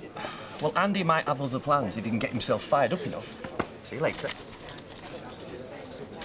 Oh, you're right. Such a lovely letter, doesn't it? Do you not quite see why this firm thinks so much of it? 29th, you said? That's the date he arrived. Yeah, I'm going to be busy about then, love. I've got budget meetings and all sorts. So don't bank on me to... Oh, come on. My son's coming over. Your stepson. Audrey, love, I wouldn't know from a bar or so. Oh, you've seen pictures. Yeah. Look, love, I know how excited you are, and I don't want to spoil it for you. So what I'm saying is, well, leave me out of it as far as you can, eh? You know, try and understand my side. Anyway, I'm going home for a bath. If you could, you'd listen. I don't want to live with people I don't know. They pretend and all. They have to. How do you know what it's like with no mum and dad? I think we're putting Mrs. Rashid in a rather awkward position. No, he can stop here if he likes. You don't want me either. Suppose Mrs. Naden says you can stop here. Can we say that? I'll have to check with the office and Jamie's mum. It's only for a few days. Will you promise not to run away again? I'm on your side, love. Bye, Jamie. I'll be in touch, Mrs. Rashid. Any problems this end, you ring me, OK? Will do.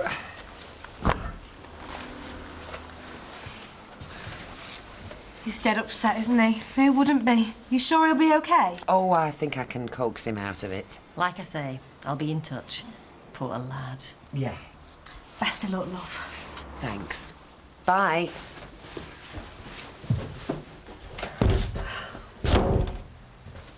You can stop performing now. They've gone. Well, you did it again, didn't you? Got what you want. I just want my mum. Your love. I know.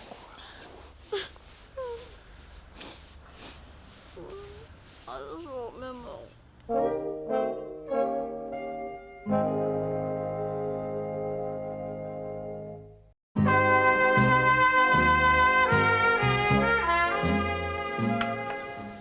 Well, it carried a stigma in them days, didn't it? Illegitimacy. I mean, I should know. Yes, but I mean, at least your mum kept you. I mean, she had Stephen adopted. Yeah, it was a dad made her do that.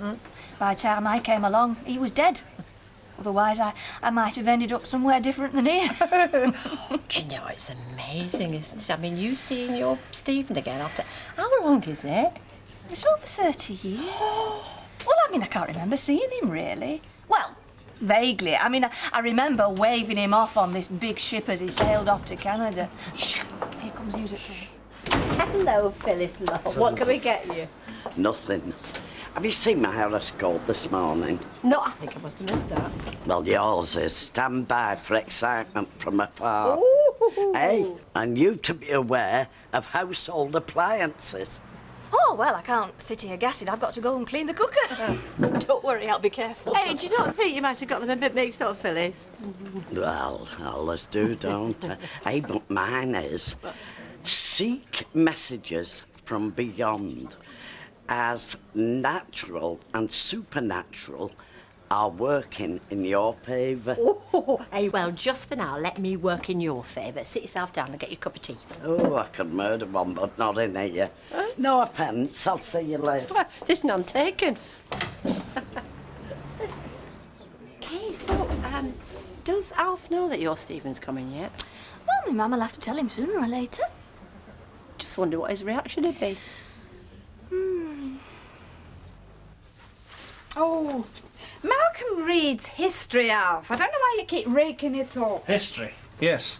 But the fact is you nearly ran away with him to Canada. Well, I fail to see how you can bear a grudge against the lad just because of what his father did. No, it's what you did. You humiliated me, if you want me to jog your memory, and now his son's coming over here again. My son, please. Yeah, it'll all start again, won't it? The sniggering, the finger-pointing. Sniggering? Yeah, you know that is, don't you? That's Malcolm Reed's lad. Adopted son. Yeah, you remember him, dear? Audrey Roberts' fancy man. Oh, do you know, you're just thinking about yourself, of course. Yeah, and why not? Look, I lived it down once. Time has healed Audrey. Now this boy's coming over here, and I wouldn't stop it even if I could. I mean, it's a big moment for you and for Gail. I can understand that, but I just want you, for once, just once, to understand me. It's a man, not any man, a very special man, a man of your dreams. Now, there's a bridge between you. A bridge? A new one, indicating that the road is now open. Big opportunity for you. Where before he couldn't be reached, now he can. He can? All depends whether you're brave enough to cross that bridge and approach to him. If you do, well... Well, what? Yours for the taking. Oh. Do you know, Phyllis, I've never read anything more clear-cut. Yours, definitely. Oh, thank you, Maud. For the taking. Ask him straight what's going on and don't let him waffle. Yeah, but I don't want to get his back up, do I? I'll just ask him where Denise has gone. Yeah, and what she intends doing with the shop. Look, there could be a really easy explanation for this. I mean, she could just be ill. Yeah, we'd have heard by now, wouldn't we, Dope? Oh, What do you want? straight answer. All right. Tomorrow night, what are you doing? What's going to you? Fire. Burning up my inhibitions. Are you drunk? I might be. Come out with us tomorrow night and I'll tell you.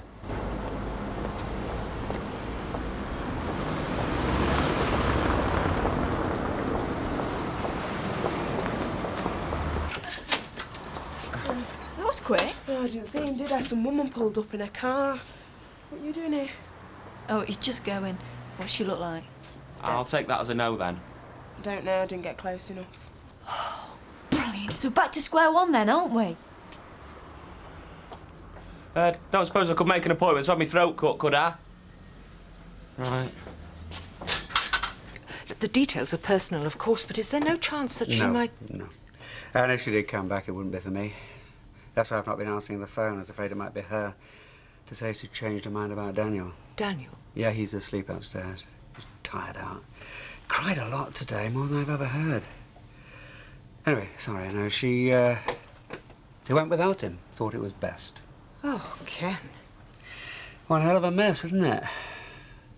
Look, I'll need a week, so, before I return to school, to arrange things for Daniel. Of course. Have you got a good solicitor? Well, why would I need a solicitor? Well, surely you can't see this situation as permanent, you having Daniel. It is, as far as I'm concerned. But what about Denise? I mean, supposing she changes her mind? Look, I'm a better father to Daniel than she is a mother, and she's admitted that. Under pressure? The pressure of her own guilty conscience, yes. It also happens to be the truth. Look, if she wants him, it could get very difficult. Then I'll fight her in court. And you could lose. I am so sorry. I did not come here to sound like a headmistress. Not the time. If you need anything, well, you know where I am. Thank you.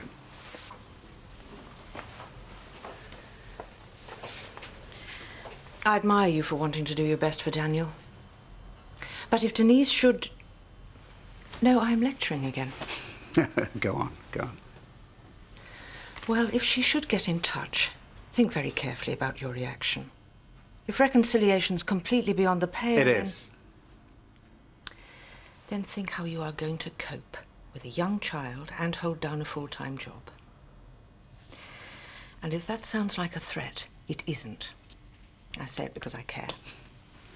Bye, Ken. Bye. And thank you.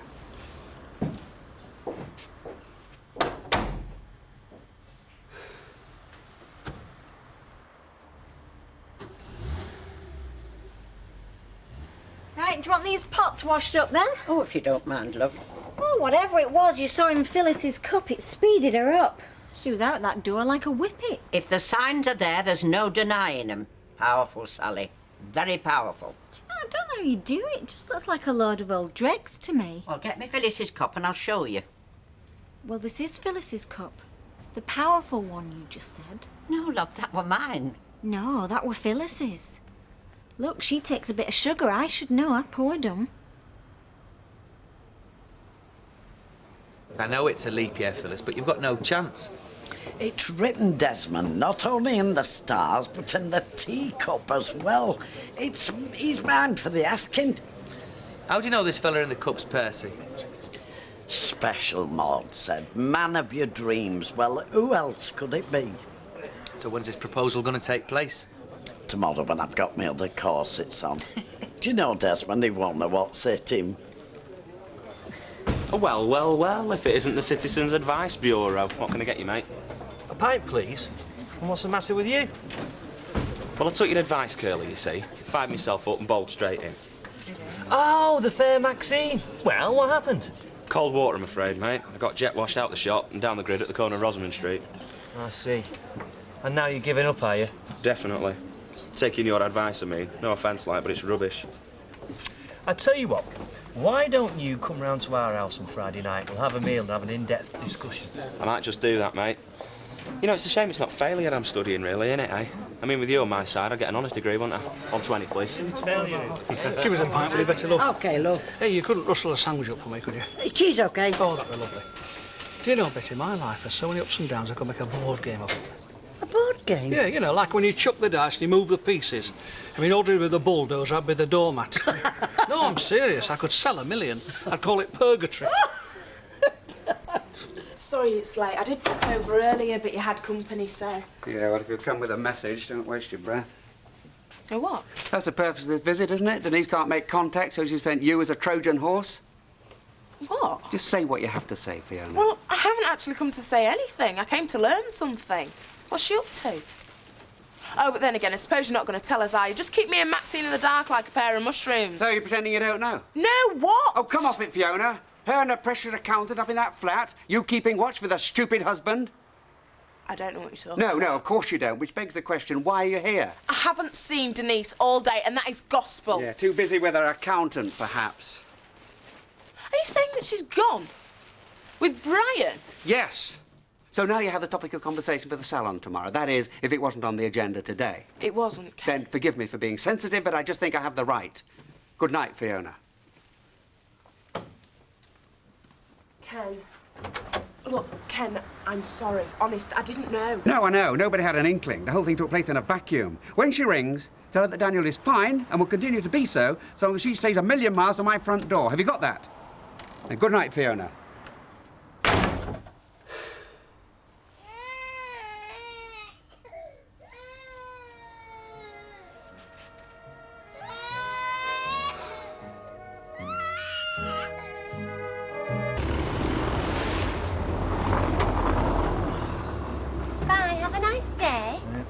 Oh, and don't forget you're inviting Anne Malone to come to dinner Friday night. Are you sure about this? I mean, is it a good idea, I ask myself? Yes, of course it is. Oh, and don't go telling her that we've got Andy MacDonald coming. She'll only think we're matchmaking. Oh, we're not, are we? No! Well, not really. Dinner parties, though. I mean, it's a lot of trouble, isn't it? Not to mention all the washing up. Curly, you're a rising executive. You have to have a social life. All right, see you later. Have a good day.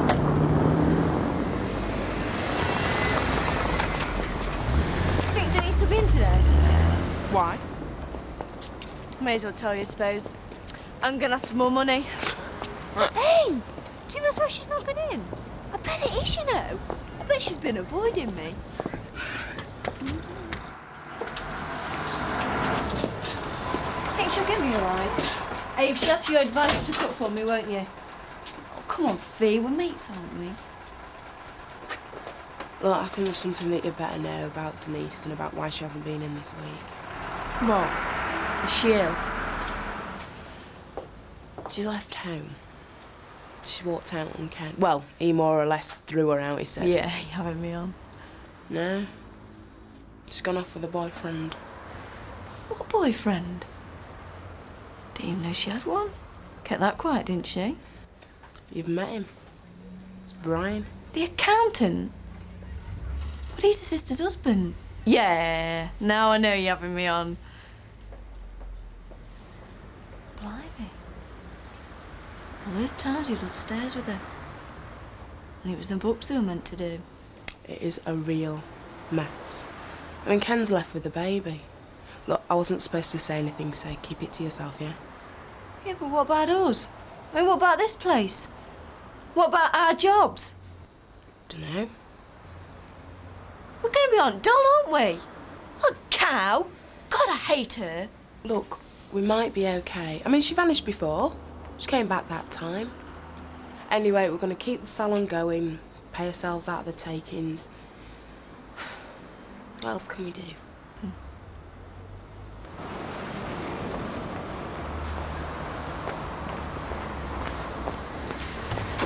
Gail, I was watching out for you coming by because I want to ask you, you have a childminder, don't you, for David? Well, I used to have, yeah, before he went to school.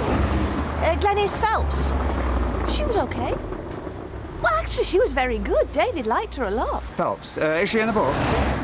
Right, I'll give her a ring then. All right, well, tell her I told you to ring if you like. I take it this means that Denise is going back to the salon full-time then? Yeah, well, thanks a lot, Gail. I'm much obliged.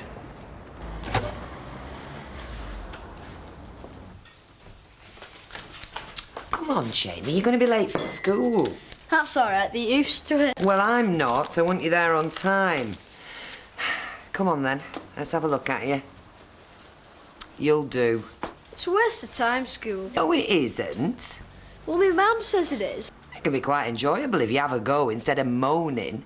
Whose class are you in? Mr. Barlow's, isn't it? Do you always call him Mr. Barlow? Did you call him Mr. Barlow when you were married to him? No, I didn't. It's Ken to me, Mr. Barlow to you. Now, will you get going before he strings you up by your thumbs? He's not as bad as some of the others. It's funny you should say that. That's just what I thought when I was married to him. Just a minute. Morning. Oh, hi, Mike. See you, Jamie. See ya. Well, what's he doing here? I thought he was in a home for juvenile whatsits, whatever you call them. He was, but he took off. I'm minding him till his mum gets back. Well, she won't find it easy escaping from where she is, I don't mind telling you. No, I don't suppose she will. She'd probably want a rent rebate as well, no? Oh, hi, I'm booked in with Denise. Hi. Oh, she's not doing it today. Well, I think you'll find she's doing me, because it was her I made the appointment with last week. Excuse me 1 minute. Of course. She's not actually in today. Wow, what sort of shield? Yeah. Well, make your minds up. Well, I'm free. I'll do if you like. No, it's all right, love. No offence, but Denise knows my hair. I'll just pop in on my way home and make an appointment for another day. I wouldn't do that. Hey, come on. What's going on? Mr. Watts. Oh, hello. The depot have just been on for you. They say, can they deliver Saturday morning instead of Friday this week? No, they can't. I hope you told them. I thought I'd better check with you first. No, it's all right. You did the right thing. I'll give them a ring. They're trying to pull a flanker, aren't they? Trying to leave us at the back of the queue. It's that Bob Burrows down at the depot. Hey, he's trying it on. Just because I'm a new manager, he thinks I'm an idiot. Has he met you? Well, no, but would that make any difference if he did? I mean, would he still think I'm an idiot?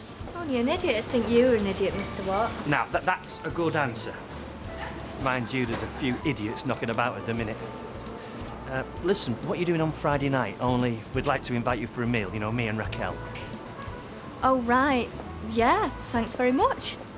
Well, look, if you've got something on, you don't have to come. Oh, I haven't. And if I had, I'd cancel it. Promised dinner at the boss's house. Chance to analyse his innermost nature by studying his wallpaper and choice of pictures. Hey, listen, you think you're joking. I've been on managerial courses. I've met people who believe in all that rubbish. You don't believe in it, then? Nah, it's all to do with people's shoes. That's what gives them away. Are you having me on? Well, no. I mean, if you see a fellow with the shoes on the wrong feet, then you know straight off, don't you, that he's not executive material. Mr. Phelps? Oh, hello. Yeah, my name's Barlow. Gail Platt suggested I give you a call. Yes, you see, I've a little boy, you see, Daniel. He's 13 months and... Ah. No room at all? No, well, that's a blow. No, I don't think there's much point putting him on a waiting list. You see, I'm looking for something right away. Anyway, thank you very much. Yeah, bye.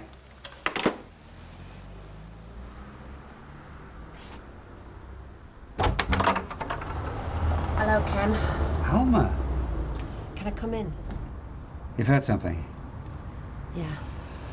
Then you might as well.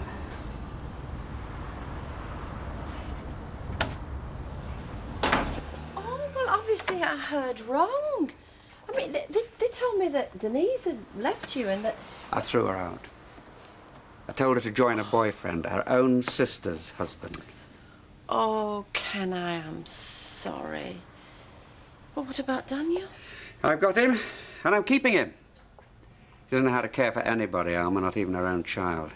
Look, who's been talking? Was it Fiona? Oh, no, she couldn't help it. I had an appointment with Denise, and anyway, look, Fiona wouldn't gossip about you, honestly, and, well, I wouldn't tell a soul. Yeah, well, it's bound to get out, of course. A day or two will be common knowledge. And everybody's saying he's made a fool of himself again. Gets what he deserves, trying to play happy families at his age. Hey, listen, nobody who matters a damn would say anything like that.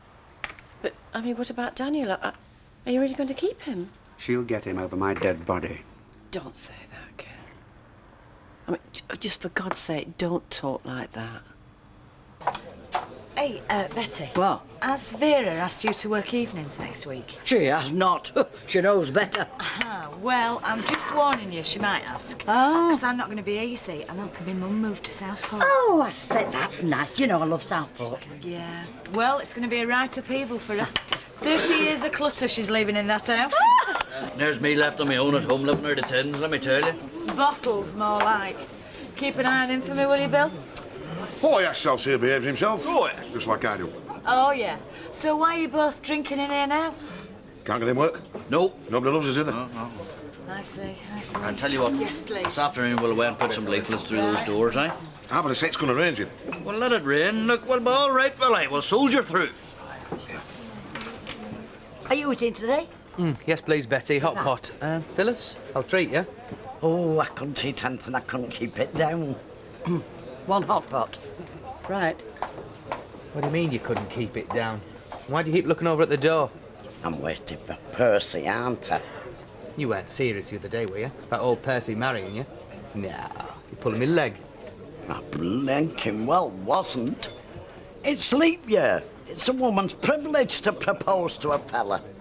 Oh, dear me, what's keeping him? I'm all of a tremble.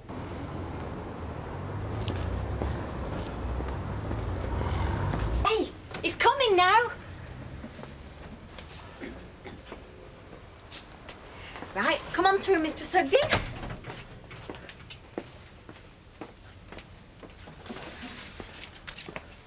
You wanted a word, I believe. Well, yes, I do. Is it your guttering? Because I know it was sagging a bit at the back. Oh, never mind about the blasted guttering. No, thank you, Percy. I'll mention it to our Maureen. Ah, well, it won't seeing to. You can manage the shop for a bit, eh, Sally? Yeah, I'll be fine, Mrs. Grimes. Has something happened? Is it bad news? No, nothing like that. I want a straight word with you, that's all. Now, sit down and make yourself comfortable. Right, I'll do that, yeah. Now then, 2 years since, you and me were planning to get wed, weren't we? And then you changed your mind for reasons that I quite appreciate. Ah, well, it seemed the right thing to do at the time. Esprit de corps, I'm up at the sharp end. We had to stick up for each other, you know. I quite understand that. Now then, you're a quiet sort of man, not shy exactly. Well, I don't blow my trumpet, no. This is the most difficult thing I've ever had to do. What I'm saying is, if you changed your mind back like, you might not say anything for donkey's years, which at our time of life we haven't got. You've lost me now. I'm saying life's too short for dithering. Now, see, Percy, you know that I think a lot about you. Well, it's mutual. I hope you're in great regard as a woman. Right, then. One time, you asked me. Now I'm asking you. Asking me? Asking me what? To marry me. Dear me, that was the hardest thing I've ever had to do. What do you think? We might do very well, you and me. My house, I thought. Maureen would be wanting to move away. We'd be comfortable. So what do you think? But Mrs. Grimes... No, Percy, for pity's sake, don't call me Mrs. Grimes. I've just proposed to you. Well, you've got me all of a flummox. I mean, you know, you caught me by surprise. I asked you a straight question. The least you can do is give me a straight answer. Yes, I will. I will. The answer is, I'll have to give this some thought.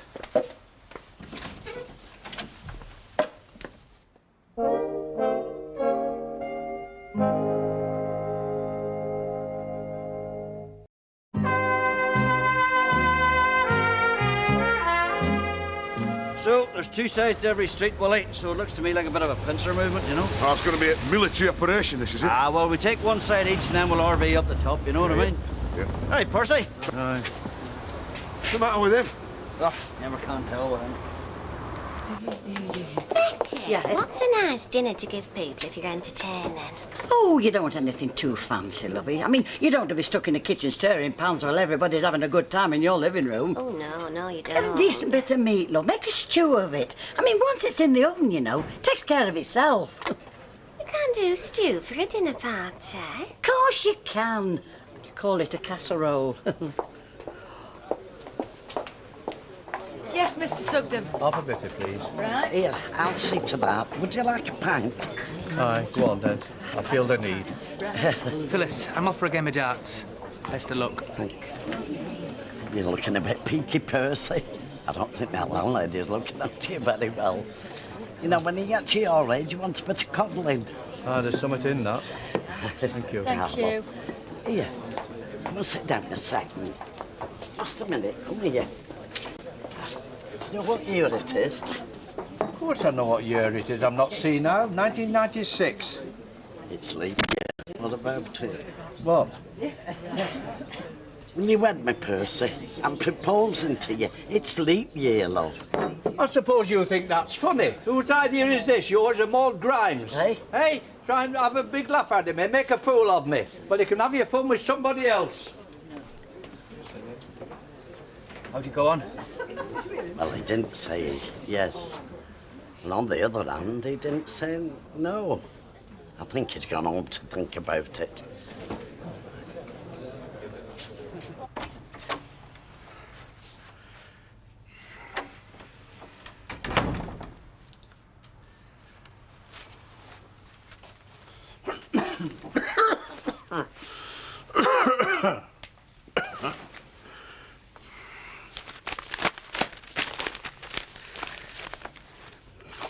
Look, could you give me a clue as to how long you're going to not talk to me? Because I could book myself a week in Blackpool. This is childish, you know, Audrey. That's rich coming from you. Oh, you're talking. Well, that's an improvement. Look, love, you don't have to go all awkward on me. You see, that's your trouble, Alf. I mean, you don't even know why I'm upset. Well, of course I know. It's because I'm not doing cartwheels, because this lad of yours is coming over. Well, what you call this lad of yours? We're talking about my son. Yeah, and he's coming from Canada. And anything that's come from Canada before has always caused trouble in this house. Do you know, I had hoped that you could have seen just how much this meant to me. I mean, he was my baby. I was naught but a kid myself, and they made me give him away. Yes, I know, love, I know. But it was a long time ago, Yeah, you know. and you're bringing it back like it was just yesterday. Do you know, you are supposed to be my husband, and you just don't care one way or the other. Of course I care. Oh, hey, now, come on, love. You don't know what it feels like. You will never know how hard it was, Alf. What he did to me. Having to let them take him away. Having him adopted. Do you know? Oh, I never had his childhood. I never saw him growing up, did I? I know, love, I know. I'm sorry. Look, love, we'll do what you want. We'll have him here to stay. That's if he wants to stay with us. Oh, no, I don't want you making a martyr of yourself. No, it won't be like that. I'm looking forward to meeting him. And he can stop here as long as he likes. Oh, well. If that's what you really want. Oh, thanks, Alf. Mrs. Grimes, you've got a visitor. Now then, Percy, have you had a think? I see you know all about it. Well, yes. I suppose all the streets are all in on it as well. I'm surprised you are. I thought you were an honest person.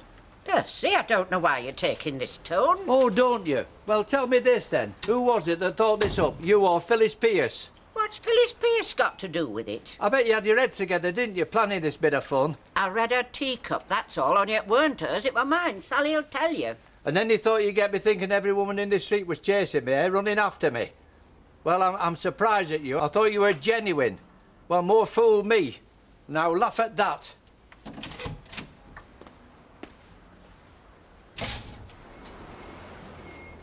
What's all that about? What's he on about? Looks to me like Phyllis must have got in there first. Oh. Okay, all right. Pop you there. Oh, let me take that then.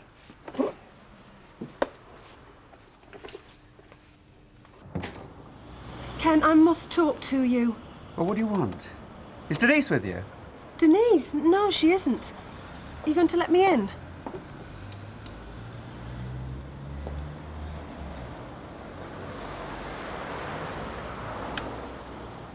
Oh, Ken, what are we going to do? I'm sorry I was abrupt with you. I didn't mean to. I know what you're going through, and I do sympathise. It's just, I'm so frightened. Denise is going to come back and try to get Daniel. Ken, I don't know how to say this. I didn't believe you were serious about keeping Daniel on your own, but you really think you can, don't you? Yes, I do. And I'm going to. I'll get help, of course. I can make whatever arrangements are best for him while I'm at school. There's some good day nurseries. Oh, come on, Ken. Face reality. If you really want to keep Daniel, you need Denise as well. It's a package, you know that. The baby and the baby's mother. You've got to go for both. Has Denise sent you here? Denise? Do you think I'd do anything that she wanted me to do? She's taken my husband, for God's sake. My sister. My own sister. I could kill her. Yeah, well... You know, I do think she's disturbed, psychologically, I mean. She seems to need to destroy her relationships. She needs you, Ken. Take her back. Please.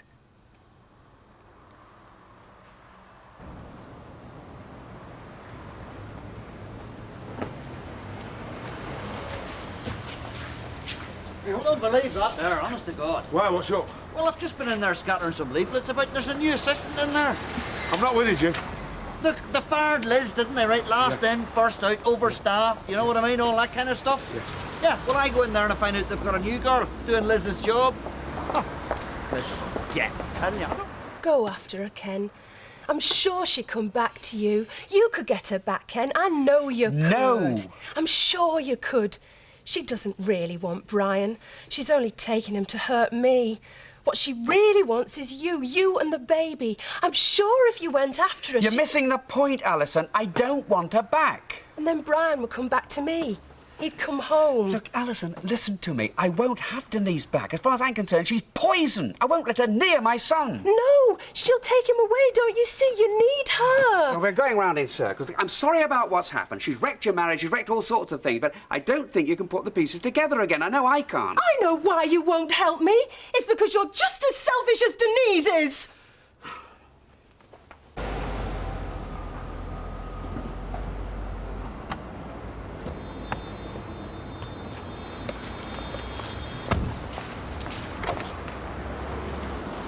You're two of a kind.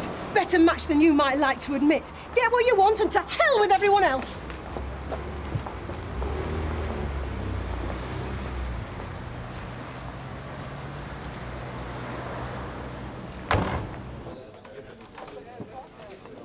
Hi. Oh, hi. Last scotch, please, Annie. Yes, ma'am. You ready for another one? No, I've only just got this one, thanks. Right, here. Barlow's getting a bit of stick out there. Some woman's giving him a right earful. What woman? Search me, I don't know, I've never seen her before. All I know, she's no fan of Barlow's. But then, what woman in her right mind is?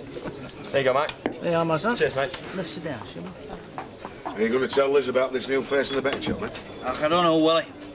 It'll only wind her up so it will, you know. Yeah. Are you hungry? No, not particularly. I'm starving. Liz, have you got any sandwiches? Yeah, what would you like? Ham, cheese and onion? I'm a big great. Right. Yeah. Andy, all the fork, will you? Yes, Mum. You're not out asking him. It was my teacup. I keep telling you, it weren't your teacup. And I have as much right to ask him as you have. Well, we both can't have him, can we? And it's no use keep falling out. I'll tell you what, we could cut the cards for him. Right, it's G&T, is it? Please. Well, grab a seat and I'll be with you in a sec. OK, I'll be over there. All right. Oh, well. There you are now. That's the new girl in the bookmaker, so it is. Like a dead cert to me. Does it look like a girlfriend to you? I wouldn't be surprised, Jim. Right. Hold your horses. Sean, wee word with you. Ah, Jim, what's happening? Well, I was rather hoping you could tell me that. Look, you know when you led Liz off, you said it was like staff cutbacks? Well, here you are in here now with another woman who's got her job. That's right. Well, is she your girlfriend or what? I mean, is that why Liz got the push so you could get your girlfriend the job? She's not my girlfriend as it happens, but it's not a bad idea, though. Look, if you want to know why Liz left, you're asking the wrong man. What does that mean? Well, things happen, don't they? Personal reasons, I think they call it, don't they? Something to do with me, what my staff do in their own time, just as long as they don't do it in mine.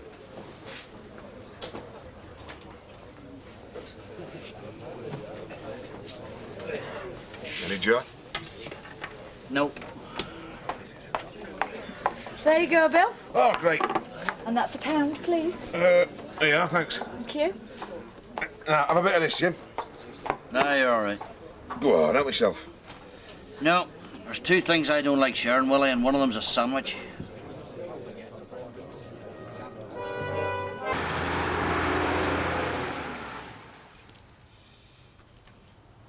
Hey, you've not forgotten off to sunny Southport tomorrow, have you?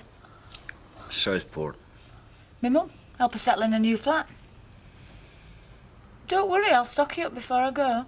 Don't bother your head. I won't starve. I take it you know that Skinner's taken on another woman at the bookmakers? No, I didn't. Mm-hmm. Our Andy's been invited to the newlyweds tonight. I gather it's a foursome, but Raquel's been a bit secretive. You see, you told me they were laying people off. There were? No, it's not the impression I get. I get the impression that Sean Skinner's expanding, in fact. And then he tells me you left through personal difficulties, whatever the hell that means. He knows nothing about it. No, of course he doesn't. He's only the boss. He's hardly ever there. Most of the time, just leaves it to Des. Des. Yes, Des. Who sacked you because they were overstaffed? At the time, yeah. I suppose Sean had been supping last night. Well, he wasn't in there for barley water, Elizabeth, no. Well then, you know what it's like when he's had a few. Another Mike Baldwin. Loves to stir it. Yeah, I dare say you're right. I better get off.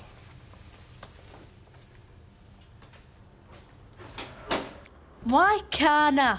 Because, love, the last place your mum would want you to be is stood outside a prison. Besides, you've got to go to school. Stuff that I've not seen her for flipping ages. It's only a week.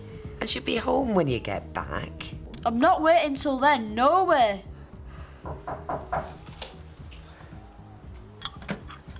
Any work from Tricia? Yes, she's just rung. They're letting her out about 10 o'clock. And I'm meeting her. Bill, will you tell him it's no place for... You can't blame the lad, can you? He must have missed his mother. I'm not soft. Nobody is saying that you are. I miss my mum. They're no right banging her up with all them villains. Just for not paying a poncy TV licence. Who flipping cares? Well, the TV people do. I'm going in there and telling him get nut at this stupid old... Hey, listen, I tell you what. I might just be able to help you. But only if you promise to behave yourself, right? Deal? Deal. I'll be leaving in about 10 minutes if you want to lift. No, it's okay. I'll drive myself. Oh, another one of your silly little consultancy jobs, is it? No. Then what is the point in taking two cars? I can drop you off and pick you up later. Oh, no, thank you. I'll go under my own steam. Then, if I get offered a silly little consultancy job, I'll be able to drive there in my own silly little car, won't I? Oh, yeah, that is just typical, is that? I mean, discussing which car we're going in. I mean, we never talk about anything that's important. Such as? Well, such as feelings. Oh, those. Oh, those. I might just as well be talking Greek. I've got feelings. I just don't go whinging on about them all the time like other people. I tell you what, this country is turning into a load of wimps. Most people find it helps to discuss their problems. Well, not me. In my book, if you have a few snags, you sort them out. You don't go sharing your troubles with some so-called counsellor. Now, what is it, sweetheart? You in lumber over something, eh? I mean, is it the caff or profits down? Why does everything always have to come back to cash? Then what is it, sweetheart? Come on, tell me. Well, it's not me. It's just... Oh, well, that's all right, then. What is? Well, if my wife's in trouble, I want to know. Anyone else can get knotted. How can you say that? Easy, I tell you. If I was a one-inch stuck, how many of those would lose any sleep? I tell you, none. Bye-bye, sexy. Oh, look, I tell you what. Take this, right? On the way home from work tonight, you go out with Gail, buy yourselves a nice bottle of bubbly. That'll cheer you up. See ya.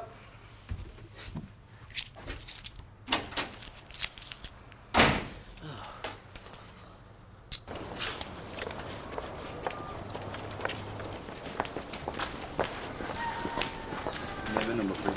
Chester Armstrong, MG542. Number. MG5657. Number. RL36910. Thank you very much.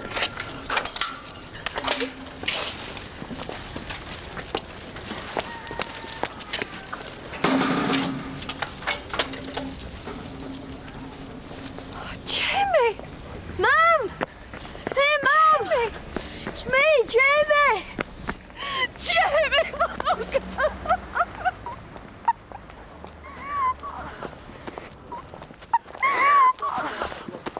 Well, you can't decide if breakfast is for eating or for face painting. Hello, Angel.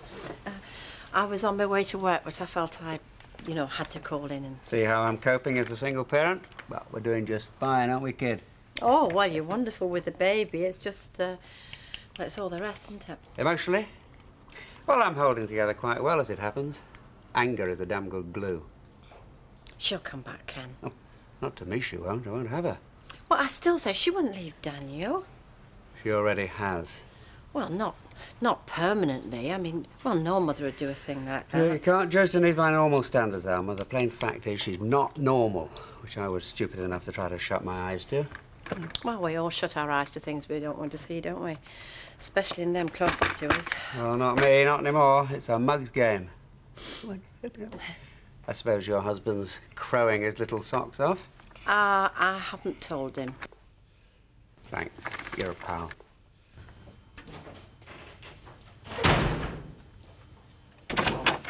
Hi, you didn't say you'd be back. I don't want food. Oh, no, it's no bother. Liz, look, no, I've got to talk to you. For God's sake, I've got to talk to you.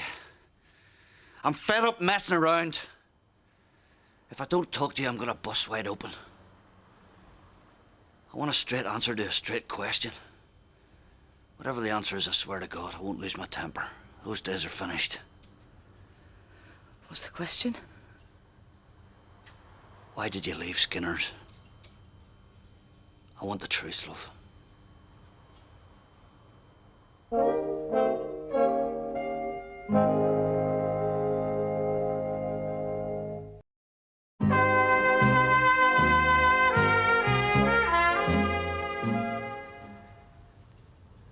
Sean Skinner were right.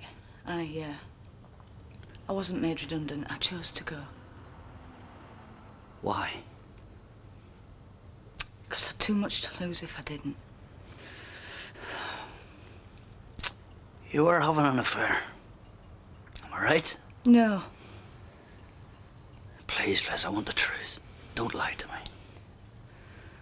I wasn't having an affair. But I might have done if I'd stayed.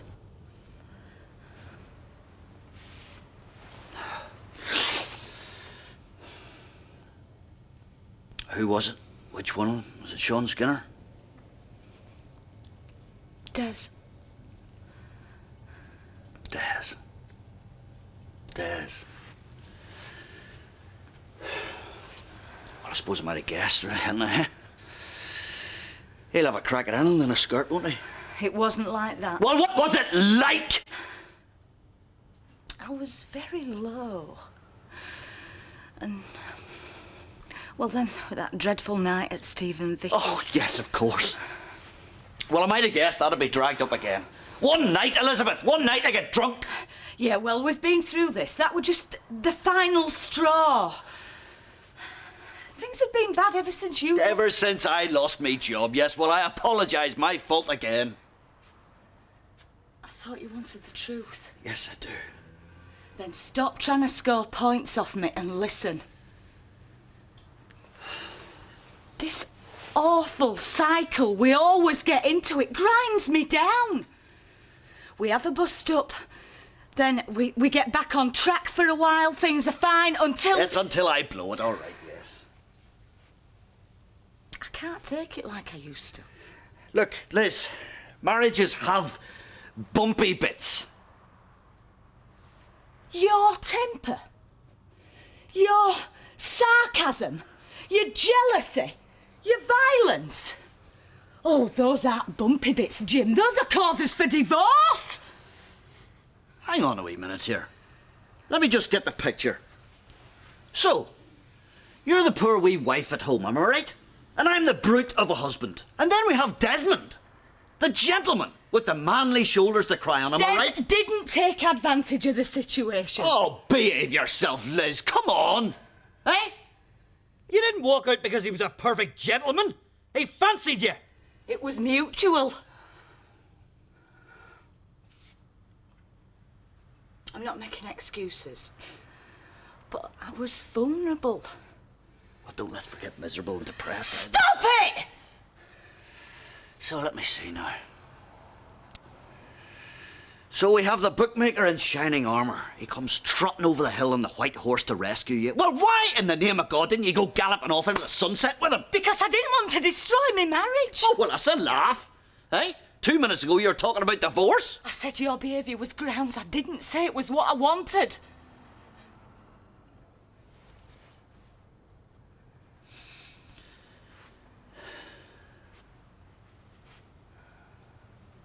Did you sleep with him? No. Are you in love with him? No. And he's not with me. We like and respect each other. And you fancied each other? At the time, yeah. Nothing happened? No. You have to decide whether you believe me or not. I believe you.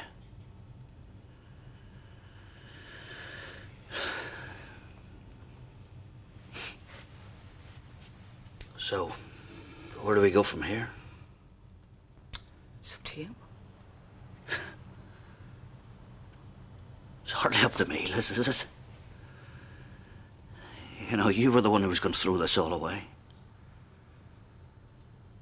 But I didn't. I'm still here, aren't I?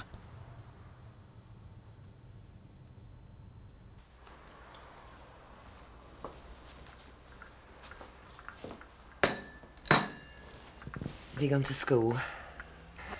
I had to bribe him. Burger and chips for his tea. Don't forget the baked beans. As if. Thanks for looking after him, Deirdre. He hated being in care, poor kid. Ah, I was glad of the company. I'll miss him.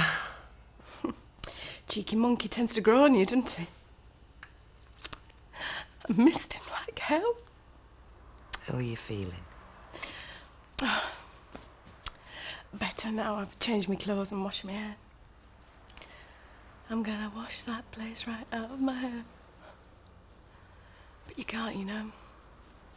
You flaming can't. Was it awful? Well, it's not so much the prison. Though that's no holiday camp.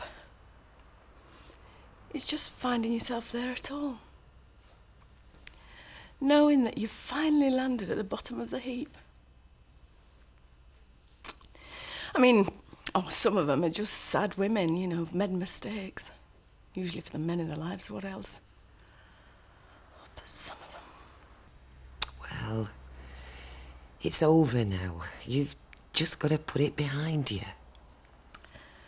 Some things stay with you forever. I know. Anyway, at least it's taught me I have to manage my money better, even if I have to buy a flaming calculator. Top of your shopping list, eh? Oh, no. Bottle of bubble bath. Remind me what it feels like being a woman.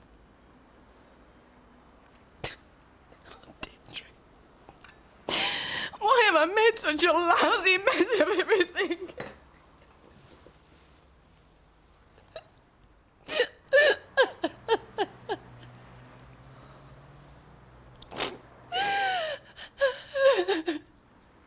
Do you know when Des will be back? I don't, Mum. No, he's gone to Wigan. Yeah, so they said in the bookies. Mum, what's up? It's just that your dad... Hi, Liz. Hi, Andy. Hi. Hi, Audrey. Poor Ken, isn't it awful? You don't know whether to knock and see if there's anything you can do or what do. Do you want to come inside? I'm sorry, Audrey. It's one of them migraines. I didn't know Liz suffered from migraine.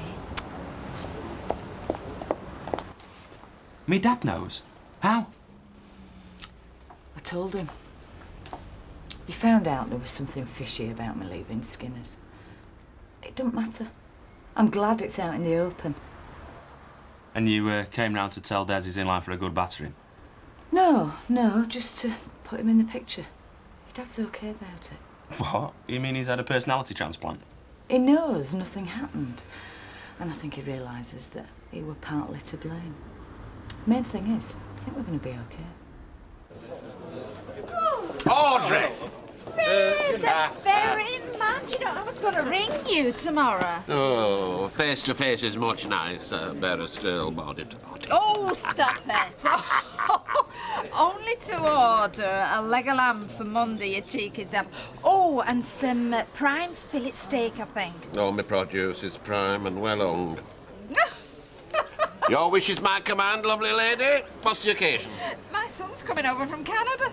Thanks, Lord. You never mentioned you had a son. Ah, yes, from a first husband, you know. Can I get you a drink, Fred? Very civil. I'll have a scotch, please. Double. Oh?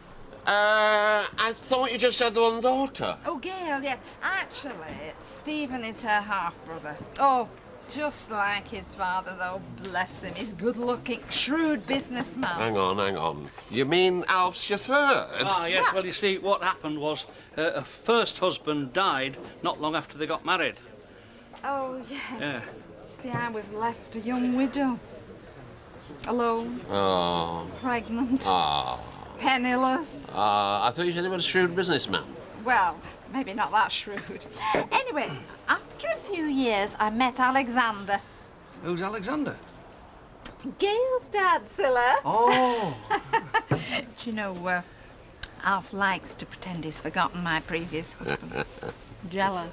Understandable. Well, he was a good deal older than me, actually, Alexander, but oh, so distinguished. Silver sideburns. Yeah. Solicitor, quite well to do. He doted on me and baby Stephen. Anyway, after a while, along came lovely little Gail. Lovely little girl. Well, all's well that ends well. Yes. Until the heart attack. Ooh, after dinner, Mens, how lovely. The one thing I forgot. The first maxim of the retail trade, eh, Anne? Eh? Anticipate your customers' needs. Now he's been warned any shop talk tonight and he gets no put. Andy. Have you met Andy MacDonald? No, I don't think so. Hi, mate. Cheeky little bin end, that one, mate. Rather like myself. Am I the last? But not the least. Come on in. Oh, good. This is Anne Malone, my right-hand woman at work. Person? Oh, you're not one of them, are you? One of what? Why don't we all have a drink? Yes, with white wine, beer or whiskey. Well, I'll have a shot of each then. And put them in the same glass, eh? Save on the washing up. He's only joking. He doesn't drink much at all, really. No, so why don't we all push the boat out? I mean, it's not as if any of us are driving, are they? Andy used to be a training manager at Letterby's. I thought shop talk was banned. Well, no, I was just saying that he was in the same line, so thought they got something in common. Used to be. Yeah, I took to all go about university. I needed to stretch my mind, you know. Oh, which obviously you couldn't do in a boring shop job like mine. No, I think what he meant was he wasn't cut out for the retail trade, were you, Andy? Well, some are and some aren't, are they? Aren't they? Don't tell a chip anybody. So the hairdresser's done a runner, eh? I didn't say that. I just said that she'd gone away for a bit. Yeah, she's done a runner. I'm not surprised. The surprise would have been if she'd have stayed. I knew you'd be like this. I'm just stating a fact, sweetheart. That lousy little loser has never been able to keep a woman yet. Well, at least he's kept his son, which is more than can be said of you. What do you mean? What, Daniel's staying with Ken, so perhaps he's not quite such a loser as he appears. Sweetheart.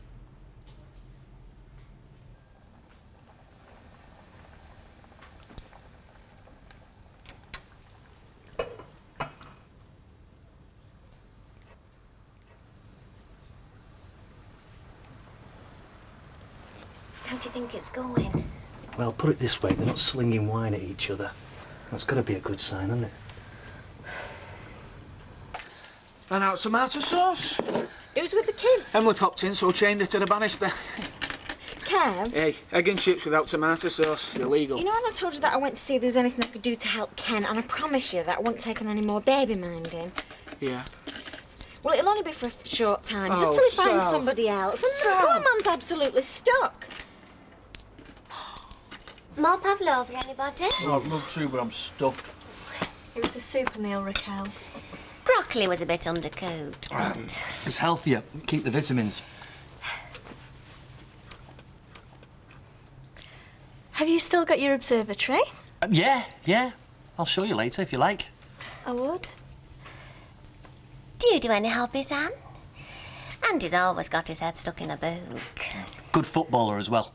Which means I'm not a complete wimp. Oh, there's nothing to be ashamed of in liking books. It's inverted snobbery, is that? Just a minute. Who's ashamed about it? Well, I like a good read myself. Jilly Cooper, Jackie Collins, and... Do you have a favourite, Anne? Jermaine Greer. As a matter of fact, it's Charlotte Bronte, Jane Austen, writers like them. Yeah. I just love the way the characters talk. What way?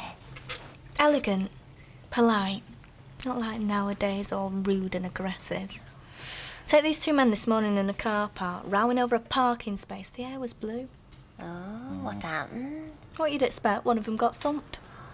So if one of them had said, "Excuse me, but I understand I have a prior claim to that space," the other guy'd have just drove off. Might have. No, get real. He'd have still decked him, wouldn't he? I'll have to try that at work with Jason. You know, I beg you to felicitate with your duties at the utmost speed, Mr. Pike, instead of, "Oi, you! Shift them trolleys, you dozy little plonker."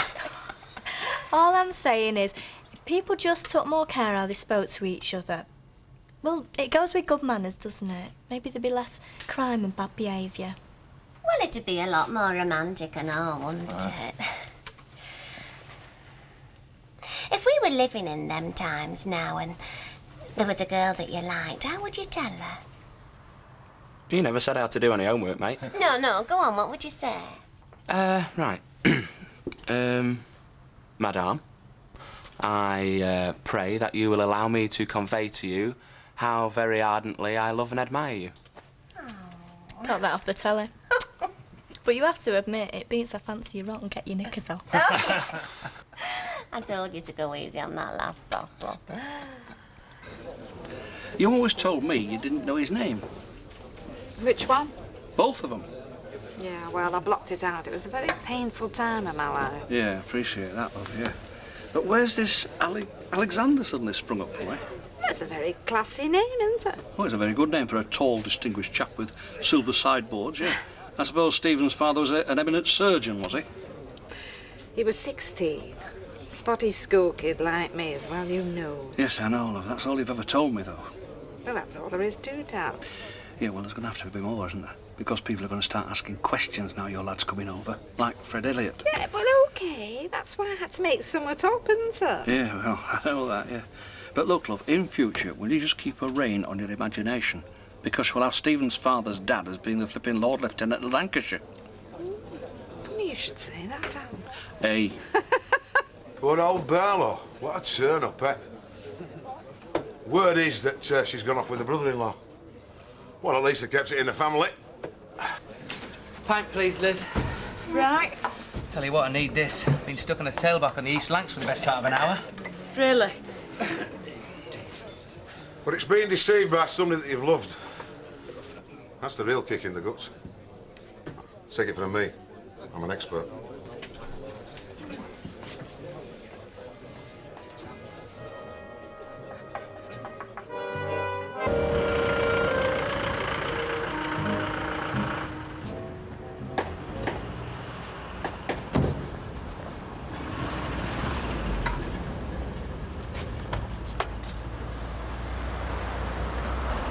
Thanks, Bill.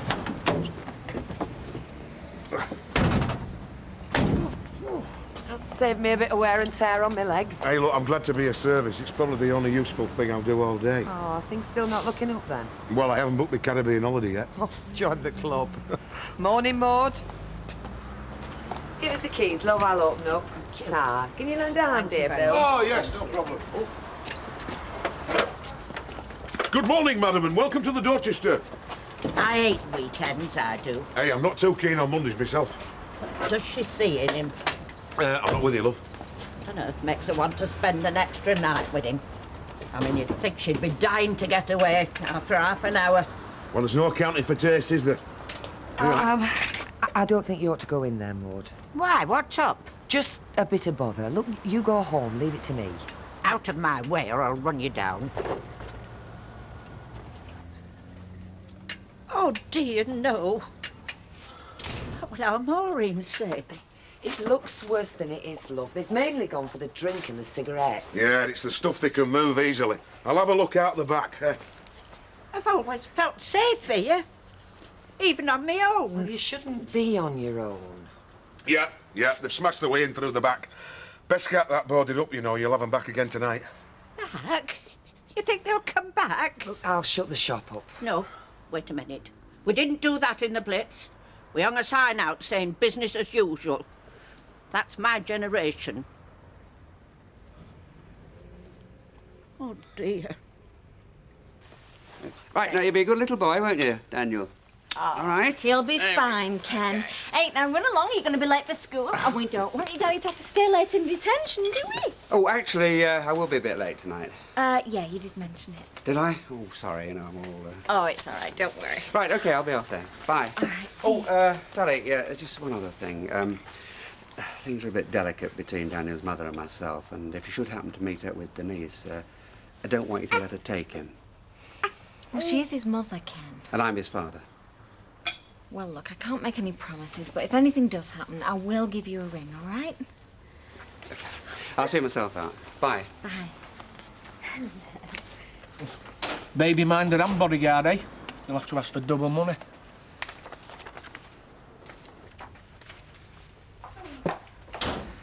Hi, Alf. In here, love. All right. What do you reckon? How do I look? Grand. Well, he's my lad. I want to look nice. I don't want to show him up. Oh, you'd never do that, love. Oh, that's very gracious of you, sweetheart. Thank you. Well, if you say as charming as that all day, you're past muster. Shall we go? Listen, do you think it's a good idea meeting you off the plane? I'm not letting him find his way around on his own, no. No, but you don't need me there, you know, spoiling the moment. Alf, what's going on? Well, it's a council emergency. Actually, I've left you a note there. I'll be back for tea time. Where do you think you're going? Well, I do have responsibilities, you know. I can't just drop... Look, I was under the impression that when you took your wedding vows, you took on some responsibilities for me and all. Oh, give over, Audrey. You don't need me. And the lad doesn't need a civic reception when he gets off the plane, does he? And let's face it, you only want me there to be a chauffeur. Oh, well, that's the way you look at it. Fine, fine. No, I was going to show you off, but no, fine. I shall hire myself a proper driver. Brian, perhaps. Hire? All the way to Liverpool? Look, love, why don't you just take the car? Oh, I could go on the bus, Alf, if that's what you want. I mean, I'm sure it won't be standing room only. And no doubt Stephen will enjoy the experience. I mean, at least it will show him how much we value him. I'll be back at tea time. Don't put yourself out on our account, please. Hey, and you need a winch in the back of your wagon, so you'd want a four before, you know? You know what I'm saying? I do, yeah. All right.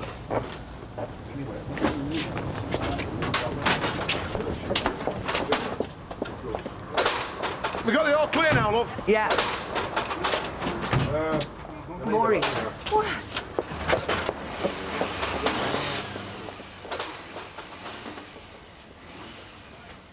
It's all your fault, so don't you start blaming me. For what? Excuse me, I wondered if... Could you just hold on a minute? Thanks very much. Tell me exactly what it is I shouldn't be blaming you for. I'm afraid you've been burgled. What? It's not as serious as it looks. Are you the owner? Do you mind?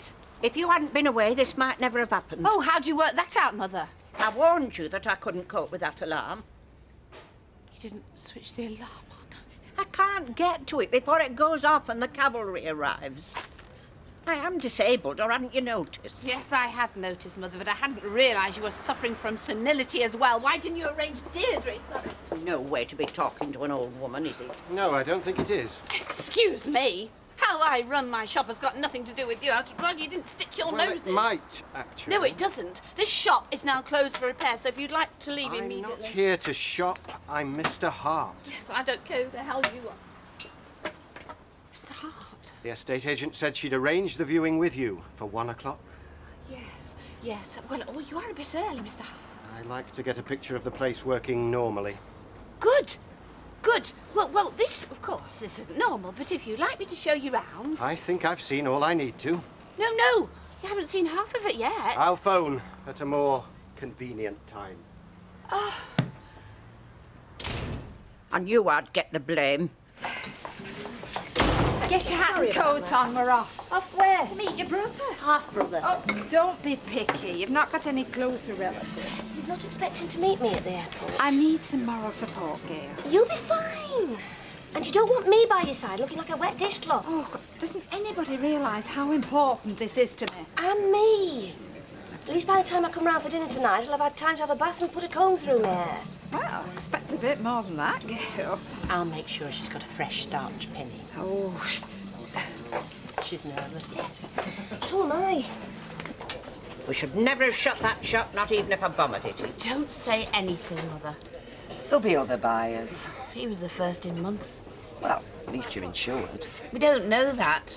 We did when the alarm was on, I know that. If you say the word alarm once more...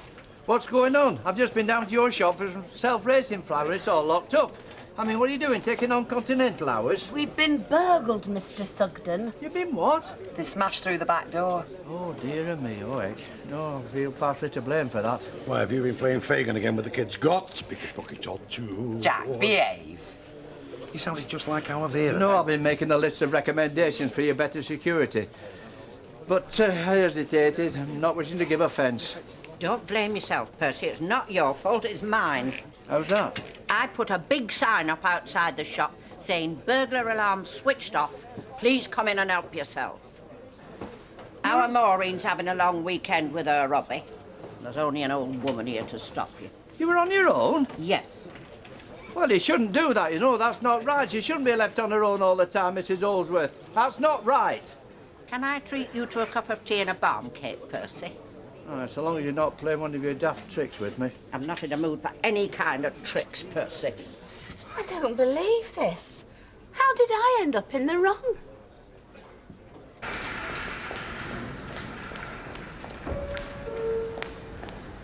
Ryanair announced the arrival of their service F433 from Berlin. Ryanair announced the arrival of their service F433 from Berlin.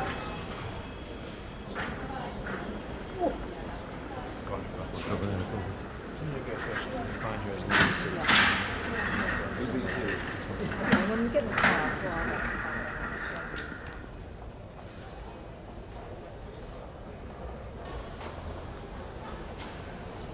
Stephen!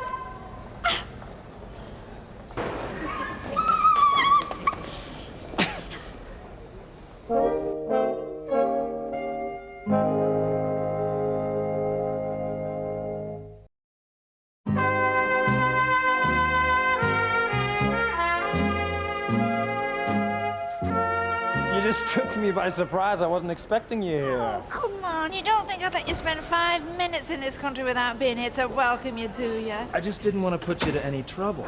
Trouble? Stephen, I flew across all that water to be with you when you were ill. Now, you don't imagine that a hop and a skip to Liverpool Airport's got to stop me. No, I should have thought.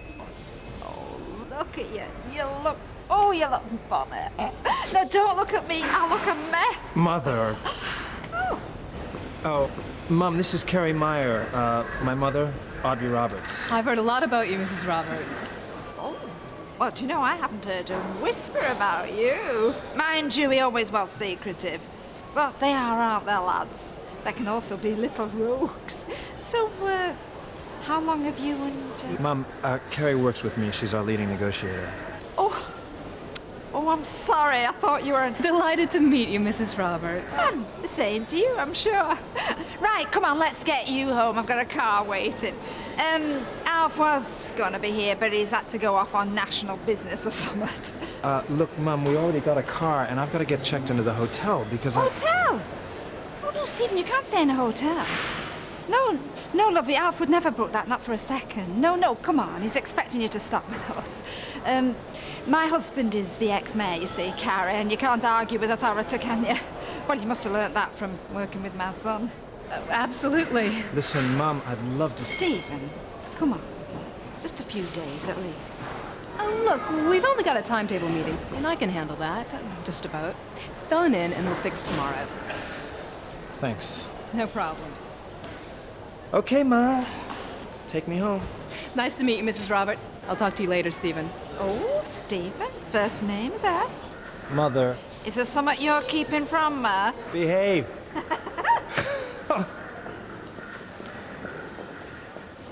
Grow up. Yeah, tell you what, Jim. The great thing about working in a grocer's, you get to pick your own biscuits. What do you fancy? Ah, counting at all. I'm not bothered about biscuits. You're not too bothered about working either, are you? Are you complaining, Wally? Hey, don't bite me head off. Just ask the question. You're having a bad day? OK, fair enough. Roundabouts and swings. You look after me on mine. Do you want to talk about it? No, it's nothing. Nothing at all. Well, hope to God it's nothing. You're missing Liz, aren't you? I know you're having to look after yourself. I know the feeling. There's not somebody there now, is there, to tend to your every need? Yes, but it's who she's looking after. That's what's bothering me. You understand? Well, she's with her mother, ain't she? Well, it doesn't mean to say she's on call 24 hours a day. I mean, she could be doing anything else, couldn't she, eh? Huh.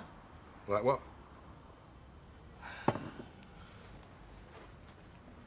You reckon she's playing the field? Yeah, well, I've no proof, OK? So, come on. Isn't this where you tell me she's not that sort? How lucky I am she'd never do a thing like that. Is that right, eh? You picked on the wrong bloke to tell you that, Jim. I would have sworn on the Holy Bible that my wife was as pure as the morning rose. She never, ever gave me cause to doubt her. And then I find out that she's going to bed with me boss. Having it off with him yet on a regular basis. Well, I'm out grafting. I don't know, Jim. Maybe there's some you can trust.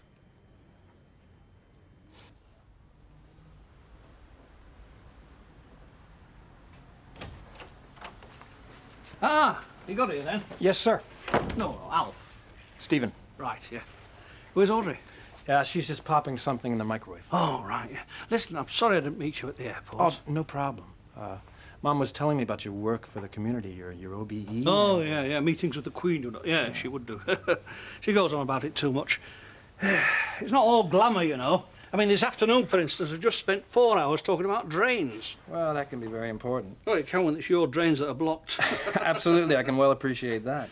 Right, time for a drink. Great, scotch would be nice. Great. Oh, hi. You've met them? Yes, yes. What are you doing, Alf? I'm getting a lot of whiskey. No, I'll do that. Oh, that'd be nice. Don't take your coat off. You're not stopping. You're picking up Gail. Right, I'll, anyway, yeah. Okay. Oh. Is she, bringing the family with her? No, not tonight. I thought it would be nice, just the four of us, hmm? Yeah. Yeah, it'll be lovely. We're delighted to prove it we're here. Hey, now don't come in here swanking with your suntans, depressing us all. Yeah, I'll let you into secret beer. It's all out of a bottle. Don't tell me it rained. No, we just didn't go in sun much, did we, love? Oh, aye. Why not? What you up to, eh? Hey, none of your smutty innuendos, Jack, please. So come on, what were it like? Oh, it were grand. That's why they call it that, isn't it? Ah. What? The Gran Canaries. Oh, well, yeah, but we're still called Great Britain, aren't we? Oh, so? I'd send out, son. She'll set the Queen on you. Oh, Mike, have you seen Gail? Yeah, she's over there with Alma. Do you want a drink? Look like you can do with one. No, I better not. No, I'm on my best behaviour. Right then, Gail. Alma. Is it time? Knock that back first. Oh, what's it like, Alf? Well, he seems a decent sort of lad, you know. She's giving me the full VIP treatment. She'll want me to pin me OBE on my pyjamas. And she's giving you a big build-up as well, you know. I mean, you won't recognise that cafe from the picture she's painted. It's a right high-class restaurant. Oh, hey, are you saying that that's not true, Al? Yeah, you know what I mean. Come on, let's not keep... Look, Alma can drink that. Yeah, you know what she's like. Is that right? No, he's a decent lad. He's looking well, anyway. Hey, I tell you what, we could organise a pub outing. Then we could sell a few bottles. Where would our lot want to go, then? Well, I know where you men would want to go, don't we? Why, and where's that, Vera?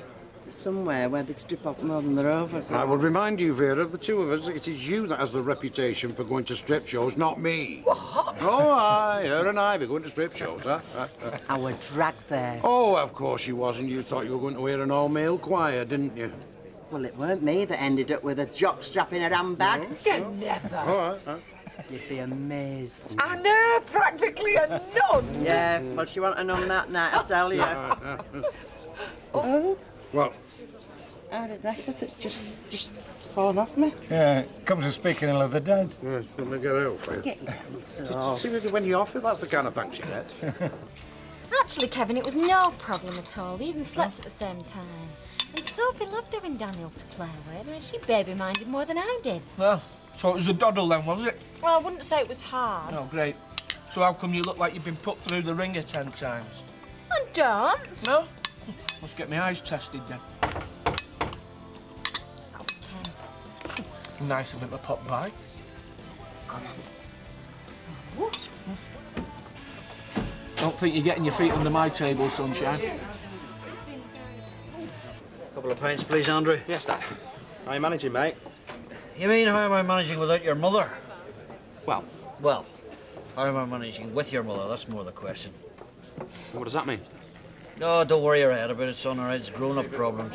Oh, I'll stay well out of the way then, all right? Yeah, well, you might well be advised to. No, to be honest, I just didn't fancy another night in staring at the wallpaper. It's not a criticism of my choice of wallpaper, I hope. Would I dare? Andy, same again, and usual for Deirdre, will you? On its way, Mike. Well, at least you can get out when you want, unlike some people. Oh, anybody particularly in mind? No, he hasn't. I hear that they're... I was thinking about our geriatric daddy next door. Yeah, well, I don't think Denise sees him quite like that, Mike, and that's what counts. Well, I don't know. I think she might agree with me, seeing as how she's done at Ranna. What? Mr. Borden strikes again. He couldn't keep a woman if he nailed her feet to the floor. Is that how you keep yours, Mike? Yeah, and that's yours, Deirdre. No, thank you. Excuse me. I'll nail you to the floor. Well, who wants this then? Give it to me. I'm in a party mood. Don't ring it again. Please, don't ring again. Deirdre. Why didn't you tell me, Ken?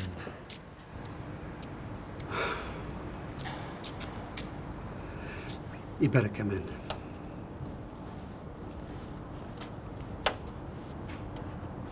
Crazy.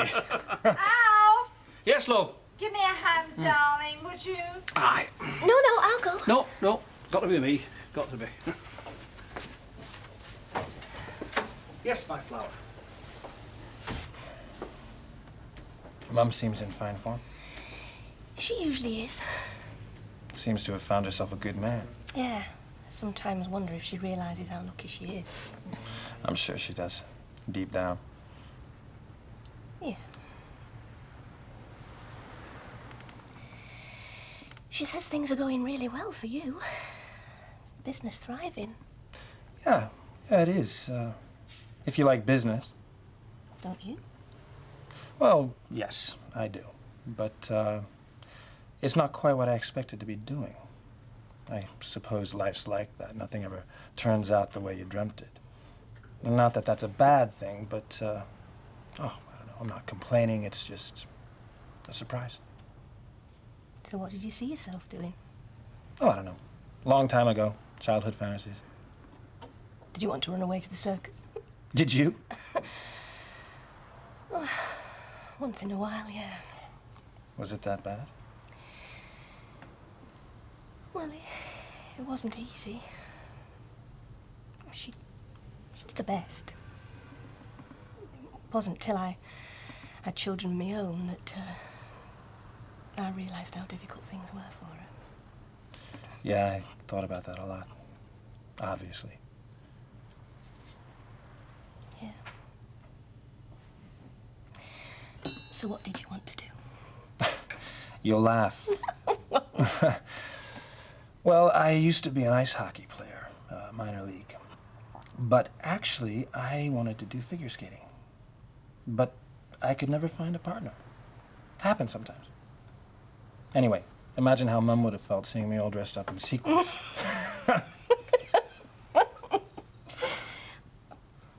She wasn't there to stop you. Yeah, that's true. It's something I can't blame her for. I don't know, I ask myself that question. Why didn't I? I ask it more and more as time goes by. How about you? Did you always want to run an exclusive restaurant?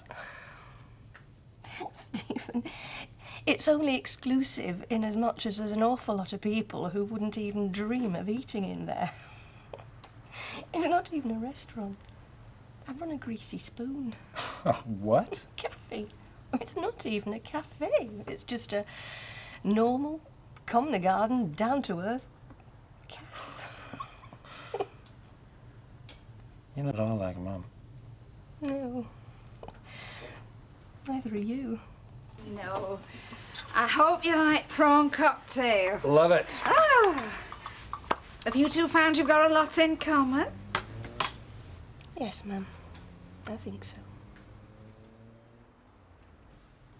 I don't know what to say. Just when you thought you were out of the wars. You never know. She might come back. After that? And if she did, do you think I'd take her back? Not even for Daniel's sake? That's exactly why I wouldn't. She's unfit to be a mother, Deirdre. I won't let her anywhere near him. She decides she wants him. There's precious little you can do about it. We'll see. Look, Ken, what's happened is just between you and Denise. I don't want to interfere or take sides, but I don't like to see you. If ever you feel that you need a hand with Daniel or anything, Deirdre, I appreciate the offer, but I can manage. And I intend to. If ever he gets to law courts, nobody's going to fault me for the way I looked after Daniel. Nobody's going to say he's lacking something that only a mother could give him. I appreciate that, Ken, and I'm sure. All I'm saying is, well, a little baby. It's a lot for a man to take on. No, not a man. Father. A loving father. Denise may have destroyed everything else I thought I had, but she's not taking that from me. And she's not taking Daniel. Ever. I'm just saying that Maureen wants me at the shop by 5, so... That's no problem. No problem. Well, it's just that she's up to here at the moment, and I don't want to go letting her down. No, I understand. I'll have him off your hands long before that. How's she coping, by the way, after the break-in and everything? Well, she's coping just about, but, oh, I wouldn't like to be living the life she's leading, going backwards and forwards all the time. Chum. Takes us all our time just going backwards round here. Look, if you want to take them out for the day, I can come up with the extra, whatever that costs. Where am I going to take them, Ken, this time of year? Well, I don't know, but I'm sure a breath of fresh air is a good idea. You mean anywhere, as long as I'm not in if she comes? She's a baby minder, Ken. She's not a bodyguard. We've said that, haven't we? No ducking and diving. Yeah, and it's very difficult going out with two. You need a double buggy and everything. Yeah, well, what would that sort of thing come to? It doesn't matter what it costs, Ken. We're not having one.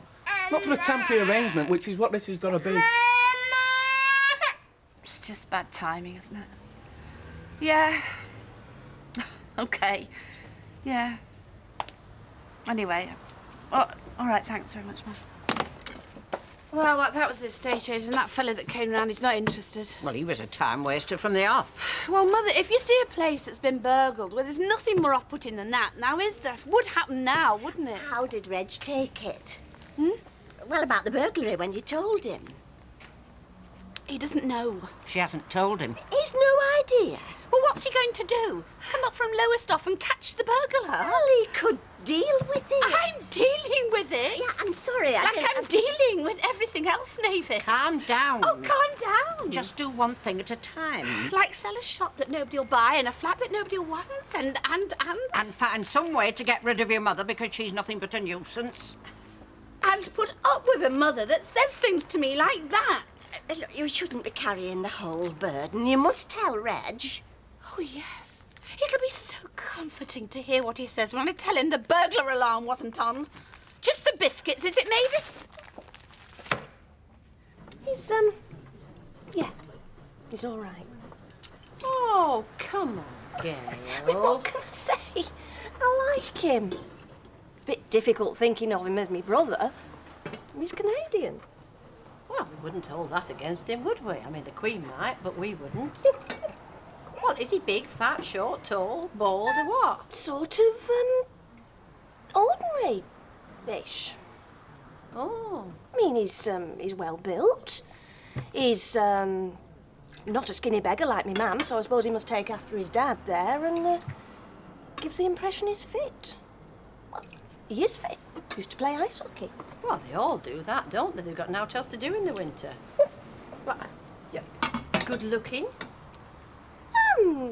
Sort of. Yes and no. Gail, that is a picture in words, is that? I can just see him.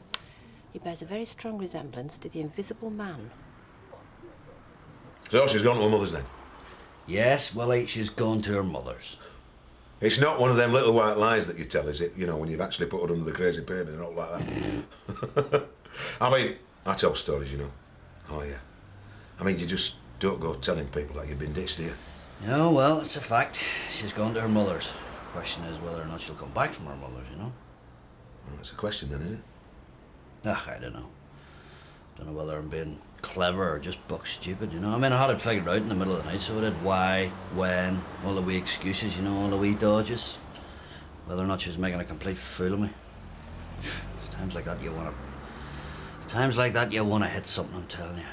Yeah, well, you don't want to go hitting anything, especially at 4 o'clock in the morning. No, well, the idea goes through your head, so it does, let me tell you. Yeah, but you can convince yourself anything, can't you, at 4 o'clock in the morning? Anything. Oh, yes. The tiles are just flying up. I can see what I'm paying for, so I can see what I'm paying for. You haven't paid us out yet, lad. By the look of it, I'll not have much to pay for. I'll tell you what it is, Fred, I'm glad I don't work for you as a gardener. The same day that I dug the bed over, you wouldn't be sniffing roses, you would. And has nobody heard anything from her? Well, if they have, they haven't told me about it. Meaning? Meaning what? Meaning that you think that Fiona might have heard? I didn't say that, did I? Oh, I thought maybe that's what you were trying to say. Oh, you've been too clever for me. No, I haven't heard anything of her. Well, what she did do was ridiculous. It's worse than ridiculous. You don't go off and leave a child, a baby. You just don't. She's always been funny like that, her. Guess who's here? Oh, now you found me in all my grease and glory. Oh, yeah, it's, It's a dump. Yeah, I was gonna say authentic. Authentic what? Well, just authentic. It's kind of a real English diner. Every place you go these days, a pizza parlor's a pizza parlor, a burger joint's a burger joint, but this is kind of a neighborhood diner. Oh, isn't she wonderful? Yes. You run this place on your own? No, there's two of us. She just nipped out to the bank. You know, your ma used to say that all the time when she was over that time I had the accident. I'm just gonna nip out. I remember that a lot. By heck, a Canadian by the sound of it. I like you already. Most people over here think we're Yanks. Oh, yes, well, I knew a lot of Canadians, you know. You give them a buff on the nose. I'm going back to the wartime, of course. No, Percy, you amaze me. So, what are you doing in these parts? Visiting. Anybody in particular? You could say. I'm visiting my mother. Oh? Anybody I'd know? Well, you tell me. You're looking at her. And this is, our kid. Did I get that right? That's right, our kid. Alma! Oh, good. I thought I'd missed it, eh? I want you to meet Stephen. Hi, Stephen Reed. Oh, you must be, Gail's brother. Halfway right. You know, there must be a very interesting story there. I never knew you had a brother, let alone a Canadian. I never knew. Yeah, well, it would be a terrible thing if you knew everything, Percy. I mean, there would be no interest left in the world, would there? I don't know why we're bothering. Because it's how we make a living. Want people to keep coming in, don't we? If we won't, they will be. Not if we hang around like two bits of chewed string, no. It's all right for you, isn't it? Why is it all right for me? Because you've managed a salon. Even if it is only a dump, it sounds good. And you've got your commendation from the competition. You have to get a job easy. You could get a job if that's what you wanted. You're a stylist. I'm just a dog's body. Maxine, will you start thinking positively, please? Okay. Right, we're going to keep the salon running, yeah? Yeah.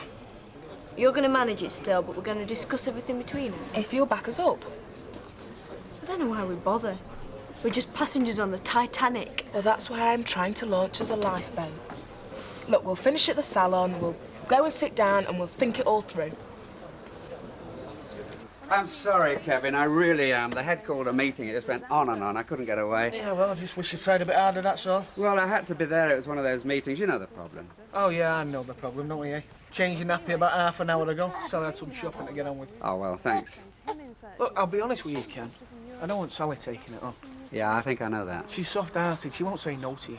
I understand what you're saying. I mean, we hardly have any family life as it is, you know, with Sally putting the hours in the shop just because we're trying to save up a bit. Kevin, I do understand. I mean, we're not just saying no, but our time's taken up as it is, and we enjoy what bit of family life we have, if you know what I mean. Yeah, look, you don't need to labour the point. I do understand, Kevin, I really do.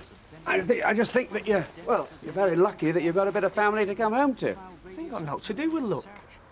Well, good fortune then. But don't worry, Kevin, I'm looking for something more permanent. Yeah, well, that's what me and Sally was looking for. We called it getting wed. Would you open the door for me?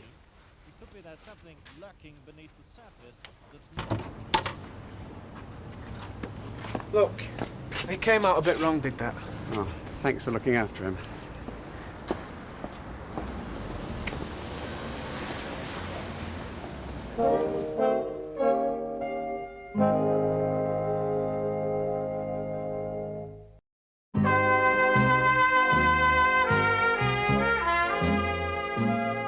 What, is she being funny about it? Yes, then? she is. And so she should be, and all.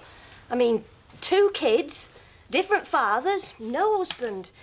And she doesn't like people knowing. Well, if she's going round showing them to everybody, they're going to, aren't they? Well, my son, the success, means she can't stop herself. Oh, well, who gives a damn if she doesn't, nobody. Don't they? Hey?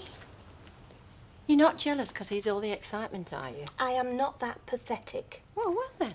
I think you're missing the point, Alma. The point being? Do I want Percy and everybody coming in here and looking at me and looking at him and then looking at me mother and saying, oh, aye. Oh, for heaven's sake, girl, that's water off a dog's back. Yeah, well, then I'm obviously not a duck, am I? And I don't think my children are ducks either. Hey, you're ashamed of your mother. I love my man. But there are times... Yes, I have. And I mean, when Sarah Lou's trying to work out where Uncle Stephen fits in, then that's one of them times. Oh, come on, Gail. I mean, they talk about sins of the father, sins of the mother, even more, visited on the heads of their children. And I know what I'm talking about. I grew up knowing. Oh, but you know, times have changed. I don't care. Still, he's a nice bloke, isn't he? Don't you think so? Well, you amaze me. What don't you like about him?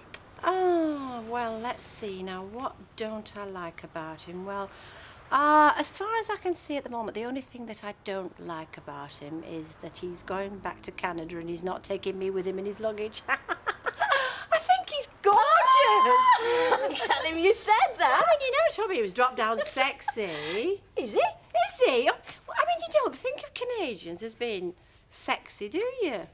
Why not? Well, you sort of think of Canada, you know, snowshoes, sorry. Well, you'll have to think ice hockey. And then you think of them plastic pudding basins they put on their heads. Oh, I mean, they did lumber themselves with some passion killers, didn't they, them Canadians? And then there's the Mounties with them pointed hats. Oh, well, at least I'll say one thing for him. He's trying to make up for it. Here, I've just been thinking. Yeah, well, it's never too late to start. Oh, you see, I'm not supposed to be going to Don's, aren't I? You are? Yeah, it's about this outing. He's got Deirdre coming along because she's sort of sensible, isn't she? Well, what does he want you to go for? Never mind all that. I want you to go. Me? Go round there? Yeah. Well, I mean, I know you're not exactly in love with him, but if I turn up, they're going to expect me to bring the ale, aren't they? Because it's now Jack with the pub, isn't it? Yeah, well, now he's starting to have head on your shoulders. Yeah, well, they won't expect you turning up with a firkin under each arm because he's not very ladylike, is he? Now, Vera, I am not being tight, but ale is for selling, love. Hey, and you never saw any Walker going round with a powder can, did you? No. I'll go. Right. I'm not living behind bars, Mavis. I'm not saying bars, Derek. But what do you want, bars? Barbed wire around your house? It's the villains that's supposed to live in prisons, not the rest of us. I mean, at the very least, we should get an alarm. You know, Angela's got one of these electronic systems that sounds like a dog barking. That sounds like the ideal companion for Angela. A mechanical lapdog she can switch off and on. Oh, no, I'm forgetting. She's got one now. She's got Norris. The thing is, it kept being triggered off while they were away, and the people next door had to break in to switch it off. I know things were a bit cool between them when they got back. And the RSPCA had been. Well, I'm going to veto the barking dog, Derek, electrical or otherwise. Desmond, if we decide to keep a guard dog, I think that's our business. And if the barking disturbs me, I think that's my business. Shoot them. That's the obvious solution, isn't it? You can't go around shooting dogs. Not the dogs, I'm talking about the burglars. Yeah, well, unfortunately, I haven't got a gun. I had one the government gave me to defend the British Empire once. Yeah, along with a pair of boots. They can keep the boots. They should have left me the gun. The world would have been a much safer place, I don't mind telling you. Aye, they're not going to issue every householder with a gun, Michael. It is coming, I'm telling you. That's how they're going to save money on the police. Give everyone a gun and say, right, defend yourself. In 20 years' time, mark my words, it'll be no more 999. It'll be bang, bang, bang. And I pass a law that the burglar's family were responsible for cleaning the carpet. Do you mind? Please, do you mind? Well, what's up with you? Going on about burglars is no joke to me, you know. Maury, love, now come on. But it isn't a joke, Mother. I'm not joking. I'm on your side. Shoot them. I don't want to shoot anybody except myself, perhaps. Hey, Chuck, look, this is a reaction, this. It's only natural. And she'd have been liking the Blitz, I can't think. Oh, Mother. Look, what you'll need is a brandy creme de menthe. One of Vera's specials. Great for the nerves. Here, I'll get her that. Blimey, I'm going to pick the wife up. See you. See you, mate. What you could do with is a good night out. Hey, and we're organising a shower. We are, do it well, do good. And we think we've got tickets for Les Miserables. So, how do you get on with the French, anyway? Quebec, you mean? Yeah. Best thing that ever happened to Toronto. Is it? Well, it used to be Montreal was where it was all at, but since this, a lot of people, business people, people in the arts, media, you name it, voted with their feet and headed for Toronto.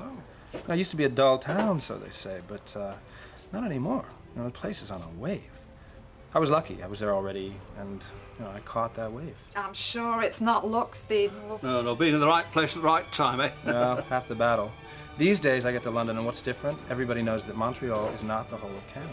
It's one of the reasons why we call the company Quebec. Oh. Sort of a tongue-in-cheek way of saying thank you to the separatists, apart from being a very good logo. Oh, yeah. Yeah, I see, right. Hey, listen, I think I've got time to go upstairs and change this shirt before they arrive, because this collar's throttling me. Must have shrunk in the wash. Yeah, oh, your neck's getting fatter, Hey. honestly. Do you know, I didn't realise that you'd been to England before. No? Well, yeah, a couple of times. Just to London. I mean, you never said, you never told me you were coming. No. No, it's just that, well, up until now, I thought this was your first time in England. Well, those trips were just sort of stopovers. You mean, why didn't I call? Yes, of course I do. Didn't know you want me to. Stephen, come on. After I was over in Canada all those months with you, after your accident. Well, sometimes you don't know whether it's a two-way street. Well, what makes you say that? Hey, it was no street at all for a long time. No, I don't mean that to sound... But it's one thing for you to come to Canada where nobody knows you. But for me to come here where everybody does, that's something else. I didn't know. Didn't you? As a relationship, this is either a luxury or an embarrassment. Now, neither of us desperately needs it. Well, I think that's a bit cruel. No, that's realistic. So I didn't know. Now, you came over and that was great. But maybe that's like saying, you know, okay, I did it. I went over and I was a mother. Job done, back to the real world. And, you didn't write every week. Lovey, I can hardly manage a note to the milkman. Yes, well, do you know I'd like to have written? I didn't know how, really. Well, I didn't know.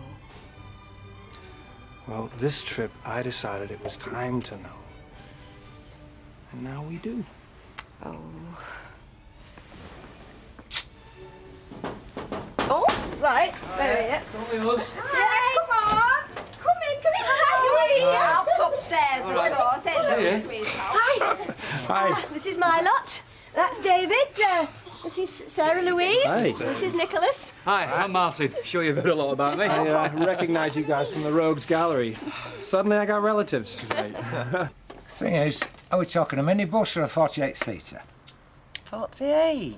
Well, it's a lot to pay for a bus if we don't get 48. Yeah, but we want to be a bit flexible. But... Hang on. Hello. Yes, yeah. Ken for you, love. Hang on. Thanks, Don. How did you know I was here? Are you having me followed? Anyway, listen, I'll make my way to that little girl's room. Yeah, well, I dare say you know what it is. Oh, man, how you got landing? Bulb's gone. Yeah. It's the only thing I'm no good on this, like, isn't it? Standing on chairs. Out like that, I'm a gunner. Right. Look, I could find my way to the bathroom in these houses with my eyes shut. No, I don't think you ought to call a doctor, Ken. I'm pretty sure, yeah. I know he's in pain, but you don't need an ambulance. You need teething gel. Yes, he's teething. Sally's bound to have some.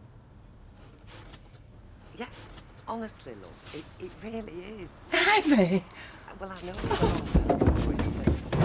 you've forgotten all this, haven't you? Look, I tell you what, I'll nip round to What Sally. do you do, Ray? See you in a bit. Don, I'm here. You're not feeling well, love, or what? I'm going home. I'm going home. Is she all right?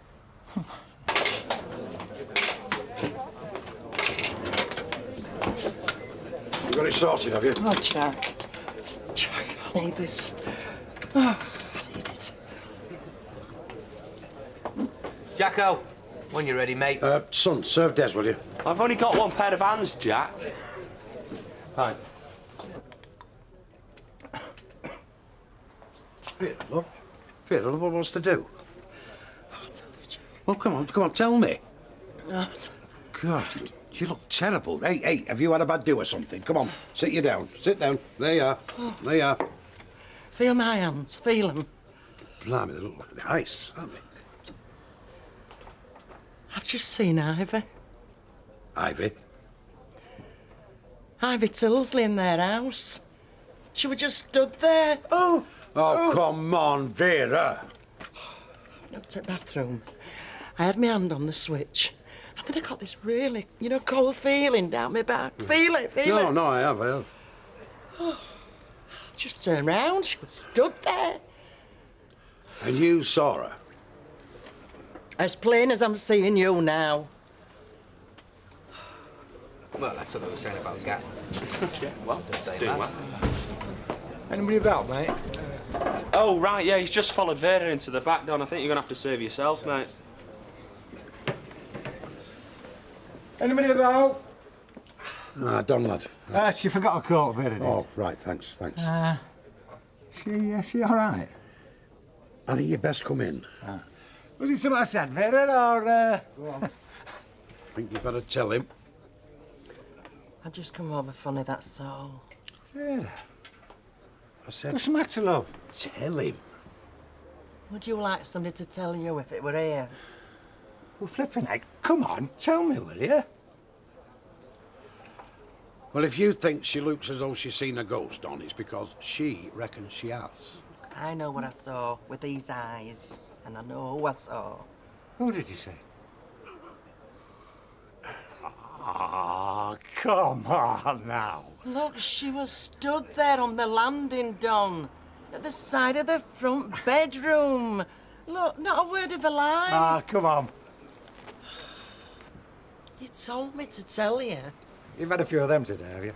Look, this is the first, and it were only after because I needed it. Look, I'm going to feel her hand. It's like eyes, you know. Look, you're seeing shadows. Bulb's gone, hasn't it? So I left bedroom door open because it throws a bit of light on landing. It's just shadows. That's all it is. Never told me the flaming bulb had gone.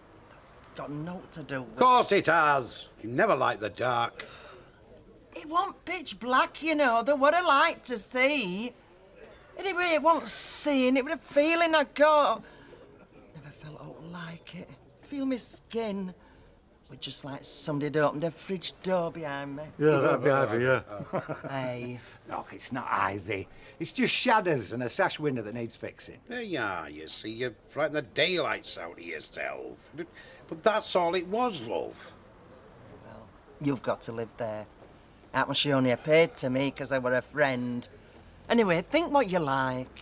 Did I see Bill at bar? Ah, you did. I'll get him to look at that sash window. Honest, it's a shocking draft when it's round that corner. Yeah, anyway, I'd best get into the bar. Now, come on, V, see the funny side, eh? Yeah. Hey? I've left your coat anyway, Vera. So don't you believe in afterlife, eh? You were Catholic, because I know Ivy did. Yeah, well, think what you like. What, Ivy?